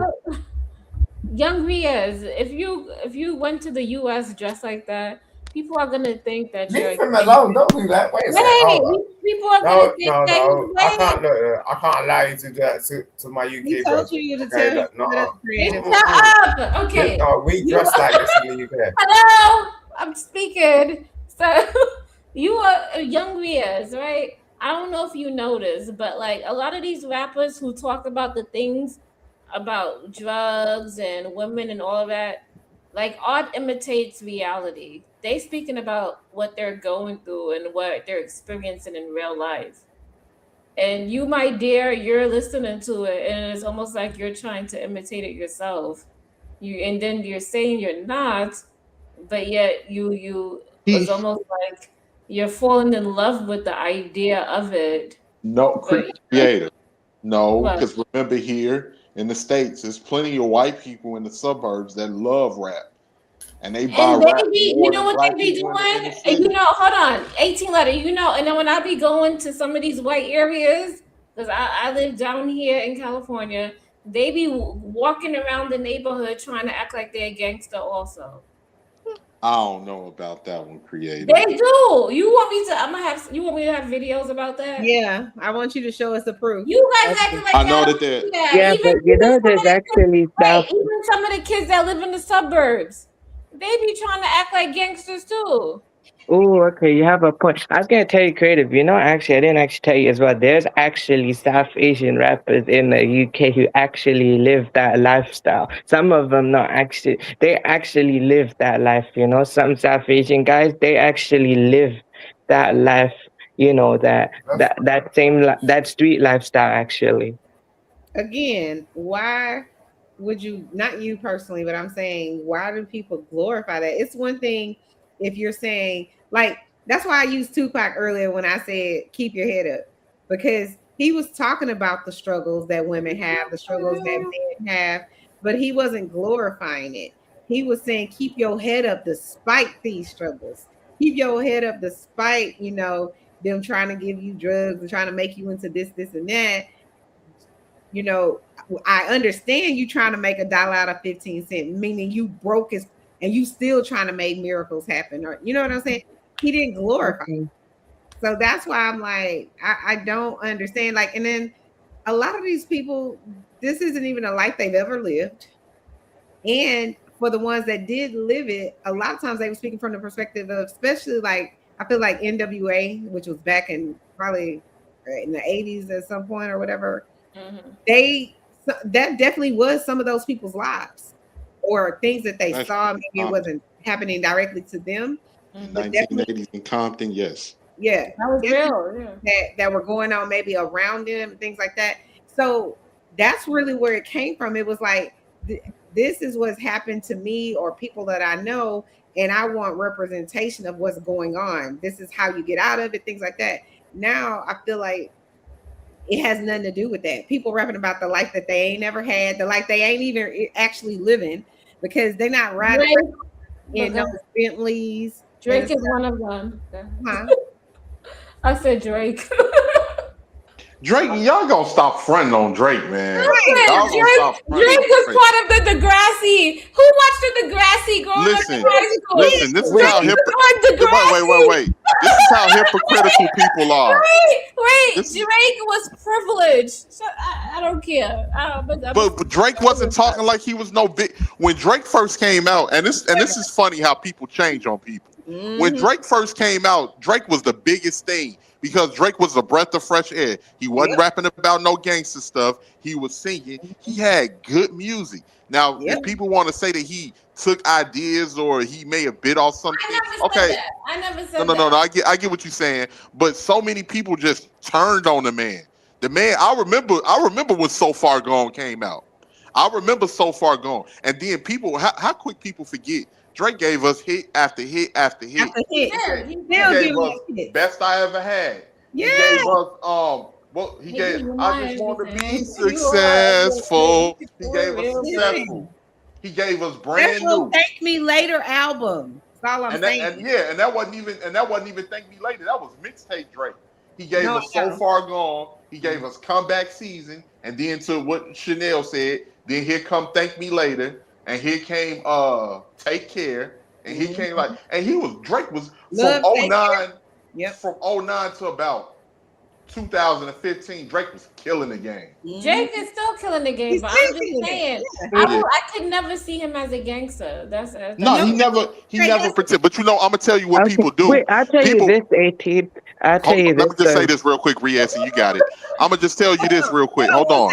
18 Creative. That's gonna be our new symbol. Okay, go ahead, 18. Listen, I'm gonna tell you something. What happened was people got jealous of Drake. They got jealous that he was making hit after hit. And the same dudes, you know, the funny thing is with some of these gangster dudes, the same dudes that used to tell niggas, oh man, be yourself. Don't try to live like us and make music like us and everything. The second that Drake started blowing up and the Kanye West started blowing up, them same niggas that was telling people to be themselves because they felt like they had the advantage and they were trying to be nonchalant. There was the same people, the same gangster dudes that turned around and said, oh man, this music getting soft. Then you was getting soft out here, and so which one was it? Because they made great music being themselves. No, Drake they just talked did. about I love Drake. yeah. Drake just talked. I just hate how people be front, and I love me some Kendrick, but I just hate how people be fronting on Drake, man. I don't like that. Okay, wait. I'll tell you this though, 18th. You know, basically, the godfather of grime. So you know, and he said though, Drake is a culture vulture though, basically. Drake is not a culture vulture. How can he be a culture vulture and he black? Yeah, he is black. So I would never say he's a culture vulture. It's like I'm not saying it. I'm just quoting it. so idiotic. He came from a It makes privileged no life. sense. I would say that. That's like saying an Asian person in Asia is a culture vulture, and they culturally appropriating Asian culture. They're Asian. How can No, they? you got to remember, Chanel. Like, you got to it's remember. nonsense. That was the only thing that they have to figure out some ways that they can get at him. A fact. Oh, wait, my bad. When you have a battle with somebody, you got to point out all of their flaws. And that was messed up. I didn't like the fact that they tried to make it seem like he's such was- a foreigner, he was what? and the Just man his is right there biracial. in Canada. He right Yeah, there in but- Canada, Yeah, next 'cause door he was to. biracial. Wait, I didn't look, like I that. don't mean to be like that though. Sorry, my bad his though. father's from I don't mean Memphis. to be like that. I'm just quoting someone else who was saying it. I don't think that actually, but I'm just saying that basically the 18th. You know the reason why he said that is because look with Jake though, Drake can use their culture, but they can't use him though. You know that's why Wiley said what he said, and the reason though why I said that That though, makes no Wiley's sense. like the Drake is protect. black. Hold on. The reason why that's ironic is because Drake is black. He's They black. just got on him because he's biracial. They mad That's because all. he's biracial. That was Yeah, it. but in a way though, can I tell you the creative? The reason why Wiley's is like that is Wiley's very protective of his own genre. He's the godfather of the grime genre. That's why he's very protective over it. Who are you Who talking cares? Somebody gonna come out and they gonna overblast him. Who cares? There's rappers coming Nobody out every owns single day. music. Like, come on. The thing is, Yo, nobody Graham. can own music. That's like saying someone owns food. How? It's not you. Didn't create it. all. Wait. Fucking You know, start people eating- do own food. I mean, that's What? because that's why you buy it. People do own food. What are you talking No. about? What is No, that? I Look, agree. and how can you say Drake is black and then you say he's biracial? Like, I mean, come on. He is black, but I'm trying to say that the only thing they got against him is he's biracial. Yeah. Like, No, they it use don't that make against sense. him. You can't say he's black and biracial at the same Yes, you time. can. Listen, Okay, but Simon. Our categories over here, our categories over here is a little bit different from the UK. Right. Biracials is not their own category. Hey, don't here. because you're gonna try me, okay? Don't do that. Ain't nobody Don't trying you. I But I'm understand. saying, listen what I'm Wait, saying. yo, Listen. yo, 18, don't. Like, Listen you to what don't, he's no, saying no. before No, you listen to what I'm saying, Simon. Ain't nobody trying you, bro. Chill out. What I'm saying here is like, even though you have biracial people here, they just classified as black here. Well, they because it's If been they have been black that way in for them, so long. It's They're been that, biracial and they're also black. That's how America sees biracial people. If you have black in you, they see you as black first and biracial second. So that's how come creative is saying he's biracial, he's black, and that's yeah. We don't have the same racial history here as in the UK. And I I'm know saying that they're using that. Wait, no, I didn't have a problem with what creative said. I had a problem with what you said. You said we don't view it the same way. And no, because I'm saying because of racial classifications in your country versus over how do here. you know what the racial classification is in our country? What are you talking about? Like I've seen it. I've seen the documentaries and everything on the UK. When's the last time you was in the UK, bro? Simon, do you have to go for you to No, read don't about do something? that. That's why I said you're gonna try me. Okay, you want to try me? Try me. Okay, not if you want to open your mouth and say some shit, go ahead, sir. Not I'm just just trying saying. you. I ain't When was trying the last you yet. time you was in the UK, bro? I've never What been you to know a about fucking. biracial classification in the UK? Huh? Simon, shut the fuck up, man. Shut the fuck up. Now you pissing me off. You want to shut No, the fuck up? now you pissing me off. You're not being real, bro. No. What the fuck is When you talking was about, the man? You last let that time motherfucking you was alcohol in the get to your UK? motherfucking head. Ain't You need to be complicated. smooth. You need to be smooth. No. Be real smooth. I ain't being you. That's what it is. And you want to open your mouth and chat some shit. Cool. I roll with you. What I'm saying. Be true, bro. What the fuck is you? I don't even know what you talking about, bro. I know what you're talking about, and you took some bullshit. At the end of the day, like, look, what you said, right? Racial classification. What up, RB? Is what you Okay, think. wait, sorry, my bad. Simon, you starting to irk my nerves with all of this yelling. I don't really feel it's late. It's late at night. I don't feel like yelling. Do your grandma. All right, do your grandma dance. All right, okay. You know what? You know what? Right? I don't know who the fuck you think you playing with. I don't know who the fuck you think you. But that's all right though. Swearing at me. Look, I'm just asking you a question. No, ain't complicated. Like, no, I ain't know. He said something, and I'm saying, look, bruh. Anything. I respect 18th out of anybody, anywhere, on any type of platform. 18th Well, you're not acting like it. No, but I'm just saying you can't turn around and say something like that because it puts you out of your pocket. You gotta turn around and say, okay, let me ask you a question. Are mixed race people not their own category in the UK? No. So okay, so they just identify as black. No. So what do they identify as? Nothing. I can't. What are we arguing for? Exactly. He's just You see this shit? Wait, sorry. I'm just gonna say. Like, wait. I learned something today. Because it's like, what did you the thing learn? is what you're saying, because I didn't know that that's what goes on in the US. But what I was trying to make like clarity on was, 18 saying that happens in the UK. And I was asking him, how do you know that? Because if it does go down in the US, fine. I can agree. But you can't say it happens in the UK if you don't know how it goes down like that. You miss. It's different. I don't know what you heard, Simon. I said the UK and the United States racial classifications were different. Mixed race people was categorized differently in the UK versus here in the United States, where historically we've had something called the one drop rule. And the one drop rule was created to make sure that mixed race people or people with even any type of African ancestry did not get Europeans' wealth passed down for them for generations. That's why it was created. So therefore, people that was mixed race were classified as black. And I'm gonna prove you further. I'm gonna prove you wrong even further.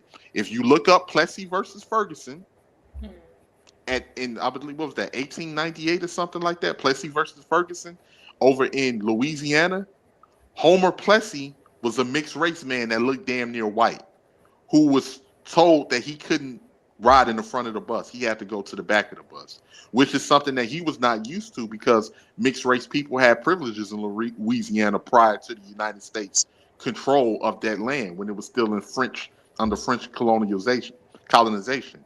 All of that shit changed with United States law, and they took Louisiana. So he thought, oh, I'm mixed race, I'm above notch, I'm not like the monoracial Negroes, until it was time for his ass to ride that bus. And they say, you better get to the back, otherwise suffer the consequences.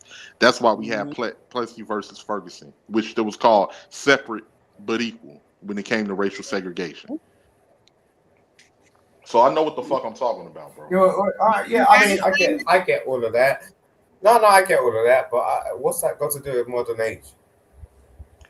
I'm just telling you a little bit of the history that leads into the modern age on why we don't identify mixed race people No, here it's in this kind of country. irrelevant. Like, I get where you're coming from, and that's cool. Oh my God. And like, thank you for the history lesson.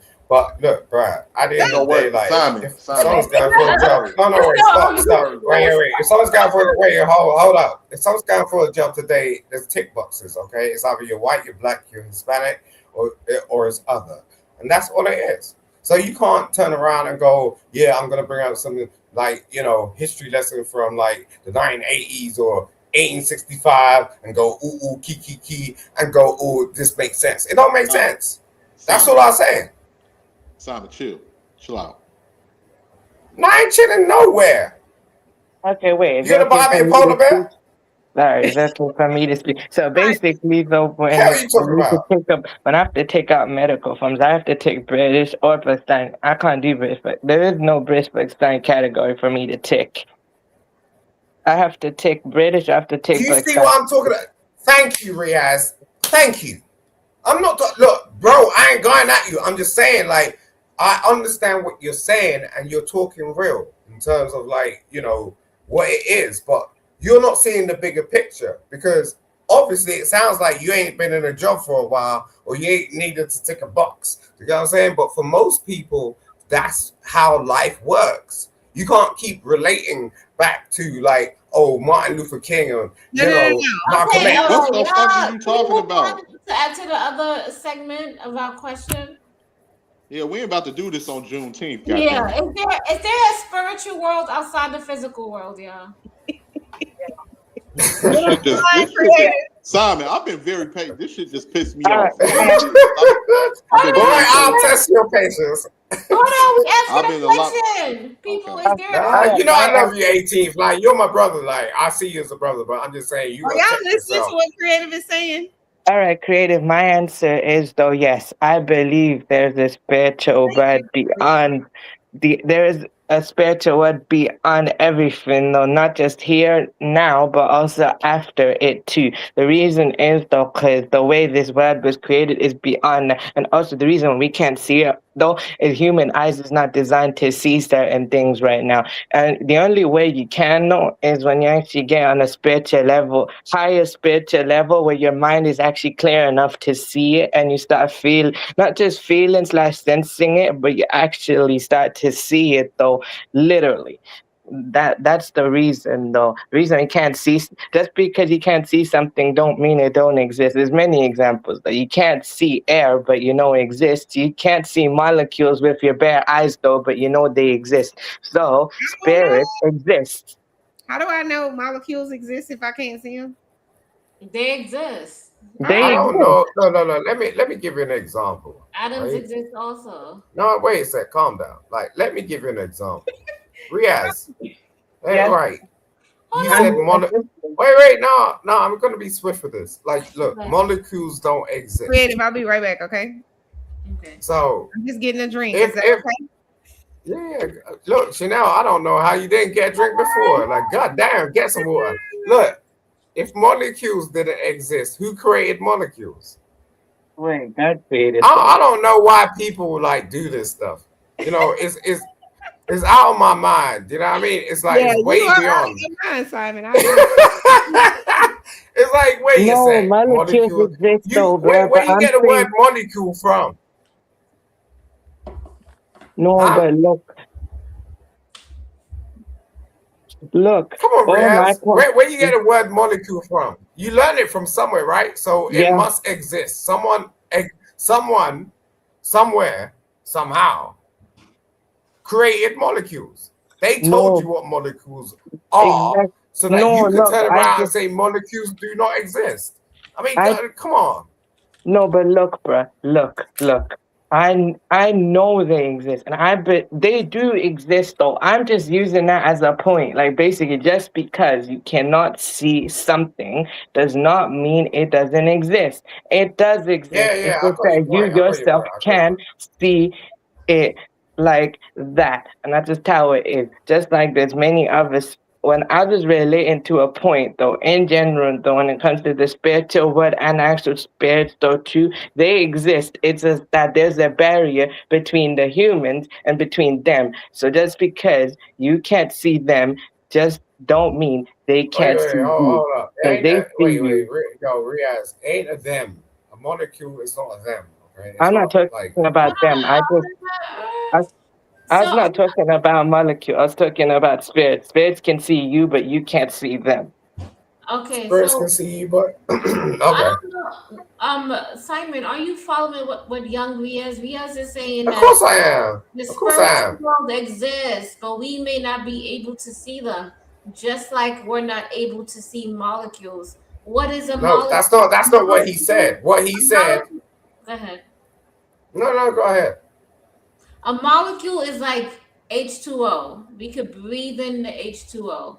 We can't physically see it, but we know that it's in the air. It's something that we breathe in and we breathe out. Oh no, that's what he said. He said we can't see them. No. The only reason why you can't see them is because you're not reaching deep within yourself to find out.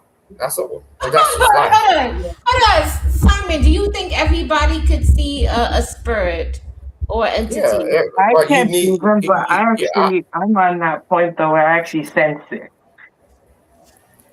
Wait, it's I'm up to asking you whether Simon. you want to choose to see something or not. Simon, do you think every human walking this earth could see a entity or a spirit?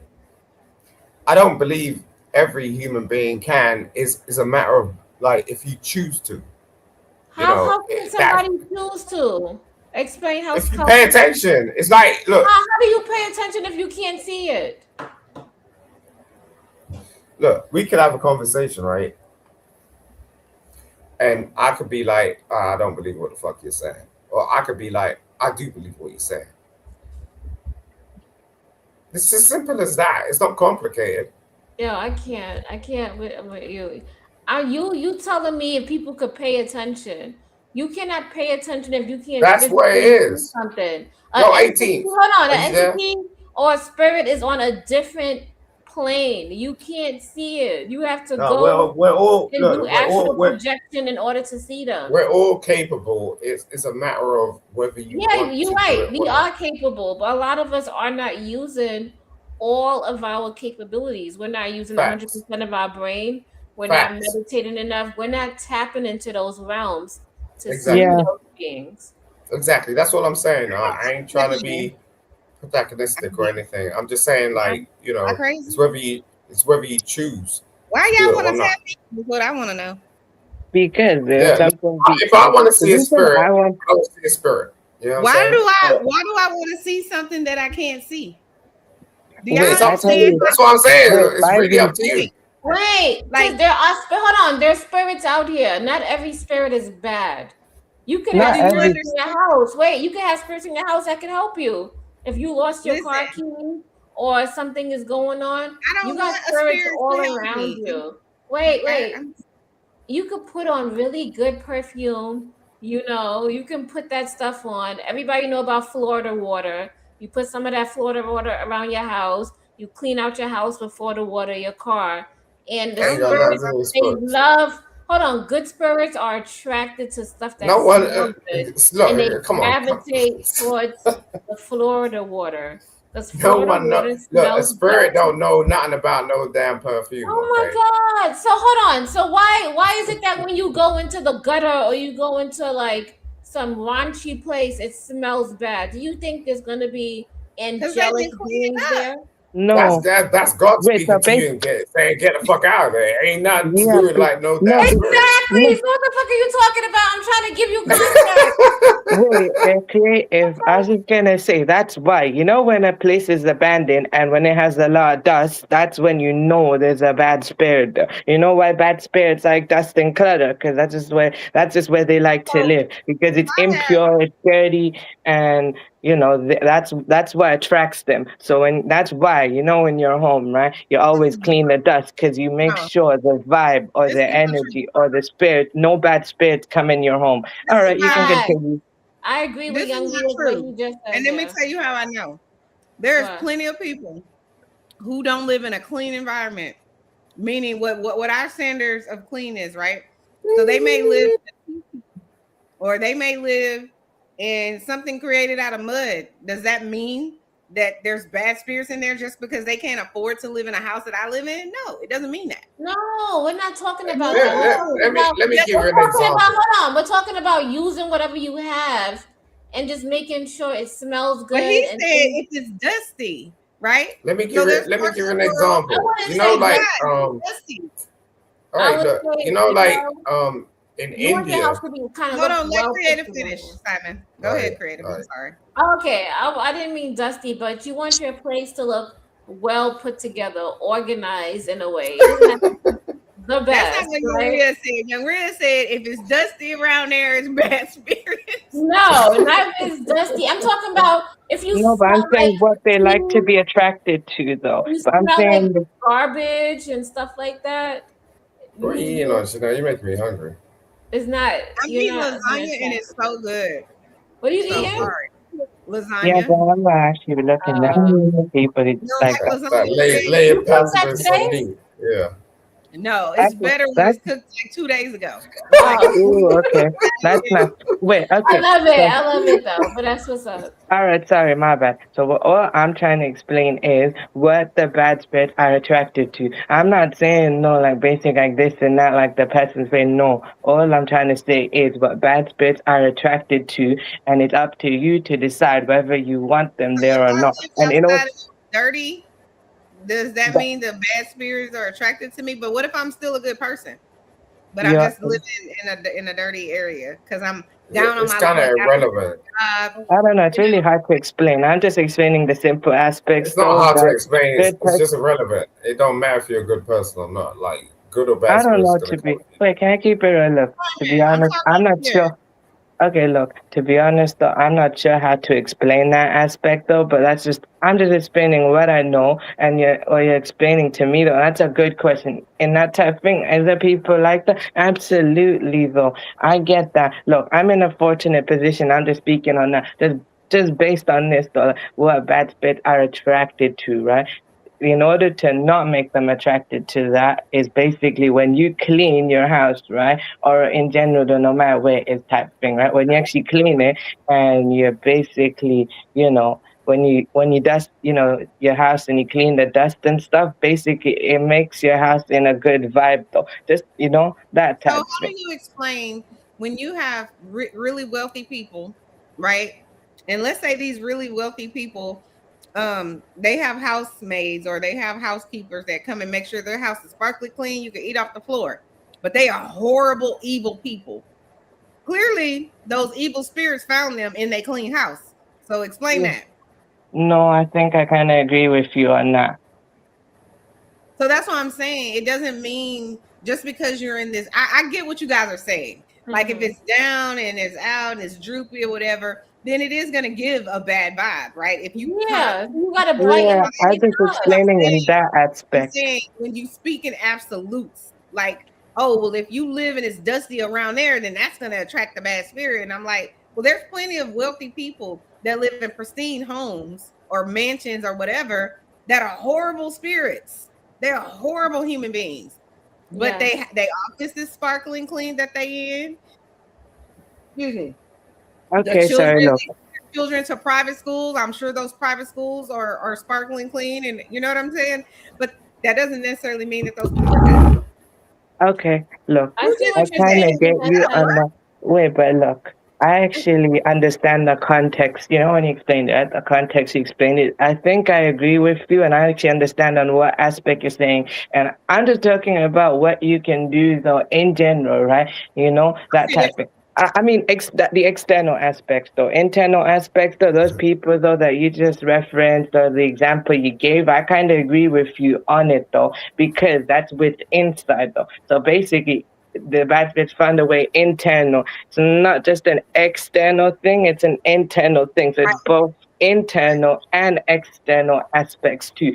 I was just trying to explain the external aspects and what you can control too. However, what you can control / manage, right? The external. But if you're gonna do the internal thing though as well, is like, how you speak, the manner type thing, and also the when you're praying on it too though, and when you clean your stuff type thing, that's what I'm saying though, the internal aspect, that's different. Sorry, I get you. So, I agree with you and everything. It's just, explained different. I would say if you All right, watch. can I? Oh, sorry. Go ahead. No, go ahead, Simon. No. Okay. You want me to go ahead? He wants to talk when other people are talking. So I'm just saying, like, if you go ahead, like, I'll line it up. Like, I got a question for Riaz. That's all. Oh, let me just say this. I was gonna say if you watch some of these scary movies or No. some of these like I don't watch movies- scary movies. Well, if you did and you saw these haunted movies, right? Because Chanel don't watch them. You would happen to see it. Right? What reason? I can't think of a reason why I would be like, I want to be scared. I don't know. Maybe it's Oktoberfest and it's scary month and it's September or some shit. I don't want to watch a scary movie. Okay, Ever. whatever. That's you. Maybe your But husband. you go right ahead, creative. Drag Go you right to ahead. watch it. But anyway, so anyway, if you watch a movie, right? If you watching the scary movie, you will see that these people we have in these dark rooms, there's no light. The walls look like a dark beige color. It look gray, and you'd be That's like, where you no got it wonder. Yeah, no wonder all the dark spirits want to hang out here. Look, it's sad. That's the thing. Look, you're putting yourself in that place. I mean, what's I'm what's just that saying one that about? it's sad, it's droopy. It allows that depressive downward energy. That's it what the allows movie that industry energy to tells just you. sit there. Is what I'm saying.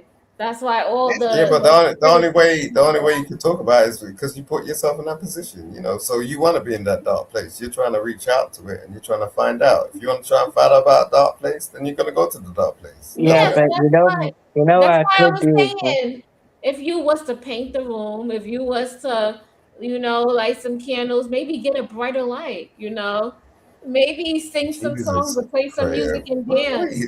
Come on, You can uplift that whole environment where those dark spirits gonna be like, I can't hang around here. I'm happy. I need to leave. You're scary. Maybe, just maybe, if you are the bright light, then the dark spirit will go away, not the environment. Yeah. Exactly. Yes, you can. You can raise your vibration to do that. Yes, you can. I don't need to raise my vibration. I'm already raised. I'm not talking about you. I know you're not. I'm not saying you specifically. I'm not saying you're talking about me. I'm saying just to the argument of like, I'm already that. I'm not saying that. Okay, so for example, this morning I was making empanadas, right?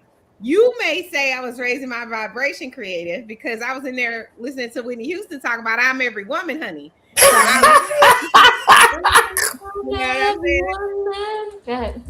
love that song. It gets me in the mood, okay? It's sort of like if you listen, well, you might not agree with this. It's like I love listening to gospel music sometimes, right? Like if I'm cleaning up and I'm listening to certain gospel music, or if I'm cleaning up and I'm listening to Eminem, he could also raise the vibration. I'd be like, yeah, you know what I'm saying? Right? Or it just depends. But I do think all of it matters, right? So like sometimes I listen to gospel music when I'm sad, right? So I was listening to Yolanda Adams the other night because I was saying the battle ain't mine, child. It's the Lord's, honey. And then sometimes I listen to gospel music and I'm happy. You get what I'm saying? So sometimes it depends. Just like if you can listen to some crazy music when you're sad and listen to some crazy music when you hyped to get you hyped up. Like when you go to the gym or you ready to work out, most people not working out to, some sad droopy song. It's more fun to work out to my goodies. You get what I'm saying? It's like it's more fun, put you in a better mood, that type of thing. So I agree Do you go to the gym, Chanel? Huh? You go to the gym? Ooh, he tried it. Oh, sweet. I have a home gym here. I'm playing. I'm sorry. I'll make you work out. You run for me. Wait, but you have a point though. No, But I I don't just have get a membership, but I do have equipment. Like my husband and I, we do like weight training in the mornings. So you go to gym in your house? Pretty much. I do. But it's You got equipment in your house. It's pretty I go much to a gym. gym. I went to the gym, I think Monday, and then I went on. Yeah, she ain't going to no damn gym. I go to the gym. No, Simon, no matter what I'm saying, like you don't believe, but I actually do. Simon don't be going to the gym. Simon stay with the. I don't need to go to the gym. I'm fit as hell. I don't need to do that. No, you don't want to. Wait, but look, I actually do go to the gym though. You just don't. I just don't show it. Oh, okay. What do you mean by that? No, I don't really take no pics. I don't take videos. I can run track for like 3 hours at any time. Like, lying, Simon. Simon is lying. I ain't lying about nothing. Simon was struggling to do 40 push-ups the other day. My cardiovascular is like I don't even need one for about 2 hours, bro. Like, look, I got that shit locked. Yeah, but look. But everyone's That's down, because right? I don't Like, take no pictures though, or I don't take videos of me in the gym. Don't mean I don't go there. I go there. I'm just not showing it. You don't need to show nothing. Like, we're just talking about it. Like, Okay, yeah. So calm down, basically, bro. I'm cool. So basically, what I'm saying is, when I go to the gym, I first, I cross train, then I do the steps machine, and then I use the machine weights, and then after when I'm done with the machine weights, I use the treadmill, and if I get time, I stretch myself out. How many push-ups can you do? How many push-ups could I do? I don't do the push-ups type thing. I do the other stretches though. Yeah, but that's a test, right? So how many push-ups can you do? When is the last time you done push-ups? I don't know what. Yeah, bro. Like, I got a question for you guys. Have you guys ever played with the Ouija board? No. I love the Ouija board. I love that shit. I love it. Oh my god. I love it. I'm so spiritual. You have no understanding. Like my mom used to be into all that shit. Like You she so taught me all spiritual. about. Tell us about your spiritual, Simon. Yeah, you forgot, but that's cool. You know, I know, but it's just like, yo, I'm really deep in that shit. I love all of that shit. I tap into the spiritual world in 2 seconds. I just close my eyes and I see a ghost. Okay, that's interesting. But creative, for me though, right? I don't do that though. I've never touched that though, actually. With me though, when I into the spirit world type thing, I actually meditate. But the type of meditation I do though is called blue light meditation, I just stay in the dark though, right? And I just, think of a blue light over me, and when I actually go deeper into it, I'm actually there. Ria, have you ever seen a ghost? Hold on, Simon. Have I ever seen a ghost? No, I've never seen a ghost. Hold on. I'm gonna ask y'all a question. What's the core purpose of human life or the human experience? What's the core purpose, do you guys think? Okay, for me though, I think the core purpose of a human life though is balance, but also the key purpose of a human life is to worship God though and to do good. Okay. What do you think, Creative? The purpose of a human life? What's the core purpose, do you think?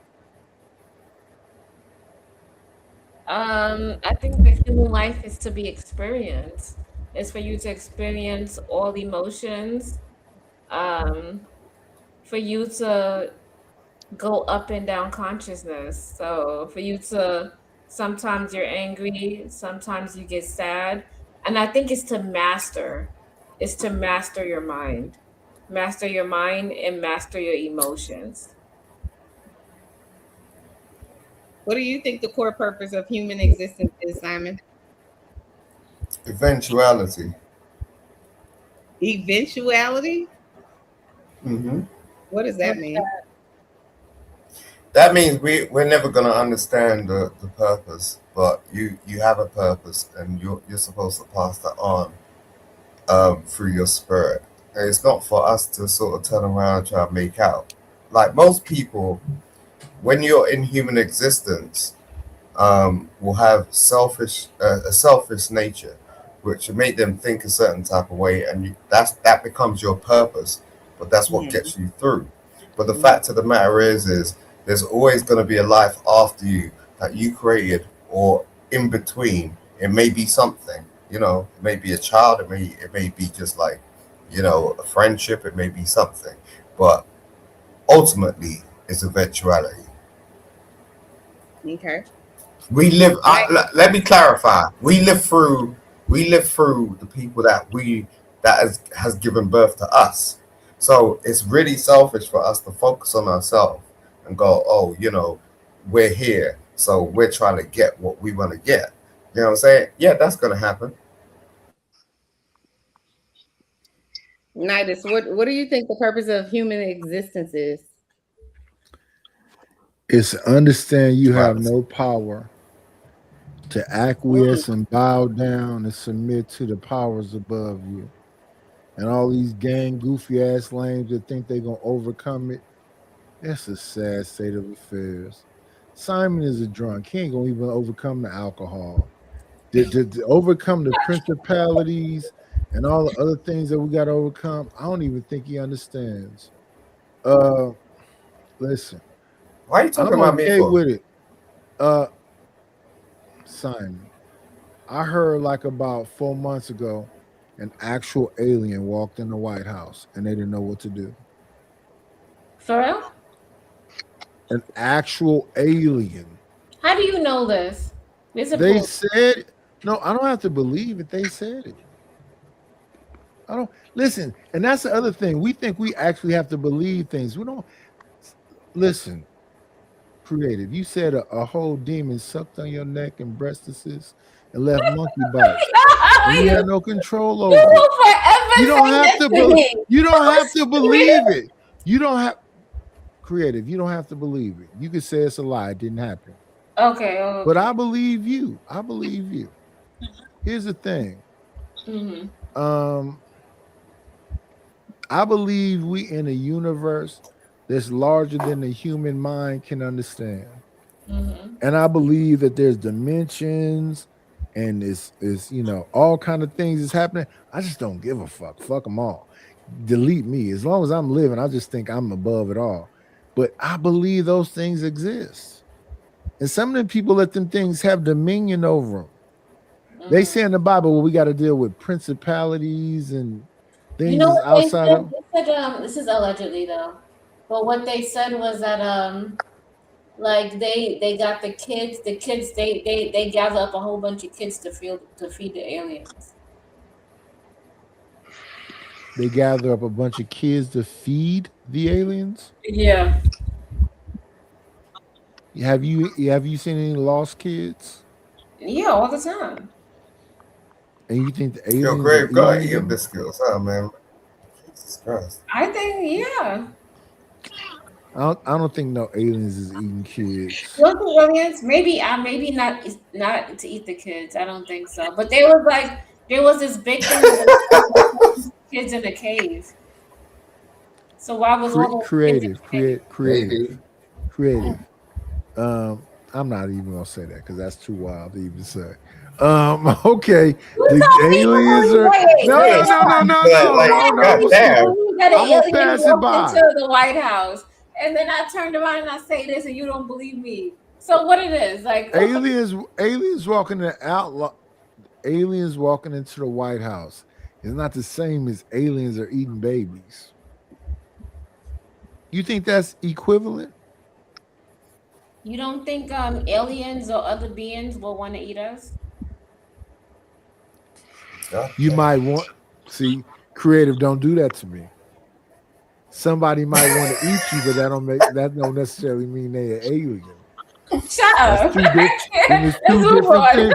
Those are two different things. You're not gonna do that. It's just went laughter. Every time, creative. Every single time you walk in the door, he gets you, and you still. I'm just saying. Listen,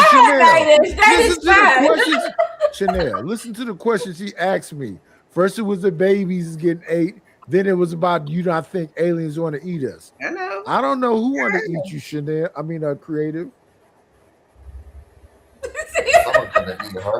Go ahead, Nighters. Finish what you were saying. No, I'm done. Let's move on to young Riaz. No, I never got to say why I think what our purpose.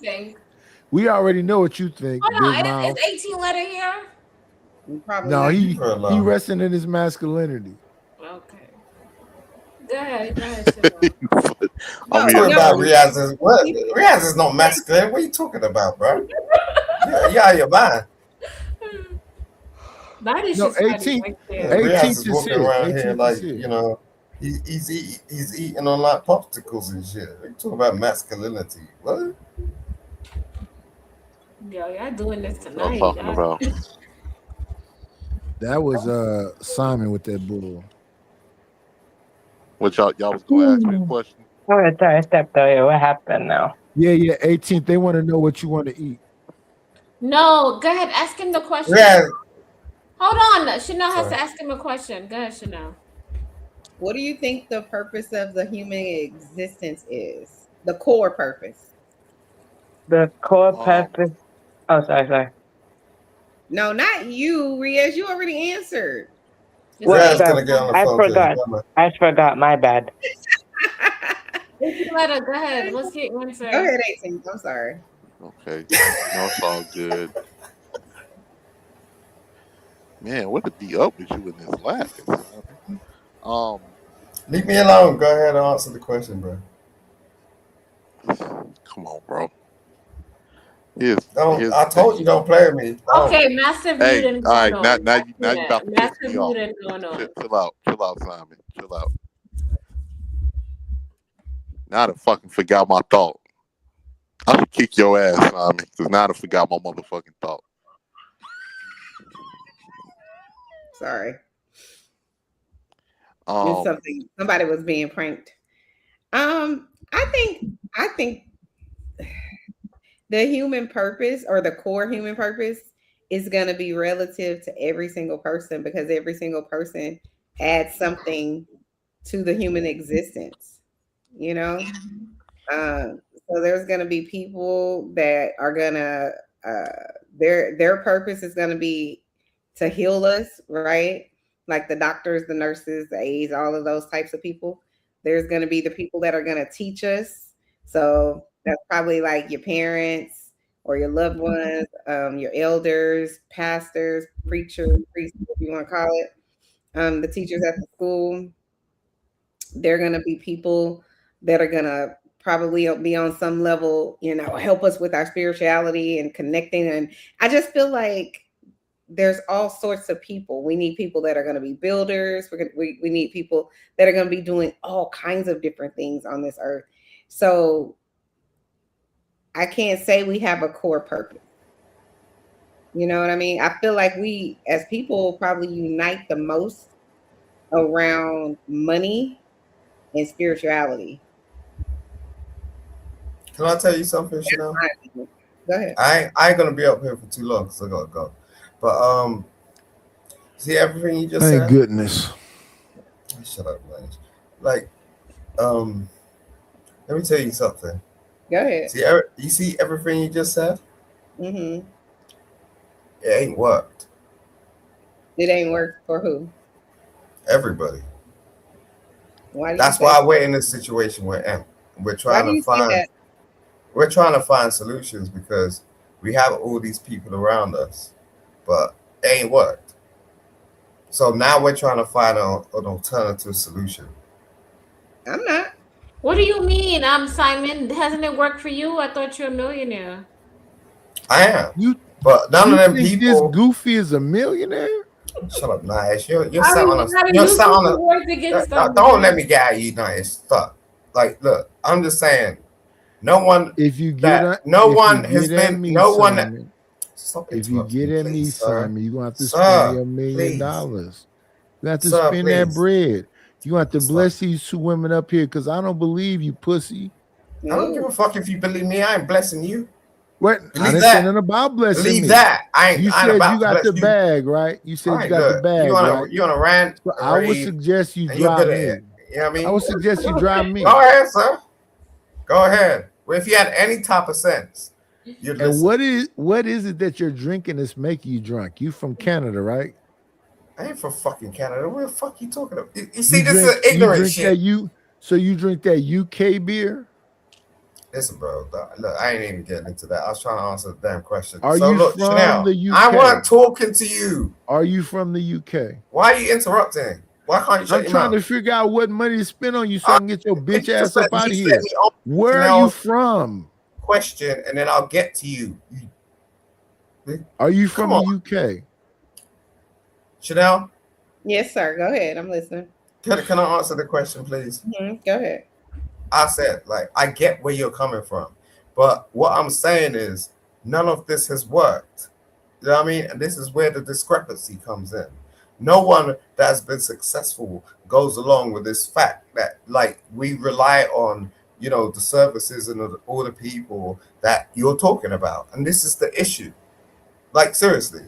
So the thing is like, if you're serious about anything, like, you'll have a one-to-one with somebody that is not part of that.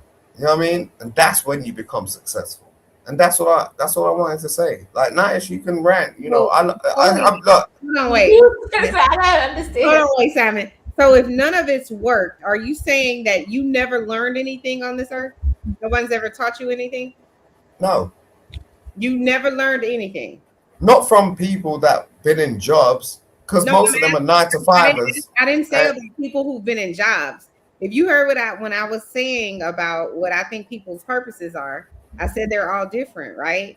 Everybody Yeah, but has. they're workers. They're worker bees. When I was describing it, I said that some people's purpose will be to teach us things, right? And then I said, like, you know, your mom, your dad, the teachers at school, people like that. That's part of their purpose, right? When I said some other things about other people's purpose might be to build things, right? So there's people that are building things like homes. And then when you think about it too, if you're saying none of it's worked, how have we advanced as a society if none of it's worked? How did we get to having from sleeping outside to having actual buildings, to having actual air conditioning? You get what I'm saying? To having a car and not being on a horseback. All of these things came from people having a purpose that actually worked. But you're saying that none of these purposes have actually worked unless you're wealthy, right? What I'm saying is I get where you're coming from. And, you know, the fact of the matter is, you know, there's not a lot of people that'll be around a lot of people that can actually do things. Like, so when you're talking about the population, these people that are in jobs and stuff like teachers, workers, you know, people that are builders, plumbers, all that, it's kind of average. You know what I'm saying? So it's just like you're never gonna fucking realize, part of my language, but you're never gonna realize unless you're in a position where you can speak to somebody that actually can do something different, and that most people are just not in that position. You know what I'm saying? Like, so, but see, that's the thing. We're not talking about the elite people who are, you know, millionaires and whatever else. We're talking about the regular people like me and the rest of the people on this panel that have a purpose. And I'm saying everybody on here serves a different purpose, even within. I agree with you, but like I'm just saying it from my perspective because I am in the elite, so it's just like you might not, you could cuss me out, say what the fuck you want, or this, that, whatnot. Like I'm in the elite. I'm trying to tell you something. So that's all it is. You get what I'm saying? I'm saying like you could be average. You could be average all your life, and people will die being average. And if you're content with that, fine. But if you want to do something, like Simon, we're talking about, you're putting it in a category of like who's better than who, like a competition. When I said builders, not really. No, I'm not trying to do that. When I was speaking about builders and teachers, right? We'll just use those people for example. And you're saying none of it worked. Well, I'm just saying like it don't work because you're not going to learn anything from them. Unless you inherit the money, you had to work for it. Right? It's not the money, it's not the money at all. Something that teacher taught you worked. You're saying it didn't work unless you're super wealthy or something. No teacher on earth has taught me anything that I didn't have to go outside of that like realm and learn by myself. So you didn't learn. Why are we on the internet? Why are we trying to speak to other people? Like, why are we trying to connect? You're omnipotent. Sorry? So you everything that you know how to do and everything that you've done in your life, you solely did it on your own. You didn't have help from no one. Yeah, I didn't learn nothing from school. No, I'm not talking about going to a school. That's what I'm trying to tell you. You don't have to go to school. Are you listening when I say it could be your mother? Creative. Do you think you're a teacher in terms of what you taught your son? Yes. Right. There's people in your community that don't teach at a school, but they can still teach them something, right? Yeah, but that's exactly what I'm saying. We're saying the same thing. Hold on, guys. If Creative is saying she isn't a teacher, right? She didn't go to school and get an education to become a teacher, but she still has taught her son certain things, and they have worked, right? So she taught him how to walk, probably how to talk. She taught him probably manners, how to treat people. These are lessons that happen in life, right? You're saying that everything that's happened to you, you taught yourself. That's impossible. No, I didn't say that. What I'm saying is what you said. Learn it from anybody else. Right. I asked you. I'm very intentional. Chanel, look. You were specifically talking about people that are in jobs. I didn't say that. No, I wasn't. Now you're turning up. No, I wasn't. I was never talking Chanel, about please. I Come was on. never Yes, you did. talking That's what you about said. people in jobs. I was talking about outside of that. No, you literally Hey, am I mentioned crazy? teachers. What I is that? said teachers as a certain type, like that's a portion of it.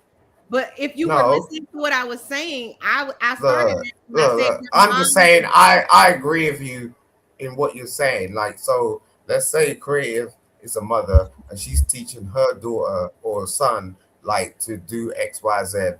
No one's telling her how to do that. She's doing that off the cuff.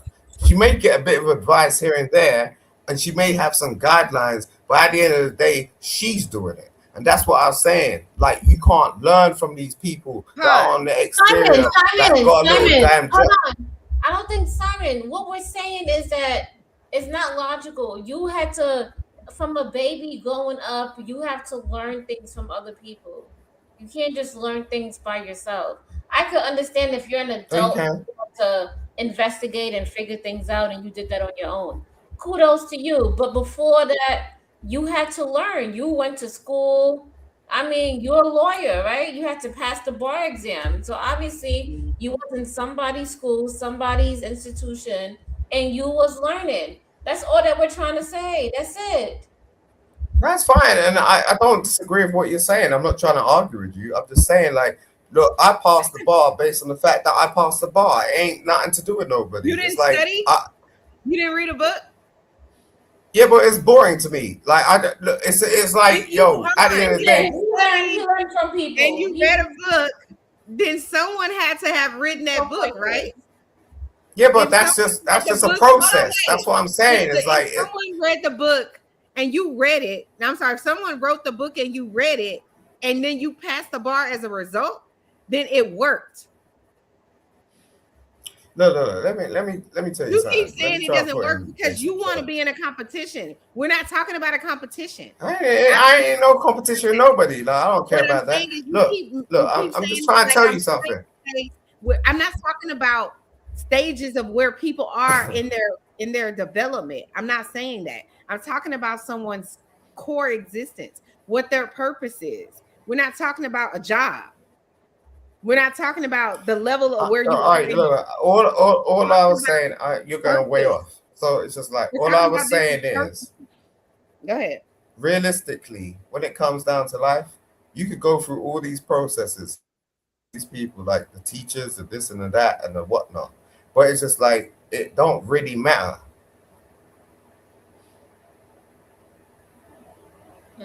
It don't. You mean it doesn't matter? Like, to what you? matters is you. You mean it doesn't matter to No, you? it don't. It's not about no, it don't. Look. Why are you in a relationship? Because I like love, and I love my husband, and he loves me. No. It's because that person actually relates to you. No, I'm in a relationship because I love him, and he loves me. That's why I'm in a relationship. No. Because that person relates to you, and Yeah. that person loves you as well as they love you. So it's like, look, No, that's you got can't nothing tell to me do. why I'm in a. Hold I on, was wait. just gonna say that. So you're gonna It's ask got someone nothing a to do question. with how Hold on, society wait. has set you You up. ask them a question about something personal to them, and then tell them they're lying to you about what the answer is. No, look, you can say what you want. I'm just saying, like, at the end of the day, I'm that's what it asking you a is. question, Like, you can deny Simon, yourself. How do you ask someone a question about something that is a personal decision for them, meaning they are making that decision for them? How do you ask them a question about some personal decision for them and then tell them when they give you the answer as to why they did X that they're wrong? How do you come up with that? I didn't say you're wrong. I didn't say anything about You wrong. I didn't said say anything that about when bad. I gave you didn't say any the negative. answer, my answer is not correct. That the reason that I'm in a relationship is because No, I'm just saying. No, no. you All I said. did was say, no. You're getting it wrong. Yes. I'm just saying. All I was saying is, like, you said all this stuff about your teachers, this, that, whatnot, la. I'm saying, look, that's got no significance in your life when it boils down to it. Absolutely does, Simon. It's the only thing that matters. Because No, you know why I know that's true? Because before money was ever created, people were still helping each other. So it's the only thing that matters, actually. What, money? No. Are you listening? I'm listening. I said people were helping each other. You mentioned money about 3 times. I was listening real closely. Don't worry about that. You're making it about money, and I'm talking about purpose. We're not talking What, about. so what's your purpose? To make money? You're not listening. We're not talking about who's in this position in life. We're not talking about that. We're talking about you see, each other. I get where you're coming from, and I'm not fin to argue with you, but this is the thing, and this is I'll tell you one thing, right? Go ahead. Like the thing about relationships is, if a man can't make money, a woman has a problem with it. So, like, your focus is on a significant point where we're not even thinking like that. You know what I'm saying? Simon, who is we? What do you mean? You said I'm on a significant point, and we're not even thinking about that. So, who is we? Men. Right. I'm not talking about men. I'm talking about people. Okay. So that's what I'm saying. You keep trying to categorize something, and no one here is doing that. I asked you about why do you think a people's what do you think? All right, fair enough. I was just telling you something. If you don't want to hear, then that's fine. No, I asked the question about people's. What do you guys think people's core existence is? Core purpose of existence is? And yeah, but I told you already. But you started going off on some other angle. And going, yeah, people. It don't work like that. Look, you're the only person, sweetheart, on the panel that went somewhere else. Nobody else did. You're the only one that didn't follow directions. Yeah, because I'm not in like the 90%. I'm in the 1%. Like, so of course I'm gonna go and say something. If someone asks you, Simon can't have an intellectual conversation. He just hold on, but I want to make this point. Intellectual for us. If I say to Simon, if I ask everybody on the panel, what color is this tumbler? And all I'm asking you about is the color, Simon, and you say, well, I would like to know about the stars in the sky. And then I'm saying, but we're not talking. No, it's just look, you're just used to having general conversations, and fair enough. Like, but I'm not in that category. Like, maybe you're not used to speaking to someone that's successful or something. I don't get it. Hold on. And then you say, whenever I'm saying, but we're only talking about this, Simon, I only asked the question about the color of this tumbler, and you're like, well, Chanel, I don't care because I'm on a higher level, and it's like, but we're not talking about levels. I only asked you about the color of the tumbler. That's what you're doing. It's like, and then you're like trying to be dismissive about it because it's like, well, nah, you're trying to make out. You're trying to make out like I was being deflected. That's not the case. Chanel, stop. No. Don't do that to me. You're trying to make you're trying to play me out like I'm trying to do something different. No, you asked me a question, I gave you an answer. Period. Like, I ain't trying to put you out like that. I could turn around and do exactly the same shit to you right now. No, wait, hold up. I could do exactly the same shit that you did right now. Okay, and that's disrespectful. So don't do that. You don't need to do that. What did I do? You try to demonstrate like I'm stupid or something. Like, bruh, like seriously. I was not trying to demonstrate. No, because you're insecure about your own situation, and at the end of the day, that's nothing to do with me. It's because like I hit a nerve, and then you turn around, you want to turn it around like some tumbleweed. Like, no. What situation am I insecure about? Yeah. You don't. What you want me to tell you? Yeah. Tell me. You don't think I see it? Tell me, what's my insecurity? What insecure situation? Enlighten me. You're just trying to get along. That's I'm trying to do You're just trying to get along. What does that mean? You're just trying to get along. You're just trying to get along. That's all it means. I don't know what I don't understand. You said something about a situation that I had, so I was just trying to figure out what situation. That's the situation you're in. You're just trying to get along. Like that's it. Like at the end of the day, like. You don't have any. If you really wanted to do something, you can't. But you're trying, and that's good. Good on you. Good on you. That's cool. Do you know what I'm saying? But at the end of the day, you're just trying to get along. What am I trying to do? Like anything. I don't know what you're trying to do. It's nothing to do with me. It's none of my business. But I'm just saying, like at the end of the day, you're just trying to get along. Night just You don't done you done good. Like, don't get me wrong. Like you done good. took his pet nap and everything, and That then don't he even got make up no and we're sense. still arguing. Don't Okay. even make no To be honest, sense. one more to be honest. I don't Well, even she know. asked. I said I didn't want to say it. You know what I'm saying? But that's what it is. Like, don't get me wrong. Say Don't it. get me wrong. Whatever it is you think. I said it. I'm not trying to disrespect. Look, you're a real pretty girl. You want to You know know, my you're real doing your opinion about shit what's and going you're on with doing cool. Simon? I'm just What are you saying, talking you're about just right trying now? to get along. You're average. You know what I'm saying? It's not like rest in your masculinity for a moment so I can No, just talk about average. it. Okay, go ahead. shut up, Dias. I think you on that dick, dope, and dynamite. You got to calm down, brother. You got to find where you stand and stand in that place. You need not lie to yourself no more.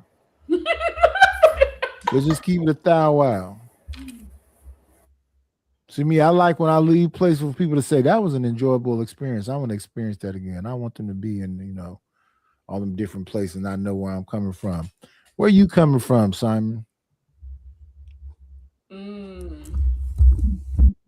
Don't get quiet now. You've been babbling and running your mouth. Right, he been talking all this shit. So That's right. He don't know how to get you in the right place and get you in the proper angle and make you feel them experiences you want to feel again. Damn, Night's got away with the words. We gotta take Night's vocabulary and put it in a younger man so he can know how to. I mean, I'm not saying nothing fast. I'm talking slow enough for you, right? Nah, You got that Birmingham. You know what they said. You know what they said.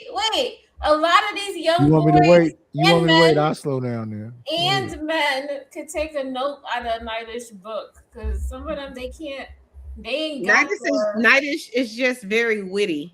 Yeah. They ain't got the dirty Mac like Nightish could. Dirty Mac, what? Nightish, you be quick with it. Nightish be like, you be sitting there, Nightish be like, this fucking man. I got a feeling, you like rides. Nah, Nightish, you gotta start a course. He gotta start a course on how to talk to the ladies. Yo, this is how you talk to the ladies. You just gotta take your time with them. Tell them it's gonna all be okay when the ride is done. Yeah. What up, young Riaz? Say it to you. Yeah, I'm good though, bro. I'm just chilling out, to be honest. Recently got up, though. It's like about 9:09 a.m. So it's like 9 o'clock basically over here. And I can't believe that Chanel said I'm witty. You know what me and what's that old nigga Stanley is fighting about? I'm supposedly slow. I don't get it. I'm not quick on the uptake. I'm surprised he ain't click our link. He ain't come bother us. Yeah, Stanley, don't be scared. I'll leave you alone. I told you I went on what's the call's panel and just to see, and then he was like, "Oh, hi Chanel." I know I shocked the shit out of him because I guess he didn't expect me, so he didn't know what to do. I pulled up on him and he was just like, "I'm so sorry. I didn't mean to say that." And then we went at it. I got him shell shocked. I apologize so he can be able to come up on panels. He meant it. He's just a psychopath. That's all. That dude is crazy. Who y'all talking about? Almost like Simon. Him and Simon is almost like Who y'all talking about? Wait a minute. Who's almost like Simon? Stanley. Because Stanley be like, I want to have an intelligent conversation with intelligent people. Look, she doesn't. I know got a how little bit more respect for Stanley than Simon. Simon is clearly slow. And I'd be like, yo, fucking Stanley's so fucking annoying. Like, are those beads you wearing creative? No, these are actually crystals. So I oh my goodness, not crystals. I'm one of those witchy girls. You want to stay? Yeah. I know. You can't put a spell on me though. You might mess around and catch a spell. I'll put a spell on you. That's what I'm Let me stop. I don't like that look on Chanel's face right now. Chanel, you got to be a little bit more joyful. Yeah, this is all positive. I'm just looking at this dog and he's being bathed and he's like trying to attack the bather. So sorry. I be having a focused look sometimes. I thought Creative was more of a cat woman. I am. I'm a cat. It's I'm the a cat double person entendre too. for me. It's probably a triple entendre. I can't. I can't with that. I got 3 cats. I can't do it. And you keep I feeding don't know him. why you do that. Creative, please. So wait, stop. no, Chanel, no, don't do that. Don't save her. Don't save her. Listen, listen, Chanel. I don't have no You problem. got me over the tangent. Go ahead, Chanel. I don't have no problem with playing with 3 cats. I'll take my time with You each see one what of I'm them. saying? You I don't know. walk in the Ones door. they bite you. They scratch Nope. you. I ain't dealing with pets. Go ahead. Veterinary bills and all that shit. Nope. Okay, let me stop. Go ahead, Chanel. Y'all a whole mess. But Chanel I'm got into more it. questions for us. Let's wrap this up, y'all. This has been a long night. We didn't listen to Simon and Young Riaz. Listen, let's move forward. So what do you guys, if you guys had a legacy to leave behind, what do you think your legacy would be? Or what would be the legacy you would want to leave? Who goes Let's first? No, Simon. Let's start with Young Riaz, then you. Okay, so basically, if I were to leave a legacy behind, what I want to leave behind is one, my faith, though, because I want my faith to continue. That's one part of it. Second part of it, though, is the creative aspects of myself. I want to leave that behind, though. You know what I built and that, though, the type of things that's what I want to leave. I want to leave behind my faith and the creative aspects of myself and the positive impact that I've left on this world. I want to leave that. Simon, beat that. Faith, creativity, and positivity. Come on, Goofy. No, my legacy is my daughter. Period. Oh my goodness. Simon, are you open to having more kids or no? It depends if you're fertile. Not me. I'm What? talking about when you meet What? This is jump to the back to the question. If you meet a nice lady, would you be open to having more kids? Yeah, if you're fertile. I mean, The goddamn. lady is fertile, right? You're damn right. Wait, you're not creative. You know how I told though in the future though how many kids I want like 4 or 5 actually You one already day. said your 3. Don't add a 4th. Come on, Simon. If you fertile, I said one, it. that's one. Listen.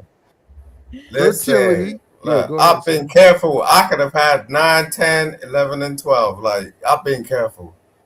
Free Yeah, 'cause none. boys can't do nothing for you. Go ahead. 18 letter? He busy. Come on, Rakim. Okay, Nightish, what would you leave? Microphone solo was. Come on, Nice. Simon say he's a What's your legacy? soloist? Wait, we asking Nightish. No, you said Rakim. Yeah, that's 18th letter. He's R. That's what the 18th letter is, R. I know. I said Rakim, the microphone soloist. My bad, y'all. I was doing something. Oh. Nighty, you can go ahead. I'll go after. No, you can go before me. I'll go last because I already left a bunch of stuff. I can leave some more though if need be. That's the thing. I do have regrets. Sometimes I think back. I wish I would have had a shorty sooner, but I definitely want to have a legacy as far as my kids go, and make sure that my kids are financially stable, and make sure that I taught them confidence, self-respect, and make sure to critically think and have foresight I love it. I like that too. to make and confidence and self-respect is real big on me. I don't want my kids looking to somebody. Don't get me wrong, every validation is a human thing. We all look for validation, but I don't want my kid looking for validation in the wrong places, looking to be accepted by the wrong people, hanging out in the wrong crowds, and have my child have confident issues within himself or low self-esteem, anything like that. I want him to be,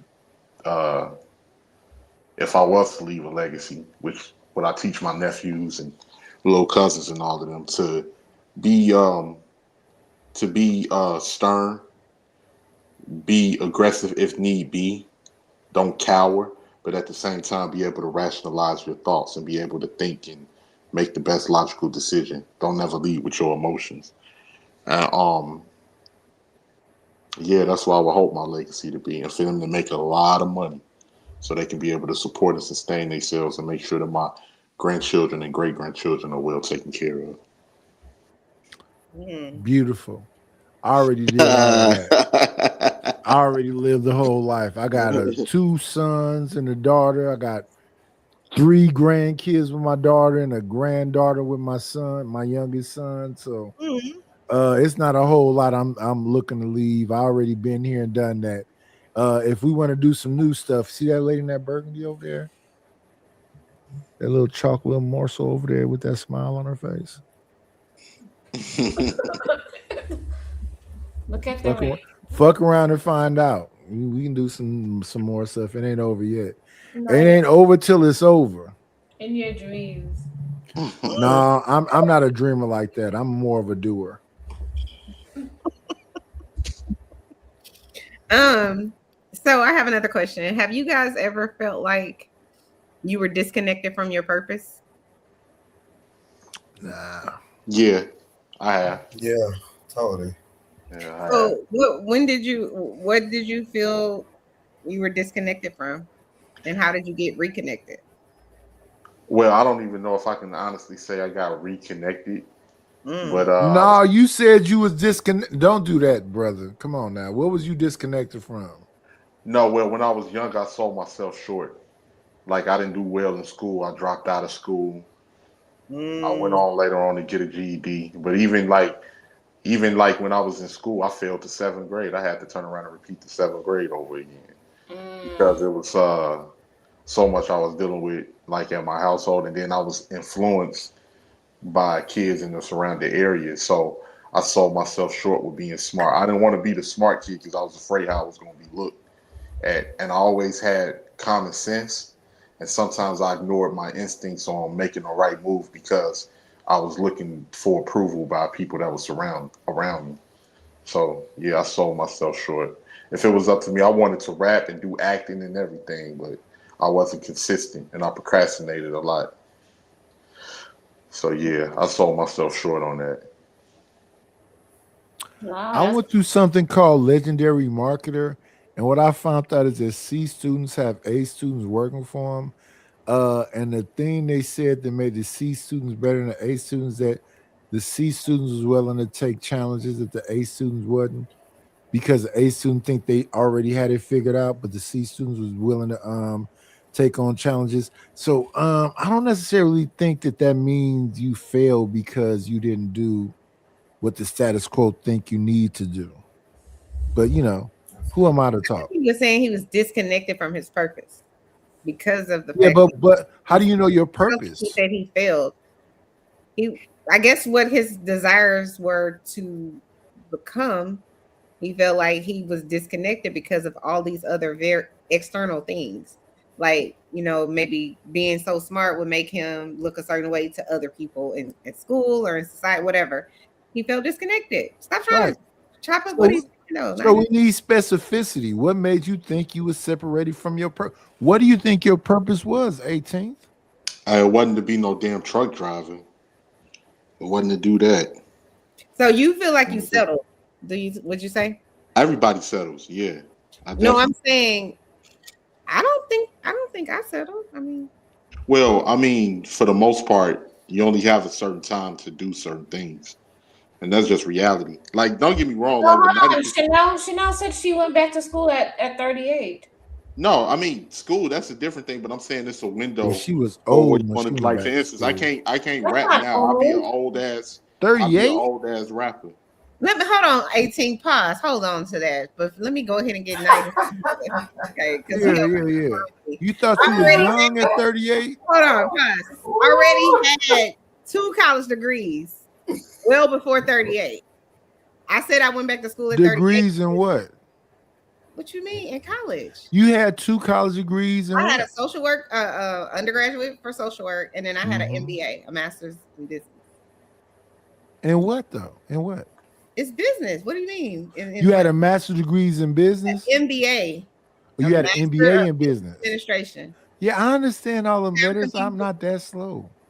Well, I don't know because you keep saying a master's in what? Like I didn't understand what you meant. Well, you can have a master's in all kind of things, right? I said MBA, and then you're still asking me a master's in what? So that's why I'm confused about. Don't be confused. You're supposed to be smarter than me. I am smart. Anyway, carry on. You're not. What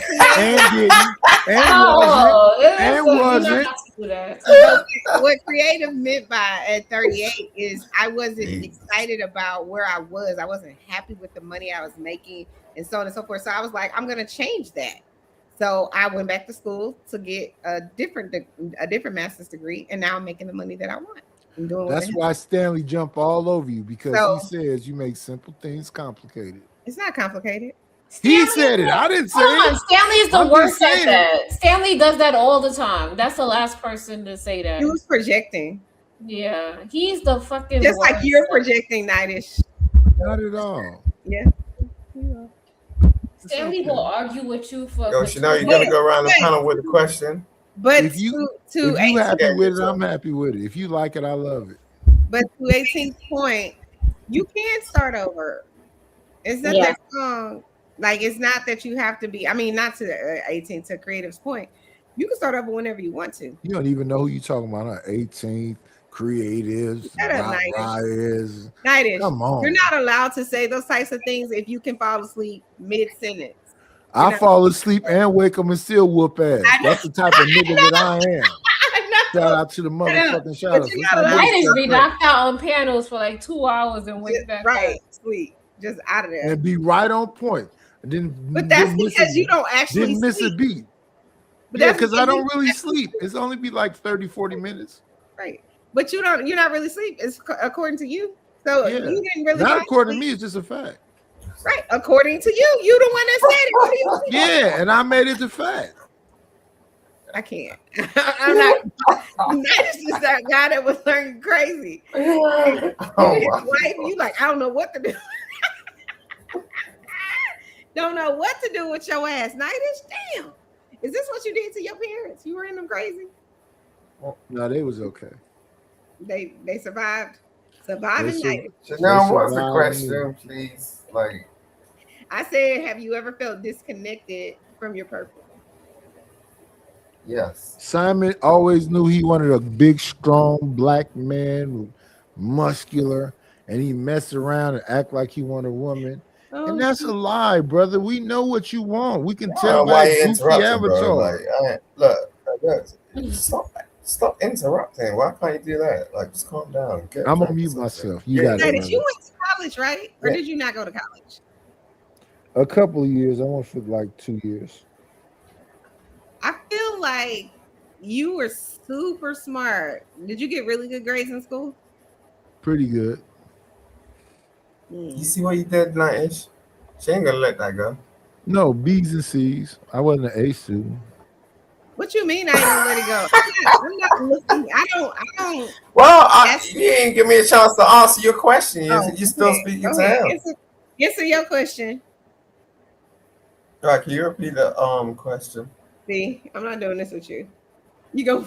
No, I just don't get it. Like, but you don't even know what the no, question I'm just is. saying, like, repeat the question, Yeah. please.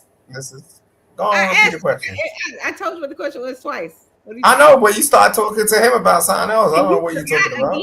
Yeah. That's why you. Well, it didn't take that long. You want to get into another conversation? It's like, Simon. now you stop talking That's to why me, you please. need to hush. Relax. Rest in your masculinity if you have any of it.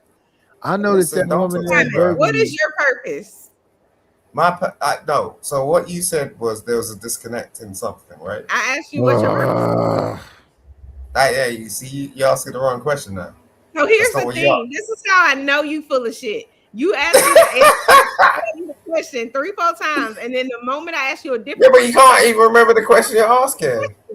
No. You said, was suddenly there a remember the disconnection? question. I gotta change it? Like, what are you talking No, about? you don't. I just want you to like reiterate what you were saying. Like, that's all. Anyway. Like, no, okay, look, I know what the question was anyway.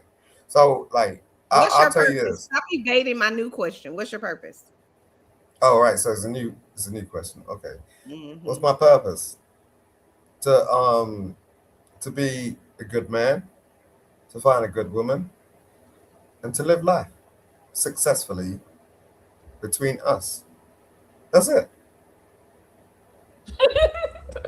What are your passions? What are you passionate about in life? Like, what do you want to do? What do you mean? What do I do? What I do is law, so that's what I'm passionate. Is that what you're passionate about? Yeah, I love law. Or is that what you're qualified to do? There's a difference. Yep, Which one is it? both. What you said and what she said. So what about that dude with them big old shoulders and that blonde wig on that you was flirting with so heavy? What was that about? What are you talking about, Nish? I don't know what you talking about. You know, listen, don't make me go find a clip, Simon. Do what you want, big dude. You want to talk about people, but you're exactly the same, so you can't say shit. No. I If you like said it that vagina. night, How dare you, sir? I ain't never been into no big shouldered boy with a Oh, blonde look at wig you, on. bruh. Look, bruh. Y'all play. Don't let me pull up on camera. I'll show not you what ever I in look my- like. Simon, not ever. in I'll my show you existence. what I look like I've in comparison never- to you, bro. We They know said- what you look like. They said Listen. cam up. They said cam up. You look I don't like an wanna- ashy Euro that like boys. They said to cam up and put your light on. They can say what the hell they want. But like people who know me know what They I said look like they say you got a outside. good I light. don't do this inside shit. I'm outside, bro. Somebody said you ain't pay your light bill. Yeah, they can say what the hell they want. Look I got a how brave house. young Riaz is. He got on this Ain't no blue light bill. blockers and some kind Ain't of paying no Asian light bill scarf. for your damn room. Yo, your Riaz is Acting a like gangster, fatty over yo. here. Look, I don't live up in no chimney together. Who lives in a chimney? Except Right. Vets. Listen, you got these motherfuckers on the internet doing some stupid shit. You know what I'm saying? At least Nice is fucking prudish. But yo, you got these I would motherfuckers like like to ask Simon a flashing question. lights and do it. Simon, how many times per live do you think you say the phrase? You know what I'm saying? Oh my goodness. All the time. He'll win the award for you. Know what I'm I saying? didn't even notice that. You know what I'm saying? And then he do that cracker laugh like. Hey, look, leave me alone. Look, I didn't even notice that, bro. just wanna Probably know. about. I don't know. I ain't counted. I didn't even notice. That's just how I talk. And now look at the Lord working. That mic won't I even just work. did it again. Like Simon, that here's shit. the thing about me. For the 4 years I've been in these YouTube spaces, I always show my old ass, pale pink face or whatever you want to call it. I don't never hide from none of the smoke. And I put boot to ass every single time. BTA. I want all of the smoke from whoever. Yeah, Old that's- creator. I done got told you, I into it with appreciate you. Angry You're Man, OG, like, Fantastic. I done got into it with all of them. I don't That's because care. you keep going over to Trey's channel. No, before Trey ever existed, Trey is brand new. He just got around it, what, a year? Yeah, Trey ain't been around there for long. I've been getting into it with people since I first got year number 1. I was getting into it with folks. Why was you getting into it with people, Mr. Knight? Yeah, because I don't give a damn about that weirdo stuff they You saying. know what? I don't hate I women. noticed. I know that I've been on here for a while, and I've seen Nightish a couple of times back in the day. But every time I went on Nightish panel, it was always like the beef sector. How long you been around? No. Nightish don't fuck with the beef sector. When you Wait a go sec. to Nightish channel, they just be going off, and I'd be like, I don't know. No. Nightish don't fuck with But the beef now the sector like channel's that. calmed down. I stopped all of that creative. My channel used to be nothing but bitch ass niggas. When I for pull real. up, I calmed all that down. It was just like that. Nightish knows. He knows. I calmed Crave, it down. how long you been around for? Well, I haven't been in these spaces like that. I've been in other spaces, but I've seen She Nightish. brand new. She No, brand just new. yeah. I ain't seen Crave like before. Creative knows everything about everybody. We Hey, been Simon, around I came like here Kevin to Samuel times. You wait, know what I wait, mean? wait. Like, Right. So yeah, Kevin. Yeah, listen. I came here to end of 2021. pandemic. That's when we talked to Kevin Samuels. We talked to Anton. We talked to Jay Prince. We talked to Fatty. We talked to Ilkan Ali. We talked to Tommy Sotomayor. We talked to Angry Man. We talked to all of the people around here. And at the end of the day, what my point was to all of them is that that's cool, but I'm a motherfucking night. Facts. And that's why I'm telling you, like, I'll fuck with Night, I'll say some shit, but yo, that's the OG over there. Like, out of all these motherfuckers. I was there when Kevin Samuels had a whole fucking heart attack after he invited this woman over to his damn house and like what? I was over there when Fresh and Fit like got pulled up with a knife and a gun. You know what I'm saying? Like what? And they're still debating that bullshit. Down. You know the things you can say and cannot say. You can't say all these things, brother. Calm down. You know what it is, Night? You know, I was around the P when they started out. Anton Daniels walking around in the hot dog damn suit before he got a job in Detroit, fucking college and all that shit. This motherfucker trying to debate me. I was like, what? Yeah, you're damn mind. But Simon, that's around the same time you had that dark-skinned, big-shouldered man with the blonde wig on that you was man. Leave that lady alone. Okay. Leave her alone. That's not a lady, and you keep saying that. That's a whole man. Listen, all this whole fucking bullshit about Simon's this way, that way is bullshit. Like, well, I don't know which way you are, but what I do know is you damn well know about it. I don't know which way you are, sir, but I do know that you fought very heavy and hard. I'll stop being stupid. I'm a single father.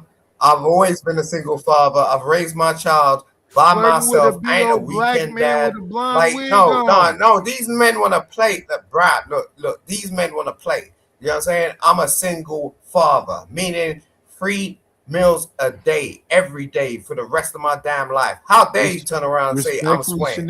If I want a man in my house, I'll have a man in my house. If I want a woman in my house, I'll have a woman in my house. No one is touching me, period. Unless it's serious. I was married for 10 years. You out your damn fucking mind. I think that's the issue. You want that man to give you a deep tissue massage so you can be a little bit more comfortable in your I am so abrasive and OCD. You ain't touched me for nothing. You know what I'm saying? No. Unless it needs to be something. Look, no. I'm a businessman, bro. I'll do business with you, but that's it. Like, you ain't touching me. You ain't touching me or my child. You ain't walking in my house. You're out your damn mind. What's that lady boy's name now? I don't know what you're talking about. Oh my goodness, you lying. I get approached every day of the fucking week. I just walk out my house right now. My neighbor try and put letters through my letterbox, give me some love letters. I left this channel pages. already. You know what I'm saying? Like, what are you talking about? I left this channel already tonight because people was lying, and I'll leave this motherfucker. I don't know what they talking about. Simon, like, I'm just saying, bro. What's that man with that blonde wig that you was flirting with now? I don't know who you're talking about. I don't. So I go over there and ask Cellulite. He'll tell me. Fuck Cellulite, this fucking stupid ass. And you know what you're fucking doing when you're talking like that. Because Raw tried it with me, and I was like, no, that's why she went to Cellulite. And she's mad, and she still with Cellulite, and she's still trying to fuck with me. And I was like, no. You know what I'm saying? Whoa. Whoa, what? This bitch trying to fucking follow me everywhere. I'm just like, no. Like, you got with that nigga. You brought him into your house with your fucking, you know. Did you say nigger with a hard R? Yeah, the hard R. Look. Simon. Yo, don't talk to me about. You know what it is. Fantastic. Look, Fantastic did a good job. That's it. You know what I want to do the end of this year, December? I want to be on Creative. What's her name? Solutions. Mantle is a stocking. You love this girl. He loves you. Somebody got a fucking lover. They all in love on YouTube. Down to YouTube. They all in love with her. He been consistent with that one. Nice, like, oh, I love you. I love you. They be trying to wear her down. I'm like, creative girl. I don't think she can be worn down. I think she's.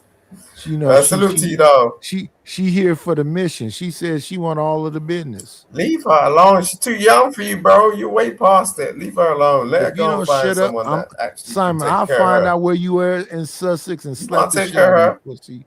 So find out. I'll tell you, bro. Where? Go ahead. Find out where. Tell me. I'll tell you. Go ahead. I'm in London, bro. Don't Come tell find me. people what Ain't your hard to address find. is. Ask Sussex. anybody. Go ahead.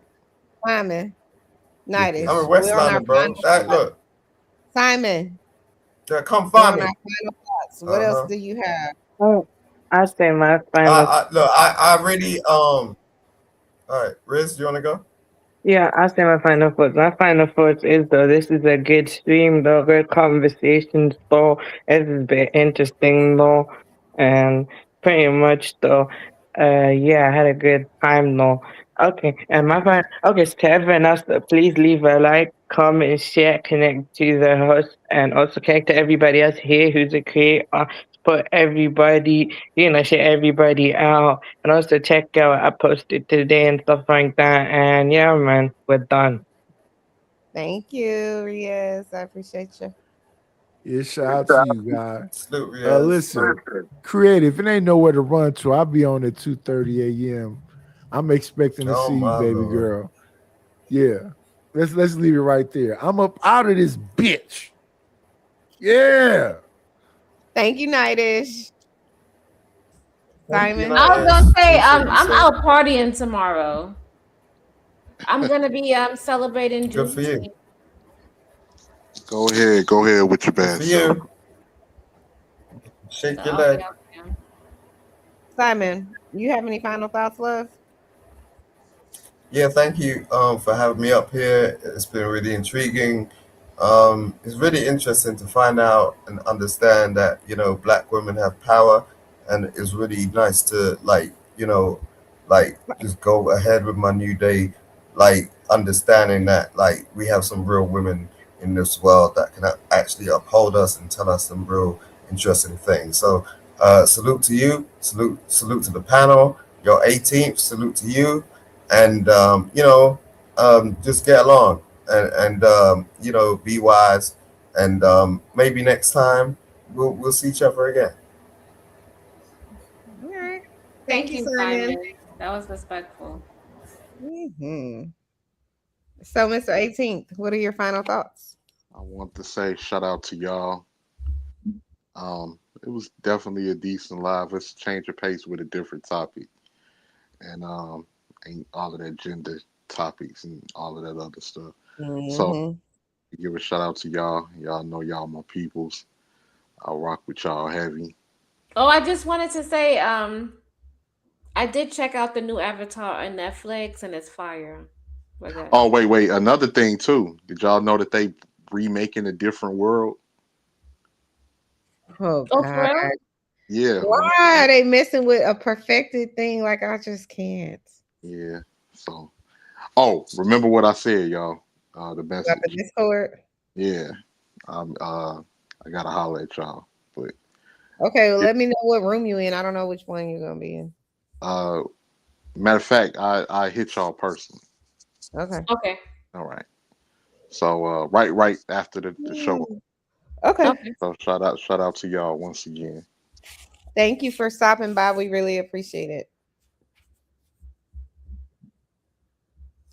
Anyway, creative, thank you for coming and joining me on Chanel's Reality. Oh, look, I'm gonna play my thing before I go. Look. Go ahead, do your thing. Let me see if I can play it. The AI version of me.